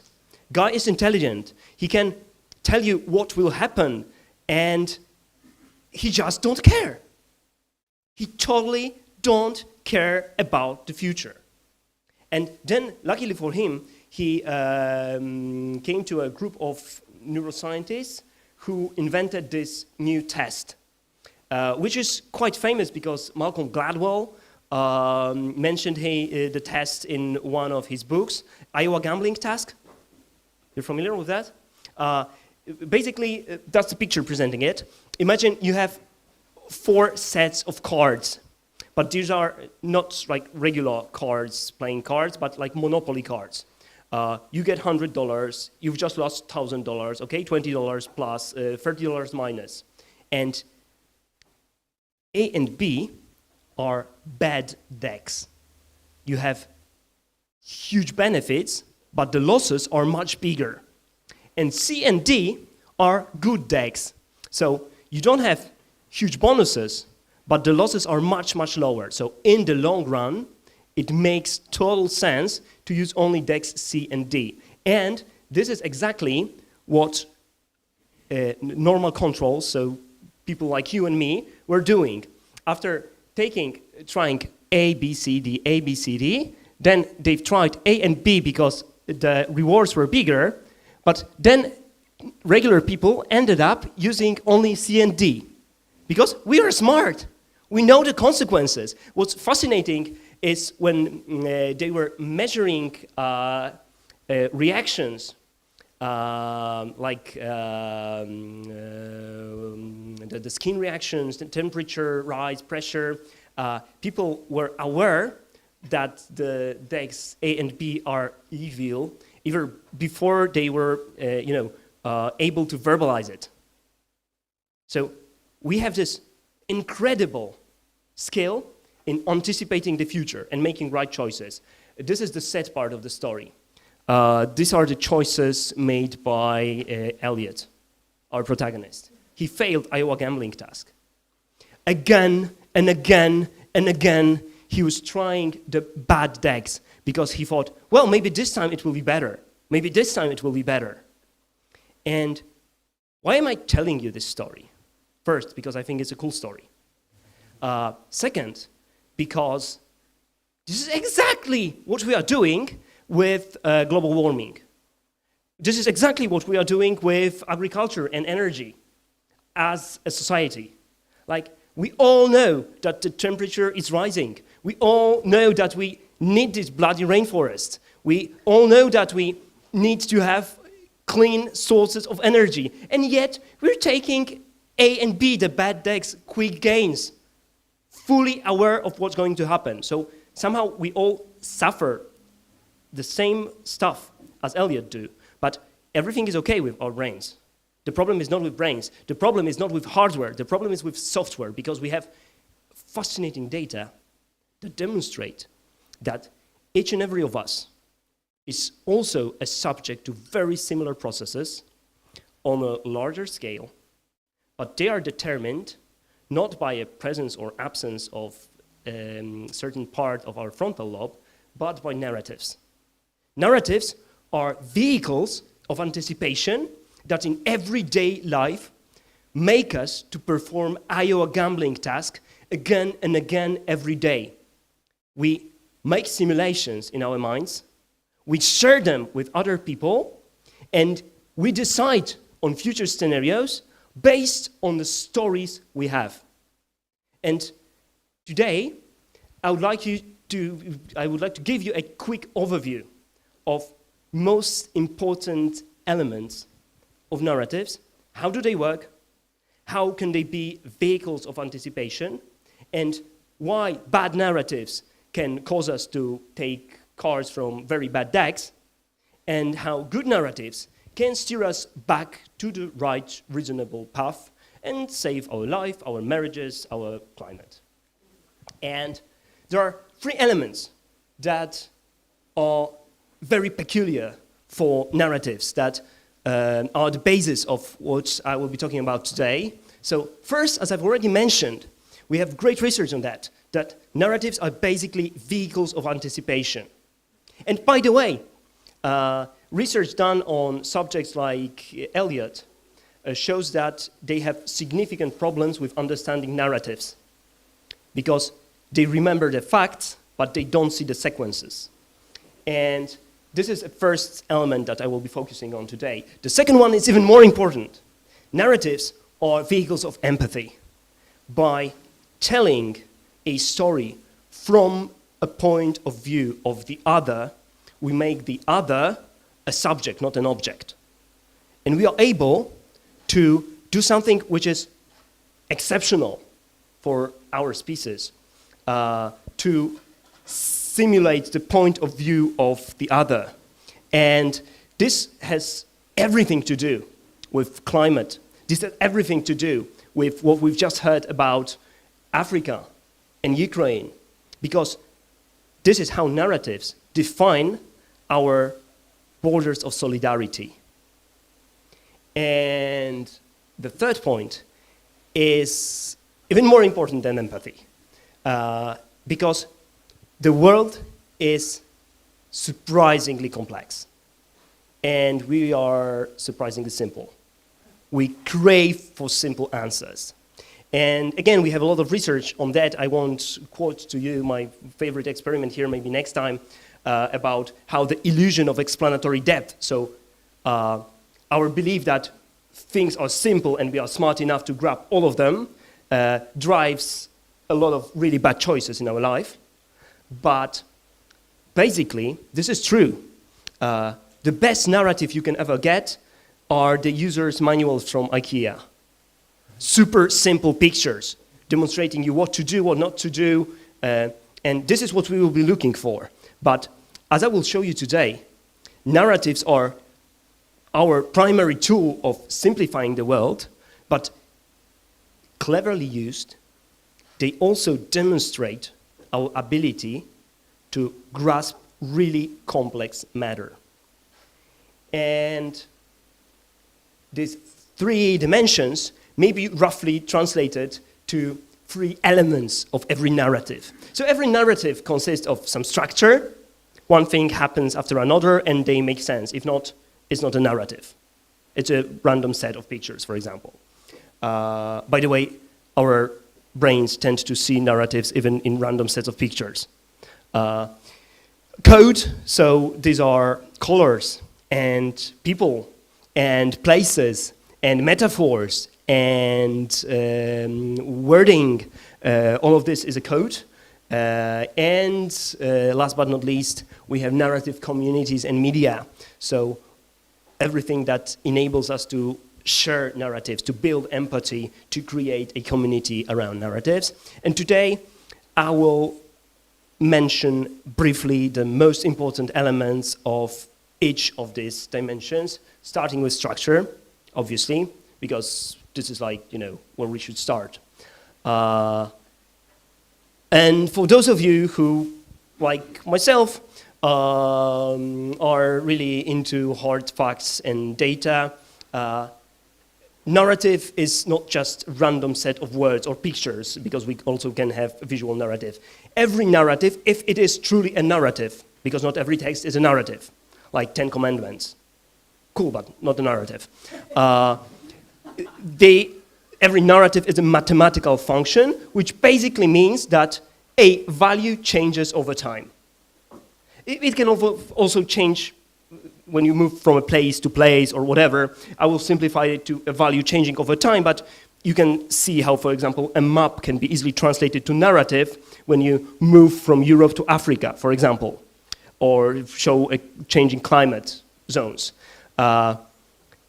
Let's take a simple example here, like from rags to riches. We have a poor guy who started his first business, I know, cleaning shoes, then selling shoes, and now he's a major manufacturer. This is a story of Uncle Scrooge from the DuckTales, you remember, the Disney guy? Or Elon Musk, or whatever. This is, by the way, modeled on the diagram showing the net worth of Elon Musk, not just random data. So a value here is billions of dollars, or millions of dollars, or whatever dollars, and another axis is time. We can have a different narrative, for example, two friends from childhood. They went different ways, one to one school, one to another, different neighborhoods, different friends, and then they start to realize that they don't like each other so much. Then one of them votes for liberal party and another one for more right-wing party. They start hate each other guts, and they end up, you know, very low. It's like, I don't know, Vandana Shiva and Mark Lynas, or whatever. If you've seen a lot of these dramas, yeah? I don't want to oversimplify things too much, but when you realize that these are basically simple mathematical functions, it's very easy to categorize them. So first dominant narrative today, and when you think about ecology, is totally number one, is a narrative of degradation, the fall. World used to be better. We have cleaner rivers, we have cleaner air, we used to have, sorry. And now everything is worse. What's crucial is everything. Like when we use this narrative as a master narrative, as this so-called great narrative, it tends to have this every in the story. So the problem is that a lot of things used to be better, but a lot not. So when you are a declared environmentalist and this is your credo, you tend to overlook everything that actually got better, like technological solutions to your problems. So Donald Trump and Vandana Shiva and your local producer of food using his grandma in commercials, they all use this narrative. But the main counter-narrative is equally simple. It's a naive narrative of progress, that everything is getting better, and okay, maybe we have some minor fluctuations, but basically, we're totally safe. We don't have to worry, we don't have to panic, because technology is getting better and better every day, so I don't really have to quit smoking, because they will invent cancer cure and I will be immortal. Anyway, you get the point, yeah? We have two more complex narratives, and this is my personal favorite. So if you ask me, so don't ask this question after the lecture, which narrative structure is the best, which one we should use the crisis one. This is the fairy tale, basically. So there was a happy kingdom, and one day a dragon appeared, and everything, you know, went to ashes, but then there was this brave princess, and she went for a journey, and she saved the world. This is our narrative, like Armageddon with Bruce Willis. That's my favorite example, as you remember from previous photo conferences, okay? Whenever we show challenge, we not only demonstrate that the situation is dire, but we also immediately point to possible solutions. So challenge should be a number one pick for us. And by the way, congratulations on doing exactly that on this beautiful stripes graphic. This is this narrative. And immediately, I'm familiar with the stripes, but we have a turning point here, okay? And the hope. So this is how you can do great visual narratives. We don't need words to present this. Congratulations, yeah. Man, job well done, really. The problem is, there is equally attractive counter-narrative for that. And if you will listen carefully to a lot of European politicians right now, to a lot of American politicians right now, they will say, no, we're not stupid enough to believe in decline or progress in a simple form. But we believe in Oswald Spengler or Samuel Huntington. We have the civilizations that have rise and fall, and it's a natural cycle. And now everything will only go down because we're past the point of, our noon.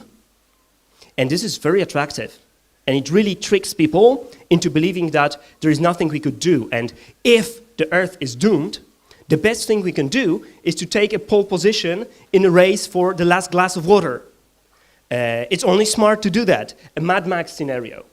And funny thing is that we have one more narrative. It seems super not attractive, like nothing changes.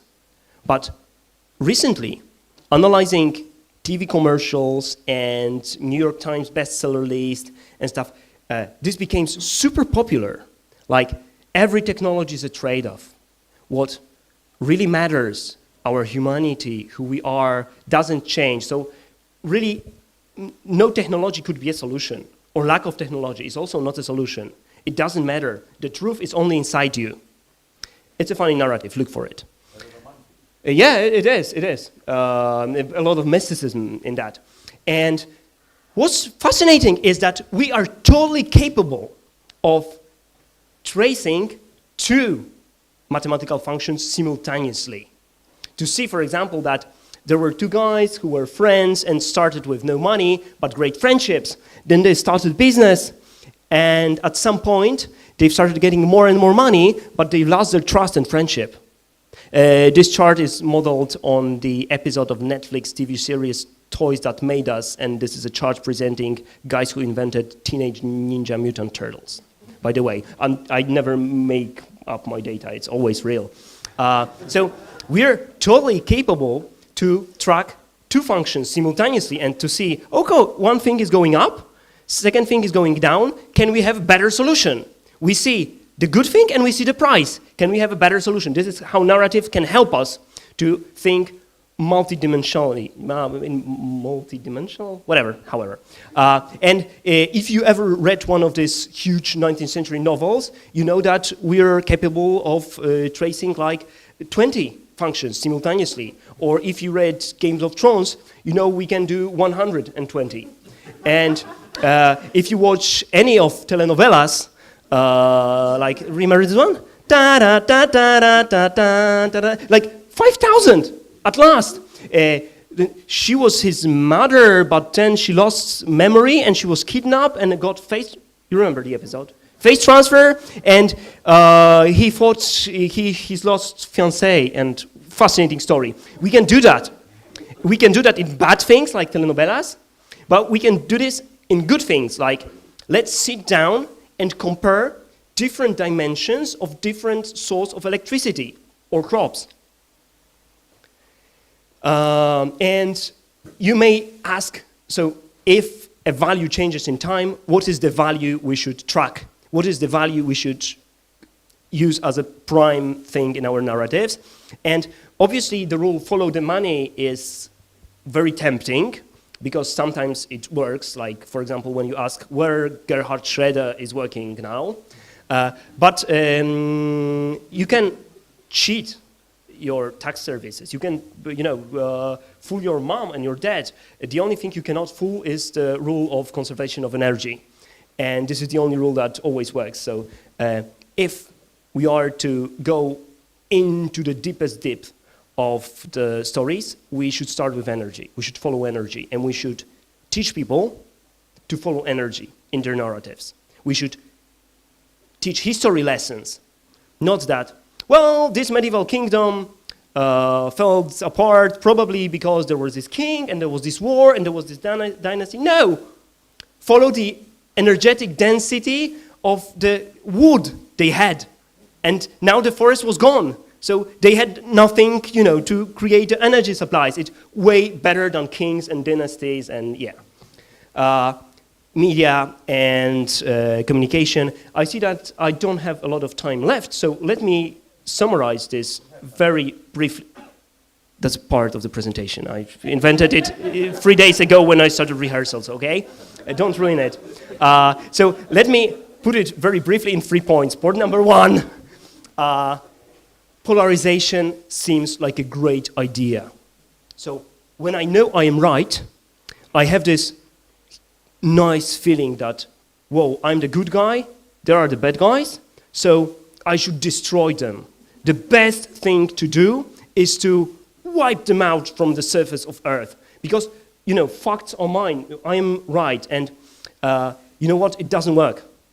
It doesn't work, it never works.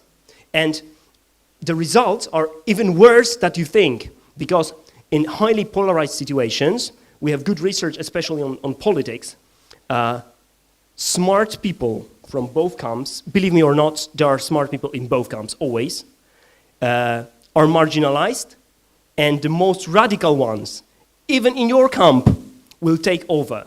And the only organizations that really long-term benefit from polarizations are Twitter and Facebook and social media, and tabloids.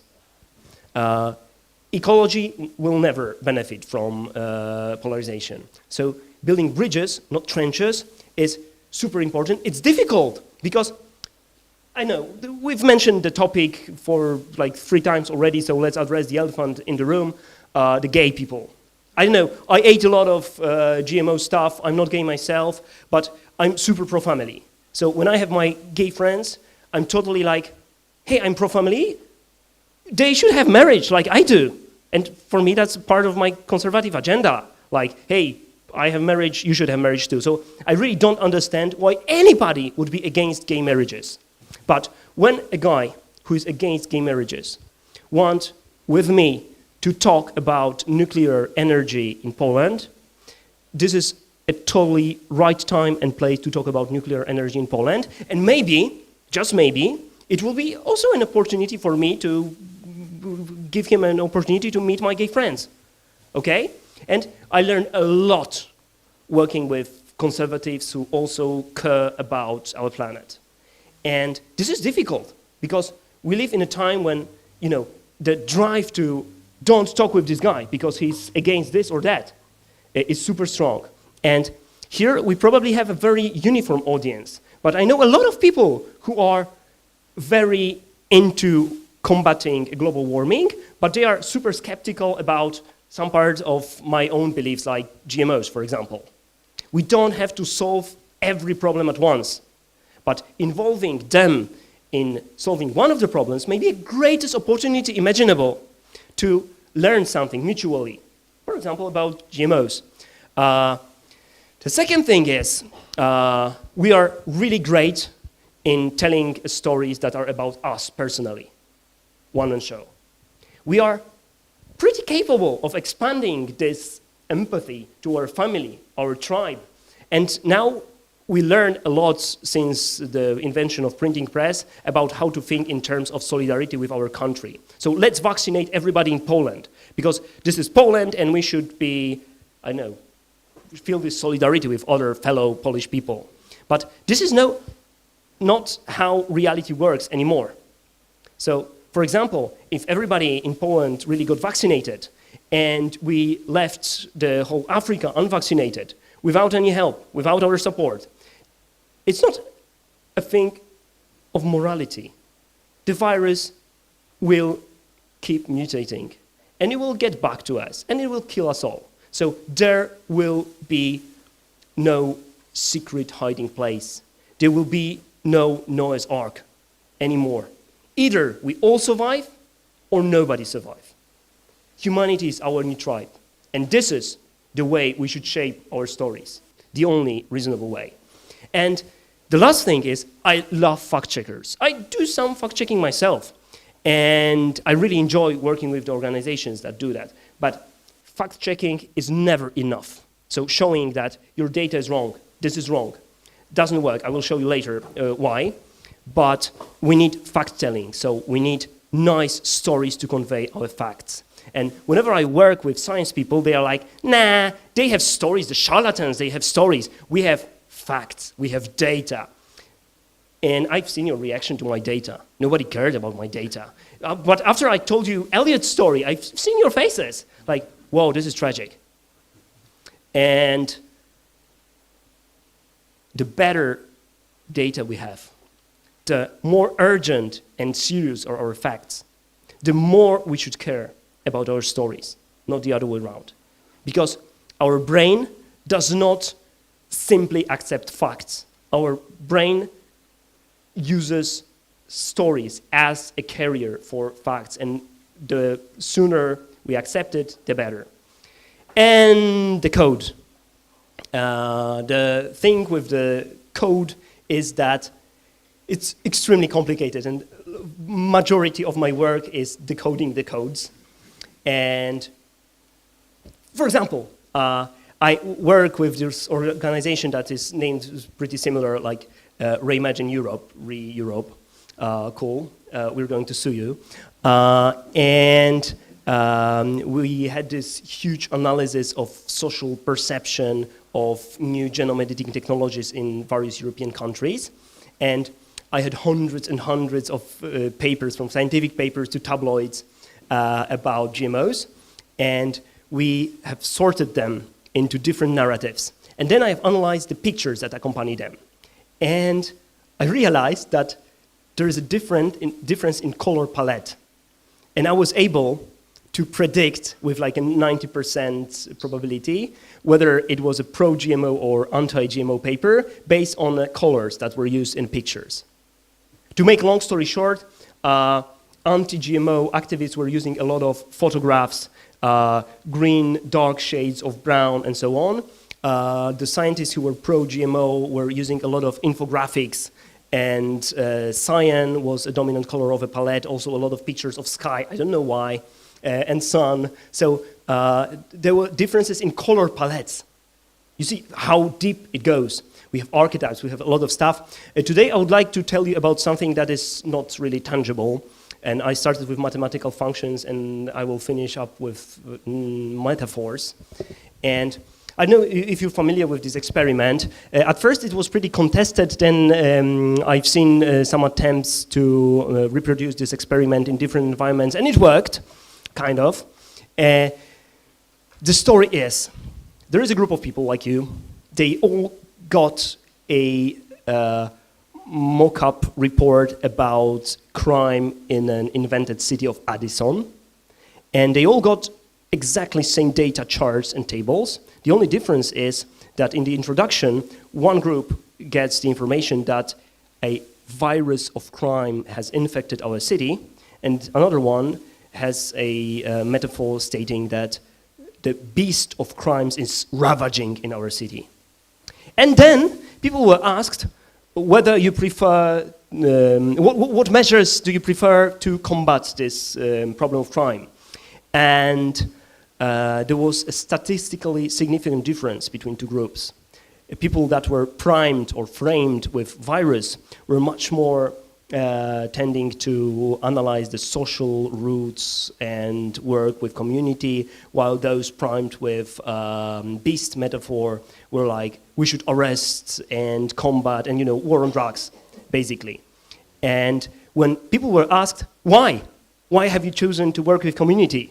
Everybody was like, it's from the data, it's here. And don't you think you were primed with the metaphor? I didn't even read the first page. I didn't remember that it was about virus. This is how metaphors work. They prime us very strongly, and we're not even aware how they work. So, and this was also important because these metaphors were not made up by the researchers. The virus was taken from one study in Chicago organized by the Democratic Party, and the beast was taken from the war on crime since Nixon and Reagan. So these are the metaphors that are actually really shaping American perception of crime. And we see that they work. And think about it. Next time you will write something about crisis and climate, and let me give you a nice example. The vaccine. It was also used today that we were incredibly fast with getting the vaccine, and we were all using this metaphor, racing the disease. And I was the first one to do that. I was like, it's incredible how science got really quick, and we should, you know, expect to wait like 20 years, but, you know, 12 months. And then I analyzed a huge corpus of data on anti-vax movement. And you know what was the main concern? What was the main metaphor? It's too fast. It's too quick. It was like some stupid race. And who gave them this metaphor? I did. Not personally, but you know, people like me. So this is how caring, clever, I don't know, we should be with our metaphors. And what's even more important is that negation doesn't work. So whenever, you're familiar with the book? Don't Think of an Elephant? Yeah, so I'm not repeating the book here, but basically what Democrats were doing for many years in the US were taking the terms coined by the Republicans, like taxes are burden, and saying, it is not true that taxes are burden. This is not how it works.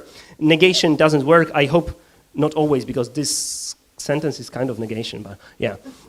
Basically, when we see don't think of an elephant, we think about an elephant, and when we hear crime is not like a beast, we hear crime is a beast.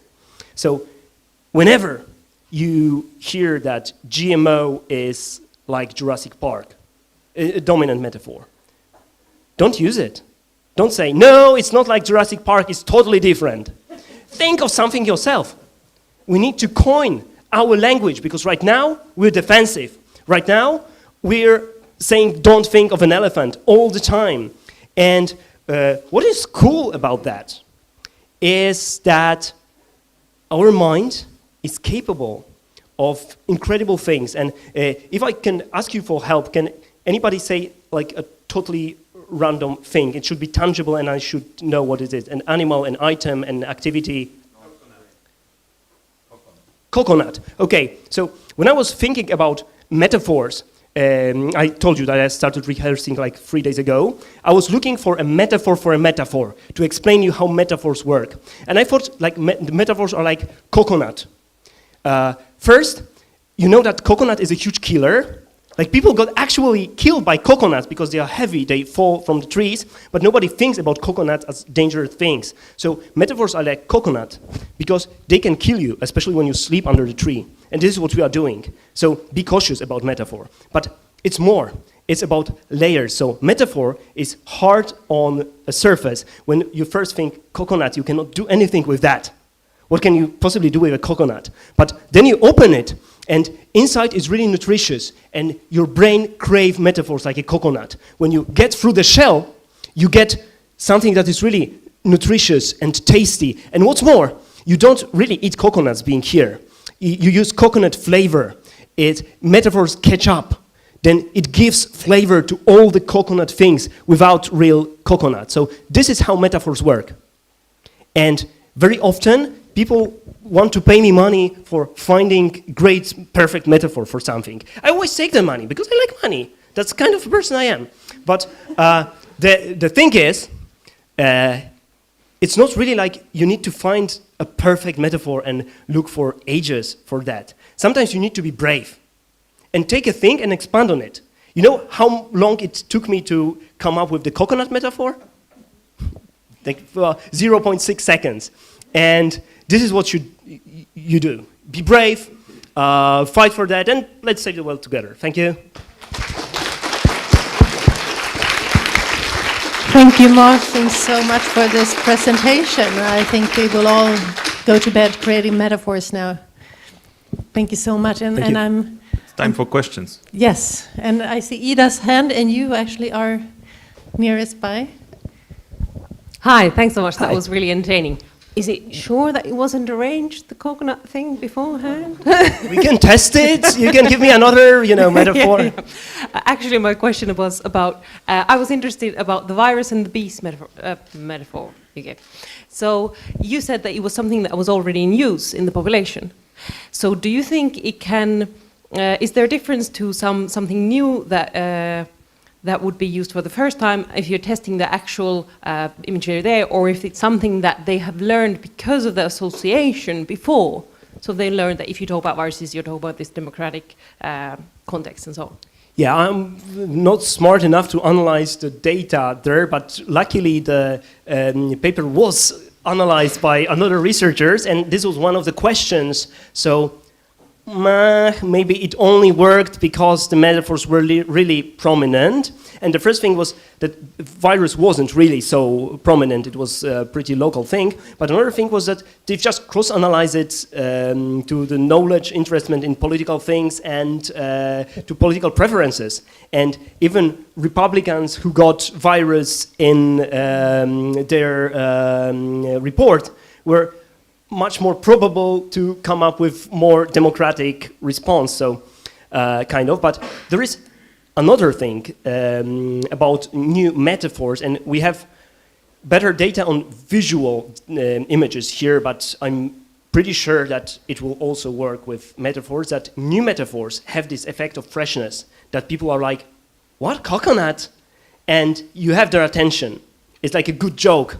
They wait for, the payoff. And this is another thing why we should be brave with coining new metaphors, even if only for one text. When you write an op-ed, when you write a blog piece, be creative about it, keep using one metaphor throughout the whole text, but then you can, put it into trash if it didn't work, really, or if it was just a one-trick pony. That's really inspiring. Thanks. Great. Thank you. So if you, yes. That was really fascinating. Thank you. I'm here. Hello. Sorry. Yes, I just quick anecdote that I was interviewed about COP's menu last year for COP26, and just by a tiny magazine in the UK that no one really reads. And I said serving meat on the menu is like serving cigarettes at a lung cancer conference, and that's the best thing I've ever done in the media. It got reported by the Washington Post, to the New York Times, to Beijing, to everywhere, went global because it was a good metaphor. So I thought agreed, and it was chance. I actually thought my girlfriend came up with it, so it wasn't even my idea. But I was just going to ask, I've been lucky enough to do quite a lot of TV appearances recently in the last few months, and on the vegan topic actually, and I often find myself, I choose the metaphor I'm going to talk about, and I go in there saying I know what my metaphor is going to be, I know what my framing is going to be, and the other side goes in there with their framing, and it's generally, it's so natural, the calves love, being taken away from their mothers, and they suck my finger, and they're like, oh, thank you, farmer, so much, sort of thing. And the debate, you have like an hour-long debate, but we're both just stuck in our own framings, in our own metaphors, and there's a contradiction almost in the strategy here, which is that you can't build bridges when you're sticking to your own metaphors in that way. So I just would like to hear a reflection on how you combine those two strategies there. You cannot negate metaphors, and building trenches with metaphors is also not effective. But what if we kidnapped the metaphors? So in this situation, we could take the metaphors, and let me use an example from Polish politics. One of Polish politicians from PSL, the Agrarian Party, after being accused that, well, first you were in coalition with left-wing post-communists, and then you were ready to form a coalition with right-wing parties. Who are you? He said, I'm a driver, and a good driver turns left and turns right. And he was like, whoa, that's a good one. And then another politician said, when I see a driver who drives from left to right, I want to keep as far from the guy as possible. And this is kidnapping. You can take the metaphor and dismantle it and use it for yours. And then you build a dialogue, you show that you actually listen, and you make a guy look like a fool. So, win-win situation. And by the way, it often starts a game that shows also respect, appreciation, and it's smart. But the lung cancer metaphor, a cool one. Hi, thank you very much for your presentation. These are the lights, they're really blinding, yes. Yes, that's, you shine. There's a metaphor, a narrative, that has played still playing a really strong role in our society, which is the Easter Island, how it collapsed, and how supposedly the collapsed people are using it as a metaphor to say that we're going to collapse, right? And there's been very recent research, and I was wondering if you have seen it, that actually some Polish research scientists have participated in that are saying it's actually a totally different story. Like the Eastern Island and the populations on that, it's a wonderful, beautiful resilience story about how they survived, they managed, they collaborated in very harsh situations. So the actual reality that it's uncovered by science tells a totally different story than the myth of collapse of the Eastern Island that is used, and it's even the cover of those books from Jared, whatever, on Civilization, collapse. Yeah. So, but it seems that that new story, which is the real story, obviously, is not picking up. It's complicated. Sometimes so how do we replace that narrative? You cannot really do that. Sometimes, the Vikings may not wear the horns, but the horns will be there in collective imagination. Rapa Nui is a fascinating idea because it became a metaphor for, the future eaters. Like, we all do that, and every civilization will end up eating everything. I think it's tempting to write that, you see, it's actually the other way around. And sometimes we have this, interesting pieces like in medieval, everybody knew that the earth is round, nobody really thought it's flat. And we had a lot of nice books about medieval astronomy recently. But again, when I want to address a flat earther, I will say, well, it's so medieval. So sometimes you cannot undo old science by a new science, even if the evidence will be compelling. It's just stories. So you have to invent your own. No, but we're not saying, people who want to know about history of Rapa Nui will know the new data and the tourism, for example, and so on. So this is not like we cannot really undo the bad data, but how it works as a metaphor, as an image. It's too strongly interconnected with Atlantis now, and I think it will be for a long time. And we have one more last question. Oh, we can have more. Can we? Please tell us just a few words about your new book, because I wrote on our fan page that you would do this. Maybe at the end. But now, go ahead. No, I don't have anything special to say. That everything that was made any sense from the book, I already told you. So So we don't have to buy it. Yeah, you don't have to buy it. Yeah. Okay, we won't do this. It's in Polish. Yeah. Spoiler. Well, we can translate it maybe. Question. Thank you for a nice talk. You made the example that when the vaccines came, we were like, it's awesome, look at the speed. And the people who didn't like the vaccines were like, I feel this is too fast, I'm uncomfortable. Now this is like second guessing and counterfactual history, but I could imagine a hypothetical world where we sat down and said, we're gonna lose some lives and we're gonna take 5 years because we're gonna test this vaccine. It's gonna be nice and slow and thorough. And there's going to be some people who don't like vaccines who are going to be like, no, vaccines don't work because it's too slow. And they'll just frame the, instead of giving them the fastball, they'll just frame the slow ball negatively. So, what's the point of doing that then if your opposition will frame the thing you're handing them to their benefit no matter what?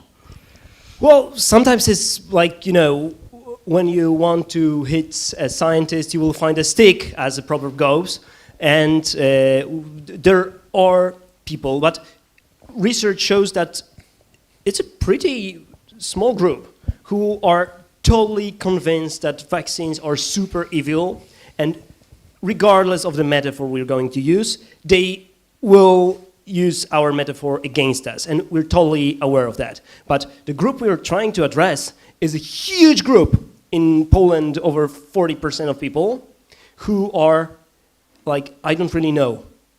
And they will be influenced either by us or by the anti-vaccine lobby. And it's very important to create, a nice flat ground here, not, to put ourselves in a bad position just by using this metaphor. And by the way, when I work with vaccine people right now, we kind of know what to say. Instead of using metaphors like race, speed, we should go deeper into details and speak about a wall or a pyramid. Like, look, by investing in science for years, we were able to build this strong foundation that was only lacking this small part. And this is how we were able to beat the disease, or not yet. And this is why we should keep investing in science. We should give high salaries to science people like myself. And but it's a long story. Thank you very much. Thank you.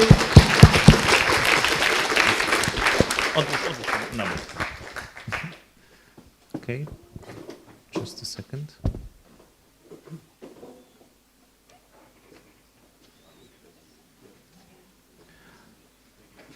Our next guest is Professor Wiktor Kotowski.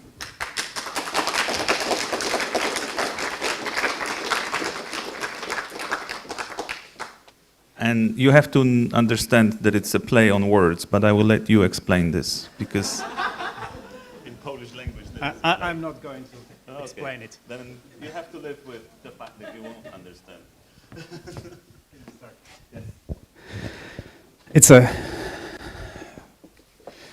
It's a challenge to speak after Marcin,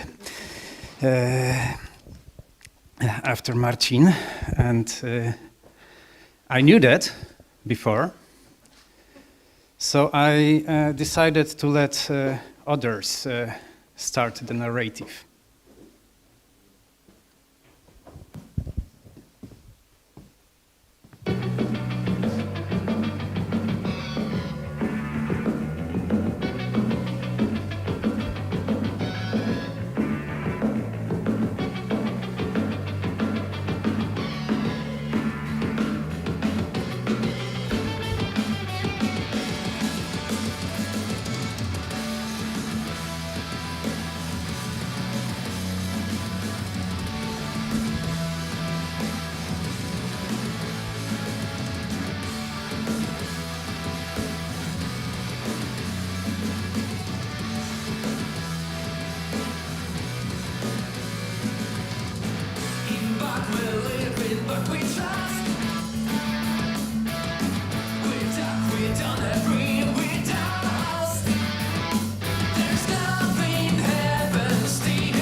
band is called Complete.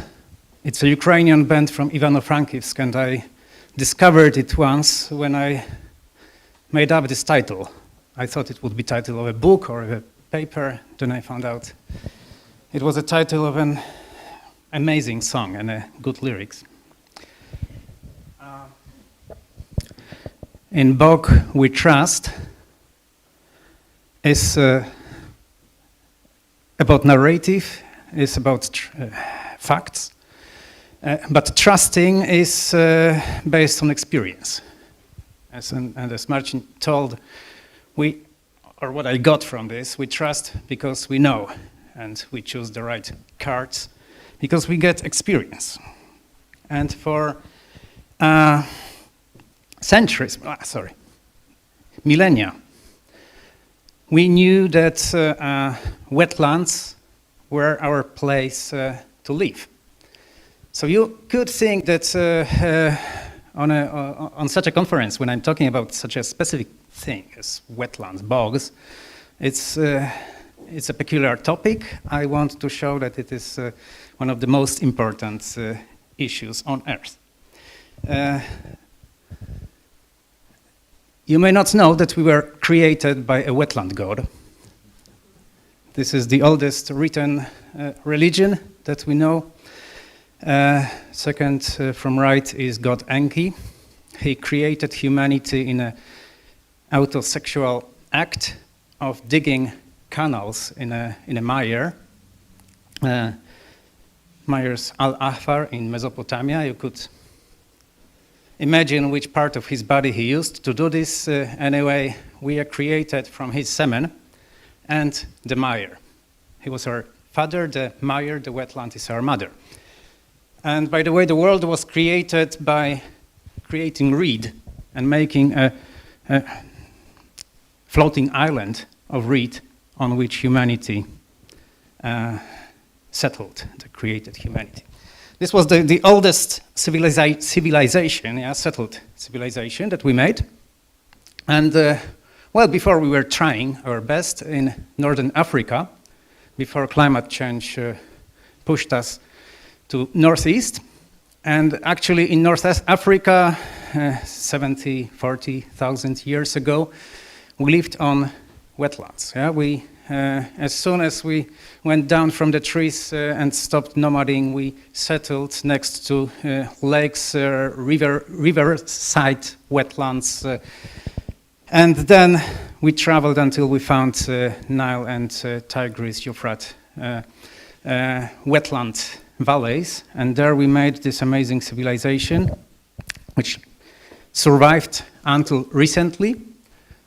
This is not the Palace of Babylon. This was probably much different, but this is amazing, and this collapsed only recently when Saddam Hussein decided to drain this area to modernize it, but also as a revenge for Arab uprising, people hiding there. And this is a story that is repeating from many sides of the world. Yeah, that wetlands were places where people lived in a harmony. This is a narrative, of course, with nature, but they benefited from nature, and this nature was a common good. And then they were conquered, they were governed by external power, by amelioration, by reclamation, drainage, and the civilization collapsed, and the environment that maintained it collapsed as well. And so during this song by Complete, I showed pictures from Europe. This is another part of the world. These are Mesopotamian wetlands now. Let's jump elsewhere.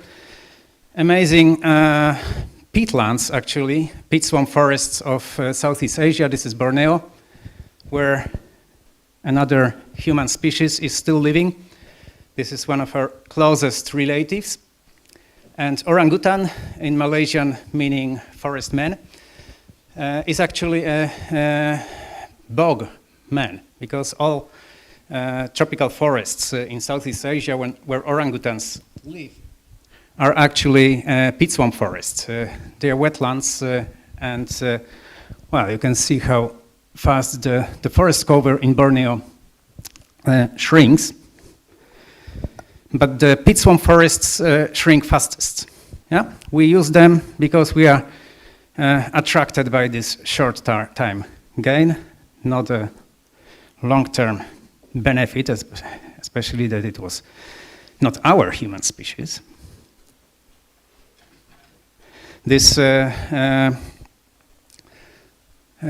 my photos, and you see this Indonesian peatland. This is Malaysia, actually. Peatlands burning each year on a massive scale, because once you drain a peatland in such a climate, they burn easily, not within plantations next by, because you cannot drain a piece just for the plantation. You drain mires in a kilometers extent, and then you leave these drained or dry forests which have no soil under the roots. Okay, there is many words. I will now go to my comfort zone of biology and ecology. Bogs, fens, swamps, mires, marshes, they are all wetlands. I use the name bog because this is the mostly used in a common language. Bogs and fens and most swamps are mires. I will tell what mires are. And mires are about half of world wetlands. World wetlands is about 6% of the continent's surface. And some of them look like this. These are from Poland. And they, of course, have amazing wildlife, and these species are all threatened. Turtle, the aquatic warbler, plenty of bird species on the migration or as nesting habitats, frogs and other amphibians, and humans as a species still attached to wetlands, but less and less. But I'm not going to talk about this type of connections, and I'm not going to talk about biodiversity today. I'm going to focus on the climate, and that's why I will talk about half of world wetlands, about mires, which are those wetlands that produce peat.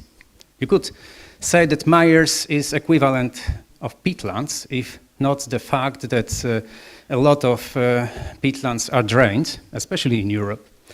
And these are not mires anymore, because mires are wetlands. Peatlands are wetlands as long as we don't drain them.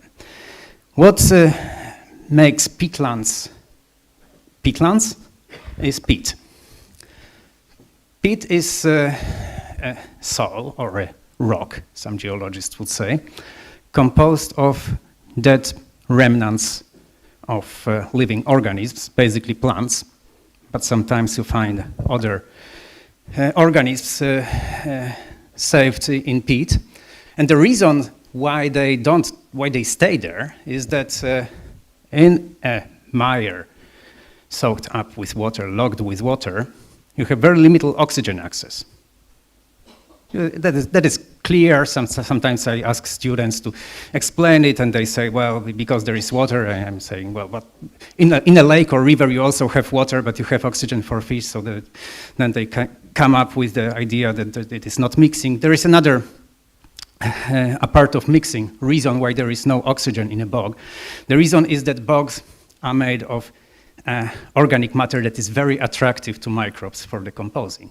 Yeah? Any organic matter is quickly decomposed if you have enough moisture and oxygen, and you have all the microbes, fermentation, by the way. But because of the lack of mixing, this oxygen doesn't get down because it is immediately used by these microbes at the first centimeters. And then whatever is deeper can be saved, like this guy. There are various plants as peat builders, and we all know mainly about sphagnum, peat mosses, which indeed produce peat on the most of world peatlands, especially northern peatlands. But they are not the only peat builders. There are other bryophytes, other mosses, which are much more common in Central Europe, by the way, than bryophytes.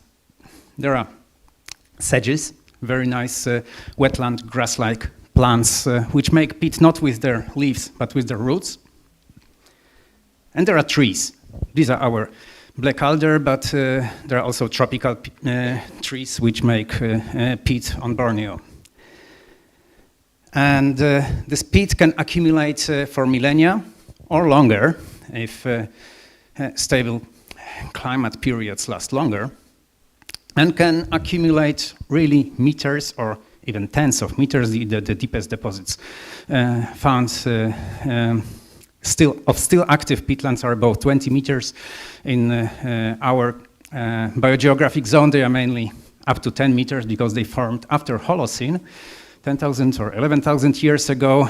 Peat accumulates on average 1 millimeter a year. It is a very slow process, but if it continues for millennia, it can withdraw from atmosphere a lot of carbon. Yeah, because this peat are plants which assimilated CO2 from the atmosphere, and it is removed from cycling. To understand how potent peatlands are in removing carbon from atmosphere, we have to realize that black coal and brown coal as well, by the way, have been peat. Yeah? So the peatlands have done this job before, and they will do again. Yeah? If you look at this complicated graph, here you have time scale in millions of years, and you have two lines. This is the concentration of carbon dioxide in the atmosphere, easy to reconstruct. Temperature, a little bit more difficult, but also geologists have methods. And if you look at the CO2, you see a steep drop here. And this period is called Carboniferous. Not for no reason, yeah. So there is a reason to call it Carboniferous, and the temperature follows. Yeah. This is when enormous peatlands were created within quite long periods of time, withdrawing from the atmosphere enormous amount of carbon, lowering the greenhouse gas effect on the Earth. There was an arrow. And the same is actually happening still, or has been happening in Holocene. Yeah, we have papers linking the initial cooling of climate during Holocene, after the glaciation, linking this to massive development of peatlands, mires in the northern hemisphere especially.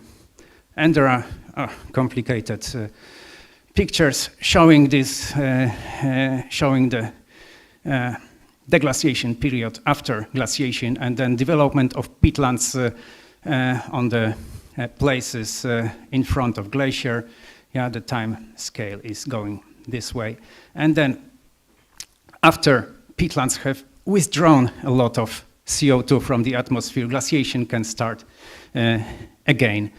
And there is also some phase of methane emission from previous peatlands opened by the melting glacier. This is a bit too complicated to tell on a short run, but peatlands have a potent role to play in the global carbon cycles.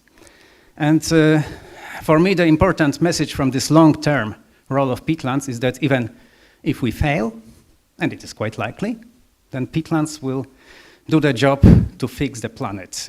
Not only they, but they have an amazingly important role to do.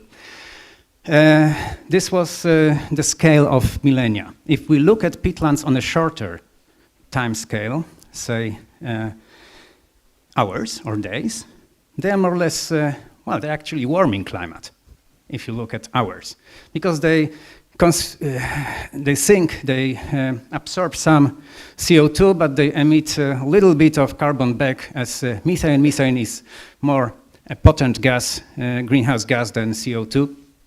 So it's warming. If you extend the time window in decades, you find that they are actually climate neutral, because this methane is oxidating in the atmosphere, carbon stays in the bog, in the peat. So if you take the balance, they are carbon neutral, climate neutral.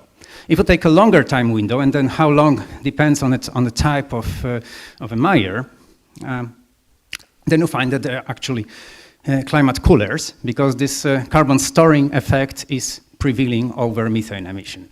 And this is quite important to understand, that they will not do the job immediately. And the current carbon accumulation in peatlands is about 1% of our emissions. Yeah? And even if we fix the drained peatlands, they will not absorb our emissions. Yeah? There is no other way than stop burning fossil fuels. But in the climate context, a much more important message is the amount of carbon that has already been accumulated. Yeah? The carbon that is the stock within peatlands. It is most evidence show that it is about 500 gigatons, so a little bit less than currently in the atmosphere, twice more than in all forest biomass of the world. Forests cover 30% of continents, peatlands 3%. So the carbon density is amazing in these ecosystems. Yeah? This is 1/3 of soil organic carbon on 3% of the globe, which means that if we lose this carbon, we can pump to the atmosphere really a lot. If we keep it and prevent this escape, we can also do a lot.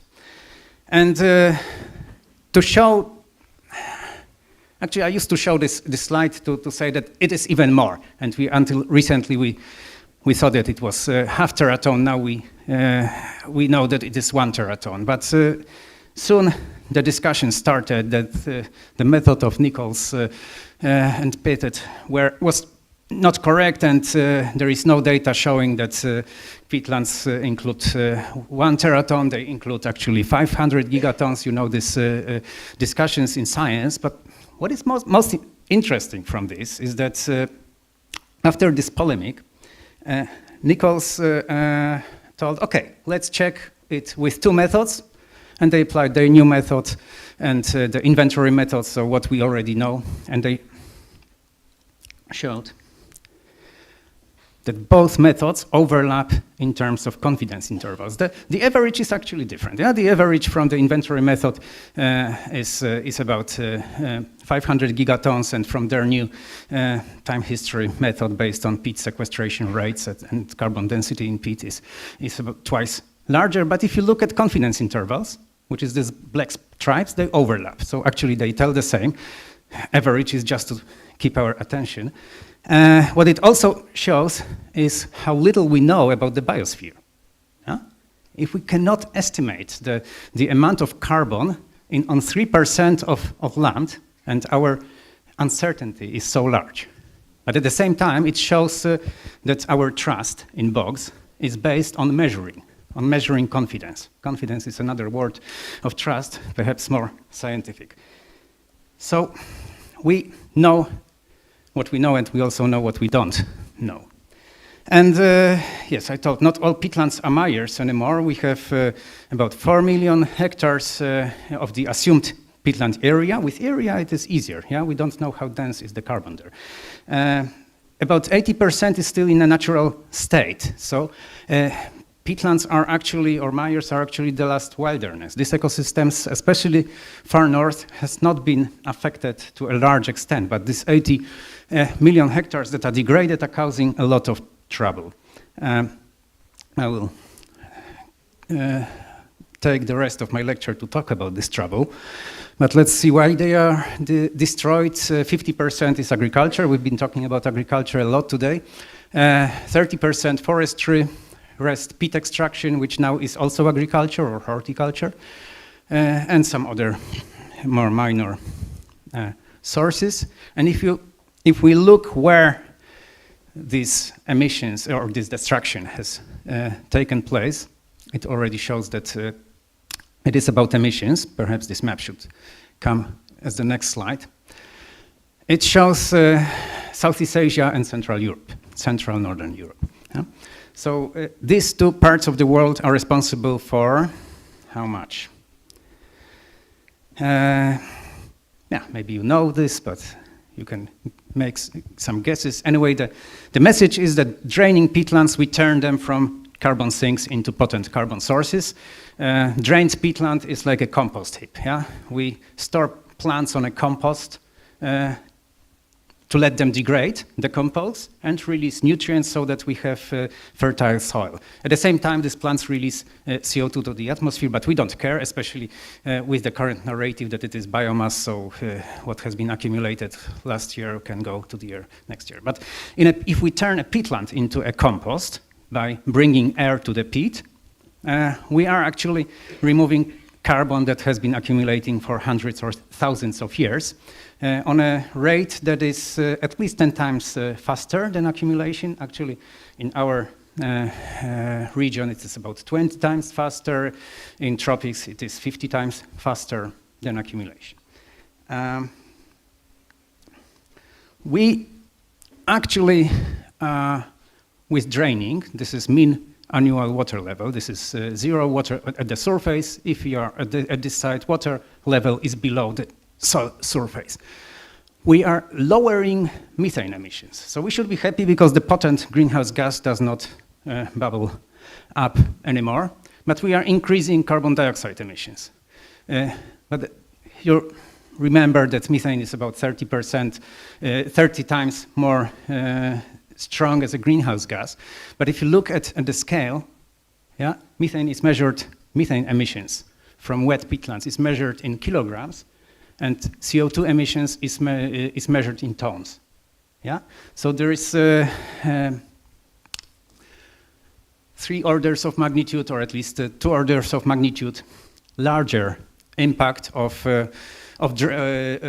radiative forcing of drained peatlands than wet peatlands. So we like peatlands to be somewhere here, yeah, with reasonably low methane emissions and very low carbon CO2 emissions, or perhaps sink. So water at the surface or a little bit below.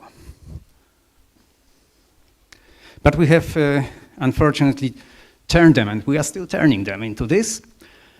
Okay, so the answer to the question is 2 gigatons a year, more or less. There are various estimates, 1.5, 2.5. So this is the average.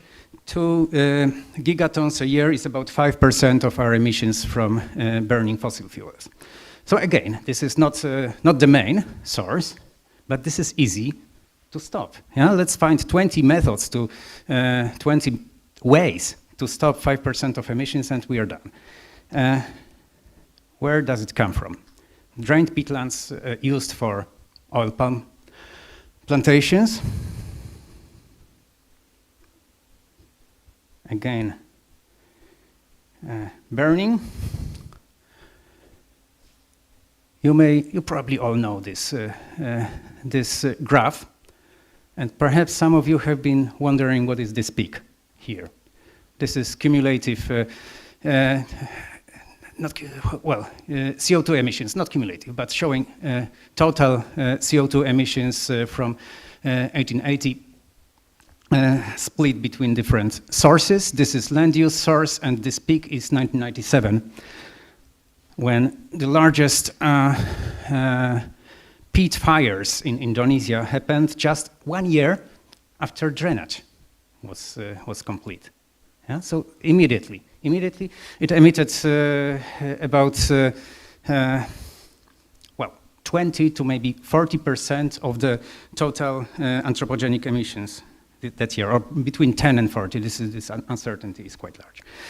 But back to Europe and to Poland, actually, we are doing the same. Yeah, this is not only oil palm plantations. This is also dairy farming. Most of peatlands in Europe are used for, or drained peatlands in Europe are used for dairy farming. Such a grassland emits at least 20 tons per hectare per year. can be 30. So it is equivalent to driving your car for 200,000 kilometers a year from 1 hectare. 1 hectare. In Poland only we have 1,200,000 hectares of drained peatlands. In Europe we have 15 million, something like this. No? It's not only hay meadows, these are also pastures, but also plantations of carrots, for example, in Norway, of, no, not this way, potatoes, and many others. This is a cumulative graph showing how much more emissions from peatlands you have by adding next country, and Indonesia it's only makes about 40% of all greenhouse gas emissions from drained peatlands of the world. Poland is number 13, but if you take EU together, it is a good second. After Indonesia, you have European Union. On this graph by Hans Joosten from Greifswald Meyer Center, Poland was actually underestimated, in my opinion. I recently calculated by using simply the IPCC standard emission factors for types of drained peatlands and our assumed not very good knowledge about the area of the drained peatlands under various land use in Poland, and I got an estimate of 34 million tons, which is about 10% of our reported emissions from drained peatlands, from this 1,200,000 hectares. And this is more than all emissions that are reported from agriculture. Of course, officially they don't include it. How do they look? They look like this. So they are hay meadows. Some of this hay is used as fodder in Poland. Some of this hay is exported actually to Sweden. Sweden and Norway are exporting our hay. It's amazing that it makes sense, but it's food security, so Norway decided to be independent in terms of food supply, so they don't. So they would not buy milk, but they buy hay instead from Poland. But this is 100 euro per hectare. Yeah. So this is not an amazing gain. And this is to get milk or butter. If we calculate carbon footprint of this milk and include, well, we usually think about this, yeah, from cow rumination processes. So this is per 1 liter of milk you have about 1/4 kilo of CO2 from cow rumination and extra 2 kilos from peat degradation. If you make cream of that, you have 50 kilos for 1 kilo of cream, and if you make butter, you have over 100 kilograms of CO2 emissions per 1 kilogram of butter. If you don't make it on a drained peatlands, you have 15. So it is quite a difference, and this is not as complicated calculations. I just looked at the efficiency of milk production on Polish grasslands average, and it is emission factors of 20 tons per hectare per year. A funny thing is that a lot of these peatlands in Poland are actually not used to feed cows, because this hay is not good anymore. Because if you drain a peatland, they degrade after 30, 40 years to such a state that it doesn't make sense. But many of them are mown still, because we pay farmers to mow, yeah, because they get subsidies. Sometimes they don't mow, and then we have this type of pictures, for example, nettles, because this peat releases a lot of nitrogen, so we have this type of ruderal nitrophilous vegetation. Sometimes these peatlands burn, and when peat burns, the release of CO2 along with smog is enormous. And this is not all. This is not all the picture of peatland degradation. This is another way. Remember this graph where 10% of peatlands were lost due to peat extraction. This is one site I visited in Canada, enormous peat extraction areas. But Canada used to be #1 exporter of raw peat, and now Latvia has replaced it. And if you include processed peat for horticultural substrate, this is still Germany. So this peatlands in greenhouses, and if you eat vegetables from supermarkets in Europe, you certainly get it with a high carbon footprint from peat. This peat is being used in this type of places, for example. So we have a problem, and to change this, we not only need to simply save peatlands, say they are protected, we need to change the systems of food production in the field and ex situ. If this is current emissions from drained peatlands, this is potential emissions from drained peatlands. There is still a lot to go. And there is a risk that these still pristine peatlands will be drained because there is a move of agriculture from south to north. Yeah? And peatlands are in the north, most of them. And with climate change, we observe that more and more agricultural pressure in Central Europe, Northern Europe, etc. So, to play the role in the biosphere, peatlands must be wet. This is, there is no discussion about this. And they provide not only mitigation to climate change, which I talked about, but they also provide adaptation. And I will tell a little bit more about it now. So what should we do? First, of course, preserve what is still there. Yeah? Preserve virgin, intact mires. Upscale restoration. Restoration is, can mean rewilding, but can also mean restoring a function of the ecosystem. It doesn't have to be entirely natural, and it is not possible actually to get them back to their original state, but that comes later. The third thing, you may not have heard the word paludiculture. I will tell a few words what it is. Well, we have to change food production systems, get out of the peatlands with food production in most of the biogeographical zones. This is an example of pressure on peatlands. Am I talking too long? Keep going. This is actually not threatened by direct drainage. This is threatened by simply not acknowledging its role. They want to build a coal mine just under this peatland. This is a Ramsar site. This is a national park biosphere reserve in southeast of Poland. And it is obvious that the deep mine would affect the hydrological conditions and this mire would be gone. But this is just one of plenty examples I could show, and it's important to know that there is a campaign in Poland to protect Bagno Bubnów as part of Poleski National Park. But essentially, RePlanet, from my perspective, largely means rewetting.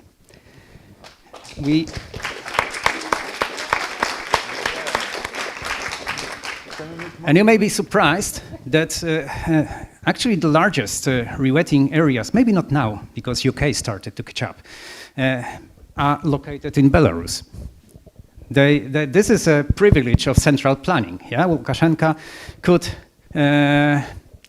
tell, well, these excavated peatlands should be rewetted because we can earn carbon credits or on Kyoto Protocol from this, and they did. They were the first country to report it because they were convinced, actually by my friend Hans Joosten, who is a Dutch working in Germany on the University of Greifswald, who for some time played the role of official representative of Belarus in the climate convention, and he was often blamed for this. How can you work for a dictator?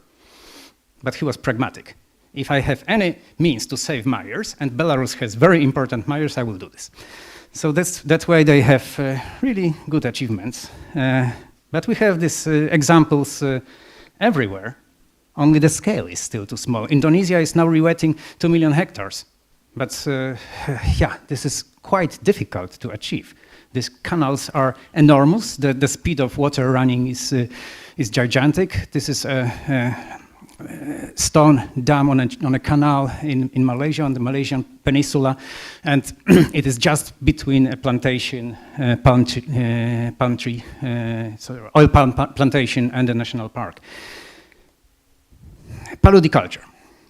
Paludiculture has been invented, well, simultaneously probably in Germany, Netherlands, Switzerland perhaps, and it has been the tradition of many sites. In Al-Akhbar in Iraq, they had paludiculture actually. They were using this reed under wet conditions. But the term was invented recently. And the idea is to re-wet peatlands, but if they are now in the agricultural sector, let them stay there. Yeah, we don't need we will not manage to get everything for rewilding and restoration, so we can produce wetland plants instead of dryland plants on wetlands, which is a stupid idea, but we never planted wetland plants, so we drained wetlands to keep planting cereals or mesic meadows, etc. Now let's benefit from wetland plants, and the story is that if you re-wet a drained peatland, you get all the nutrients that were accumulated there because of the peat decomposition. Actually more, because some of these nutrients became inaccessible after drainage. Phosphorus precipitates to iron and calcium, etc. If you re-wet, you suddenly have very high productivity. We don't love it for peatland restoration, because if you have high productivity, you will not get back these tiny plants or birds with short legs. But you can get this type of reed or cattail. And paludiculture is really innovation. If I had to choose a place where to get biofuels, plant for energy production, this is the only place. Because we have very high production, we don't have enormous biodiversity, but if we re-wet parts of these large peatlands, drained peatland systems, on the edges we save still the protected areas, and in the middle we can produce energy, we can use plants for materials like this. Tifa cattail is an amazing plant. Another source of financing really exploding now, so this is a good story, is carbon credits from peatlands, which means offsetting carbon emissions by companies who don't have to do this, yeah? Not those under Kyoto Protocol. It is all about the voluntary carbon credits. Companies are coming to NGOs and saying we want to offset our emissions to show the customers that we are carbon neutral, and please re-wet some peatlands for us. Germany is doing this with state certified system in Mecklenburg-Vorpommern, in Schleswig-Holstein, and Bavaria, I think, or Brandenburg, I'm not sure. And other services, well, wetlands purify water, have no time to explain how they do this, and they retain water. This is interesting, so a short stop. On the global scale, wetlands, but wetlands excluding lakes and rivers, so basically peatlands and swamps, they contain 17,000 of cubic kilometers of water, which is the same as all soil moisture outside of peatlands. So again, a similar story as with carbon, and rivers, which we see this water in rivers contain 8 times less, and if you look at the atmosphere over lands, this is only 3, so it is 5 times less, or 6, yeah? And this water in wetlands comes back to us, yeah? If it evaporates, it creates fog, it creates rain, so it is not lost. It is important to understand that wetlands really mitigate local climates. Peatlands are cooler. This broken line is a temperature measured in a fen peatland. This is an upland, so it is a few degrees Celsius cooler. So this is one way how they cool down the atmosphere. They absorb heat, but they also absorb heat when water evaporates. Yeah, water evaporation is an endo-energetic process. So we cool our bodies by sweating.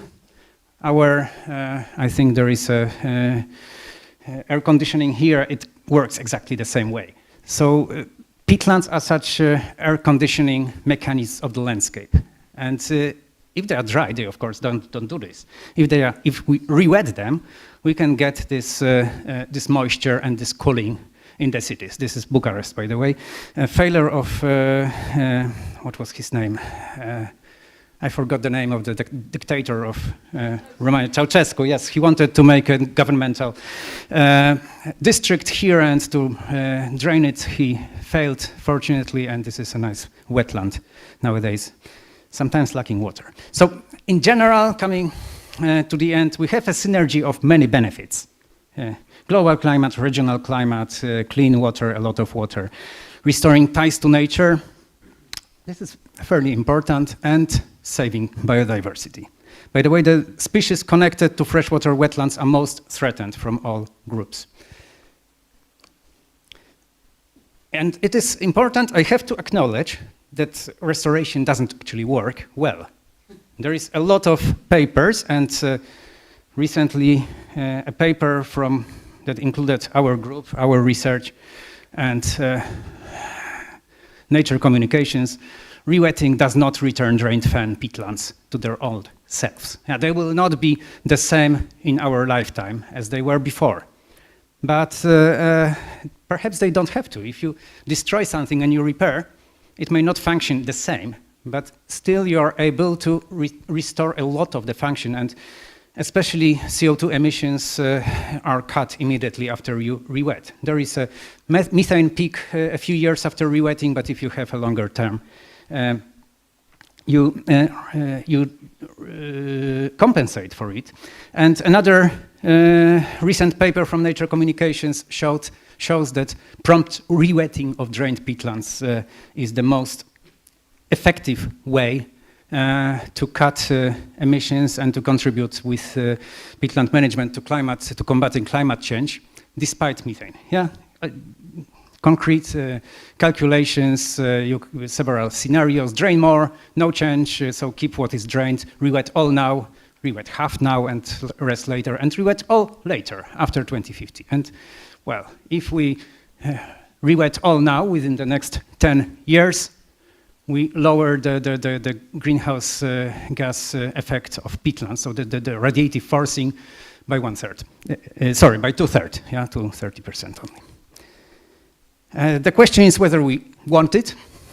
This is not exactly about Myers. This is a study that we carried out about rivers, rewilding, remeandering, but it was also about rewetting. We asked people in Germany, Poland, and Denmark about their preferences. They were shown pictures of different riverside landscapes, including managed landscapes and wetland wilderness, typical rewetting peatlands, you know, with dead trees and a lot of reed, and they all voted for the wilderness. And the second was wetland agriculture. So we have support. It was enormous, actually, we were surprised. On the other hand, those who benefit on the short term from drainage, sorry. Yeah, this is a piece from a few days ago. Farmers in Ireland worry about EU rewetting law. So we need good narratives to convince them. But either way, peatlands will be wet. They must be wet, and they will manage. Yeah? If we don't make them wet, we will fail, and they will grow over our cities. These are peatlands of Campinos forest. This is Warsaw. We want to rewet them. But if we fail, the city will be gone and the peatlands will come again. So this is my hope. Peatlands must be wet for nature, for people, forever. This is not my citation. This is Hans Jost, or not my phrase. And I started with a Ukrainian help. So I will finish with that. At the end, peatlands bogs will soak up pieces of our civilization, and if we can decide which one.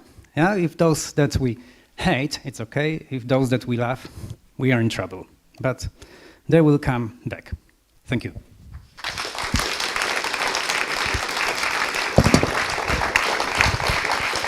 Thank you so much for this presentation, and yeah, let's re-wet. Do we have questions? Yes, do you have? Yes, of course we do. Quick question. If peat is being dried, why does it emit CO2? Because it decomposes.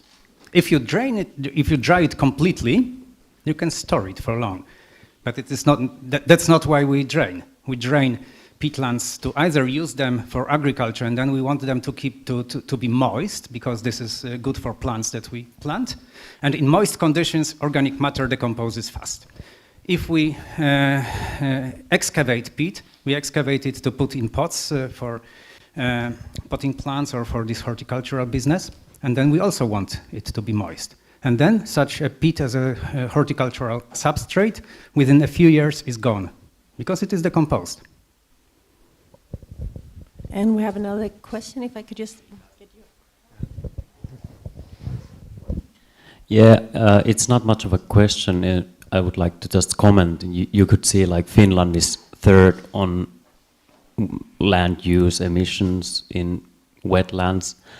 I think that's mostly because of we had a huge project of forestation in the 50s. This is forestry. Yep. Yeah, the forest industry wanted Finland to like make forests everywhere, and then they planned to dry the wetlands and put trees in there, and it was a really shit decision. Those forests, they grow like really small trees, and the emissions are really high from the land use. So yes, that's true. They actually didn't have to plant the trees because trees come. They were there, but in a wet peatland they are like this. In a semi-wet peatlands they are like that, and in a drained peatland they can be reasonable. Yeah, so it was. I want to correct Elmeri a bit. My wife is a researcher on peatland emissions, so some of the forest drained peatlands failed to forest, and they are emission source, but most are carbon sinks so far, if you account for the trees. Was left unsaid, and I want to bring up, is that at least in Finland, these agricultural peatlands are used for spreading the manure of pigs and cows, which adds nitrogen, and they are a huge source of nitrous oxides as well. So pretty much the biggest source in Finland. I think it's 10% of our agricultural land and almost something like 15% of our total emissions come from these lands, and that's mainly due to the manure, which is an EU directive. You have to have a certain amount of land to spread your manure, so they're ever expanding and expanding. This is something that I think we should stop. Thank you. I agree with the second letter, and I don't agree with the first. I will explain why. So manuring and any fertilization on peatlands emits a lot, much more than on mineral land, because this nitrates denitrify, and they immediately, under reduced condition, deeper in this organic soil, they turn into nitrous oxide, and nitrous oxide is 300 times more potent as a greenhouse gas than CO2. And this doesn't happen so much on mineral soil, where they migrate to groundwater and go to surface waters as nitrates, so they cause eutrophication, but not so much greenhouse gas effect. And we have the same problem in some Polish peatlands, where they start manuring or using artificial fertilizers a lot on peatlands, because they see this is not effective, so they dump more, and this is not effective because it's immediately denitrifies. Yeah, yes, very important to stop or reduce fertilization. With forests, I am very skeptical to include forest as a sink, commercial forests or managed forests as a sink, because this, if you include harvesting of the wood, this CO2 will come back to the atmosphere in a foreseeable future. And if you exclude this drained peatlands, which are moderately drained, are really sources of CO2. If you include trees, you can play with these numbers, but these trees will be cut. You will see that there's a very heterogeneous crowd on the topic, so I don't know much about it, so it's really an understanding question. I apologize for that. When you showed the countries in the world that were the potential biggest source of carbon emissions from drainage of wetlands, does that mean, I suppose that some of the countries that were not there, it's not because they do well, it's because they already drained everything? Or they don't have peatlands. Oh, they don't have peatlands. Okay. Yeah, peatlands are a zonal ecosystem. They are in the north and they are in the tropics. And some are in the south, that they would be there in the same amount as in the north, but we don't have continents in this zone so much. So that's why they're mainly in the north. Hi, maybe the question is too complicated to give a simple answer, but how exactly do you re-wet the peatlands, and is it expensive? Where do you take the water? Does it take a long time? Good, thank you for this question, because I usually forget to tell it.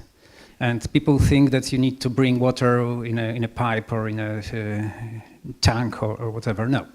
In principle, if a wetland developed somewhere, especially a peatland, peatland develops only under very stable water supply. It means that the water supply was there present for thousands of years. And in most cases, we haven't changed the local climate and hydrology so much that the water disappeared. So I should rephrase, I should change the narrative. Not that we have drained the peatlands, we are still draining them. We just have to stop doing this, yes? And you stop doing this by simply blocking the drainage ditches or filling them with earth, with peat. And then the water, which now is driven away in the drains, would stay there as long as possible, stagnating. It is more tricky in some cases. In some cases, we have regional water disturbance, like in Western Poland with open cast mining and etc. But in many cases, in peatlands, the most simple answer is block the drainage ditches and the water will collect. Do we have any other questions? Yes, one last, or well, I'm not going to say last one. I don't know. Yes. I heard that it's possible to get rainforests back in Europe. Is that possible? I'm a peatland scientist, but it's not only temperature rise that limits, or the average temperature that limits the extent of rainforests. You will still have the differences in the length of the growing season. You will have fluctuation. You will have more dry and wet seasons. So seasonality stays. You don't move the equator north. So it will not get the equatorial forests. We rather get the dry Mediterranean vegetation more north, or steppe zone here instead of forest zone. And again, an understanding question, I'm sorry. I think there's a big UN convention that is that concerns the wetlands and like alerts on the importance of them, trying to restore them. The Ramsar Convention. But they generally really highlight the mangrove. And we don't hear so much about the peat. So what's the respective role of, because those are two different kinds of wetlands, I suppose. And so what kind of are the respective roles? And is there so much attention attracted on peat as there is on mangrove? And how can we correct that? So they realized that in the Ramsar Convention office some 10 or 15 years ago, I'm not sure when it was, and they announced a global action plan for peatlands, and there is a UN initiative, global peatland initiative to bring more attention to peatlands. I don't know why mangrove was in the focus for so long. They are important. The amount of carbon is less than in peatlands, several times less, but they are also carbon-dense ecosystems. They are a zonal type of wetlands in the tropics, and perhaps it was easier to focus on the tropics and poorer countries than on what we are doing in the north. I can imagine that this escaped the attention, maybe a bit consciously. It was easier not to talk about peatlands because we benefit from this drainage so much. But yes, we are starting, and they are quite high on the agenda now. Climate Convention, Biodiversity Convention, on the COP, climate COPs. There are big meetings of 4 conventions: the Desertification Convention, Ramsar, Biodiversity, and Climate Convention focused on peatlands. So they are coming to the focus.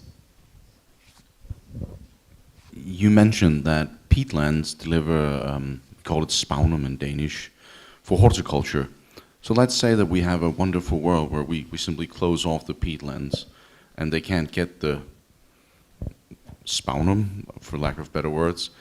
What will they substitute it with? Will we just no longer have tomatoes, or will they degrade some other ecosystem and create havoc, or is there a nice, cheap, sustainable solution to substitute it? Any guesses? Coconut. There are two main ways to think about it, or concepts. One is really indeed to find a substitute, and the reason why peat is so good for this massive horticultural industry, because it's rather industry than agriculture, in my opinion, is that we all think that it is a fertilizer. No, it's a substrate, a spongeous substrate that contains very little nutrients, and that is by itself sterile. You get it from meters above, so it has no seeds of weeds, it has no fungi, it is sterile. You don't have to do much to it. And you put it to the pots, they are watered from below or with drops with water containing certain nutrients and micronutrients, so you can standardize your production.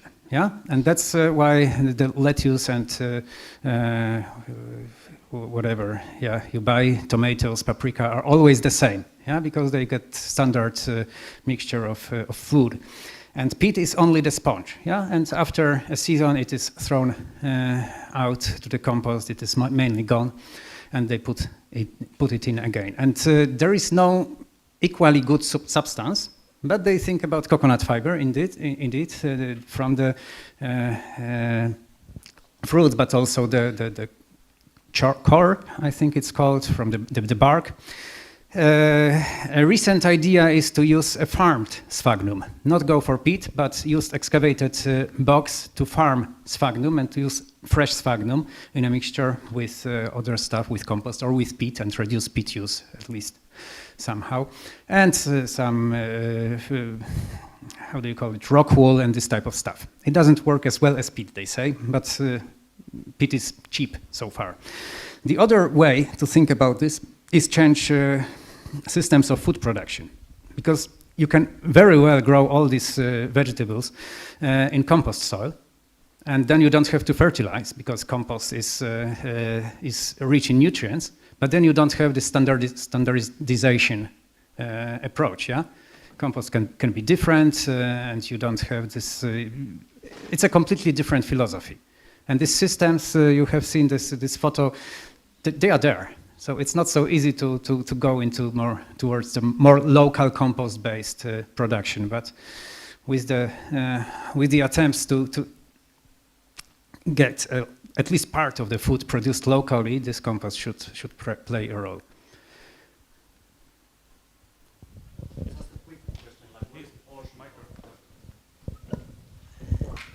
Just a quick question: what is the portion of peat that is used for this use?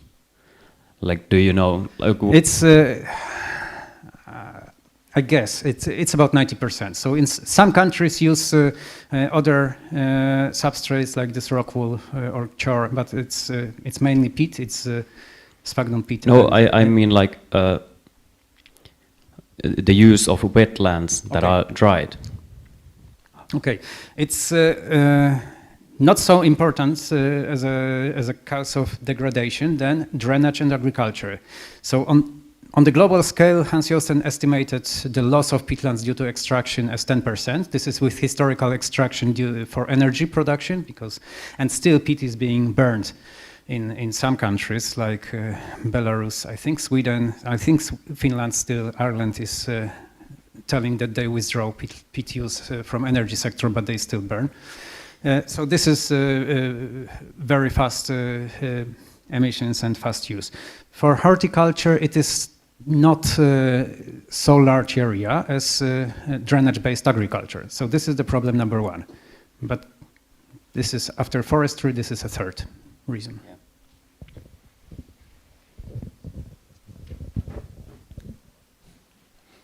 Any more questions?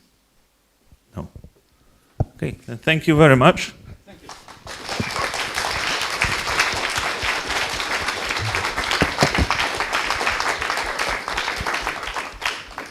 In the defense of the Finns, we have to acknowledge that they started the Olkiluoto 3 reactor 3 days ago. And this will probably reduce the demand for energy from peat in the long run. So congratulations.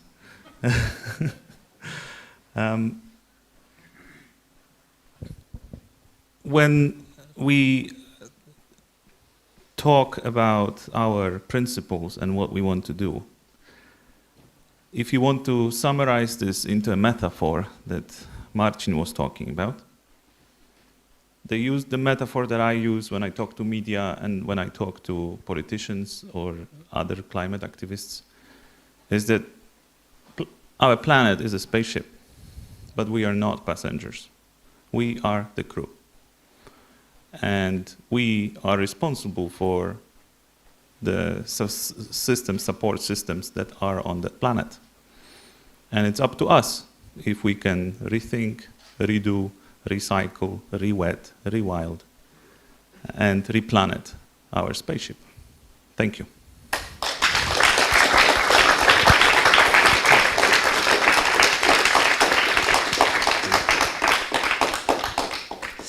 So, Adam? Yes, the conference is officially over. We Well, can okay. stay. And thank you so much for coming and Yes. being here. And I know we And have thank you, Carolina, for helping us. Oh, well, that's my job. But I also want to thank like all the organization for Climate, also here helping with everything from catering to fixing and arranging everything. We have also a big thank you to all our followers online. Yes. And of course to all our prominent speakers and of course all of you. Go home and retweet. Thank you.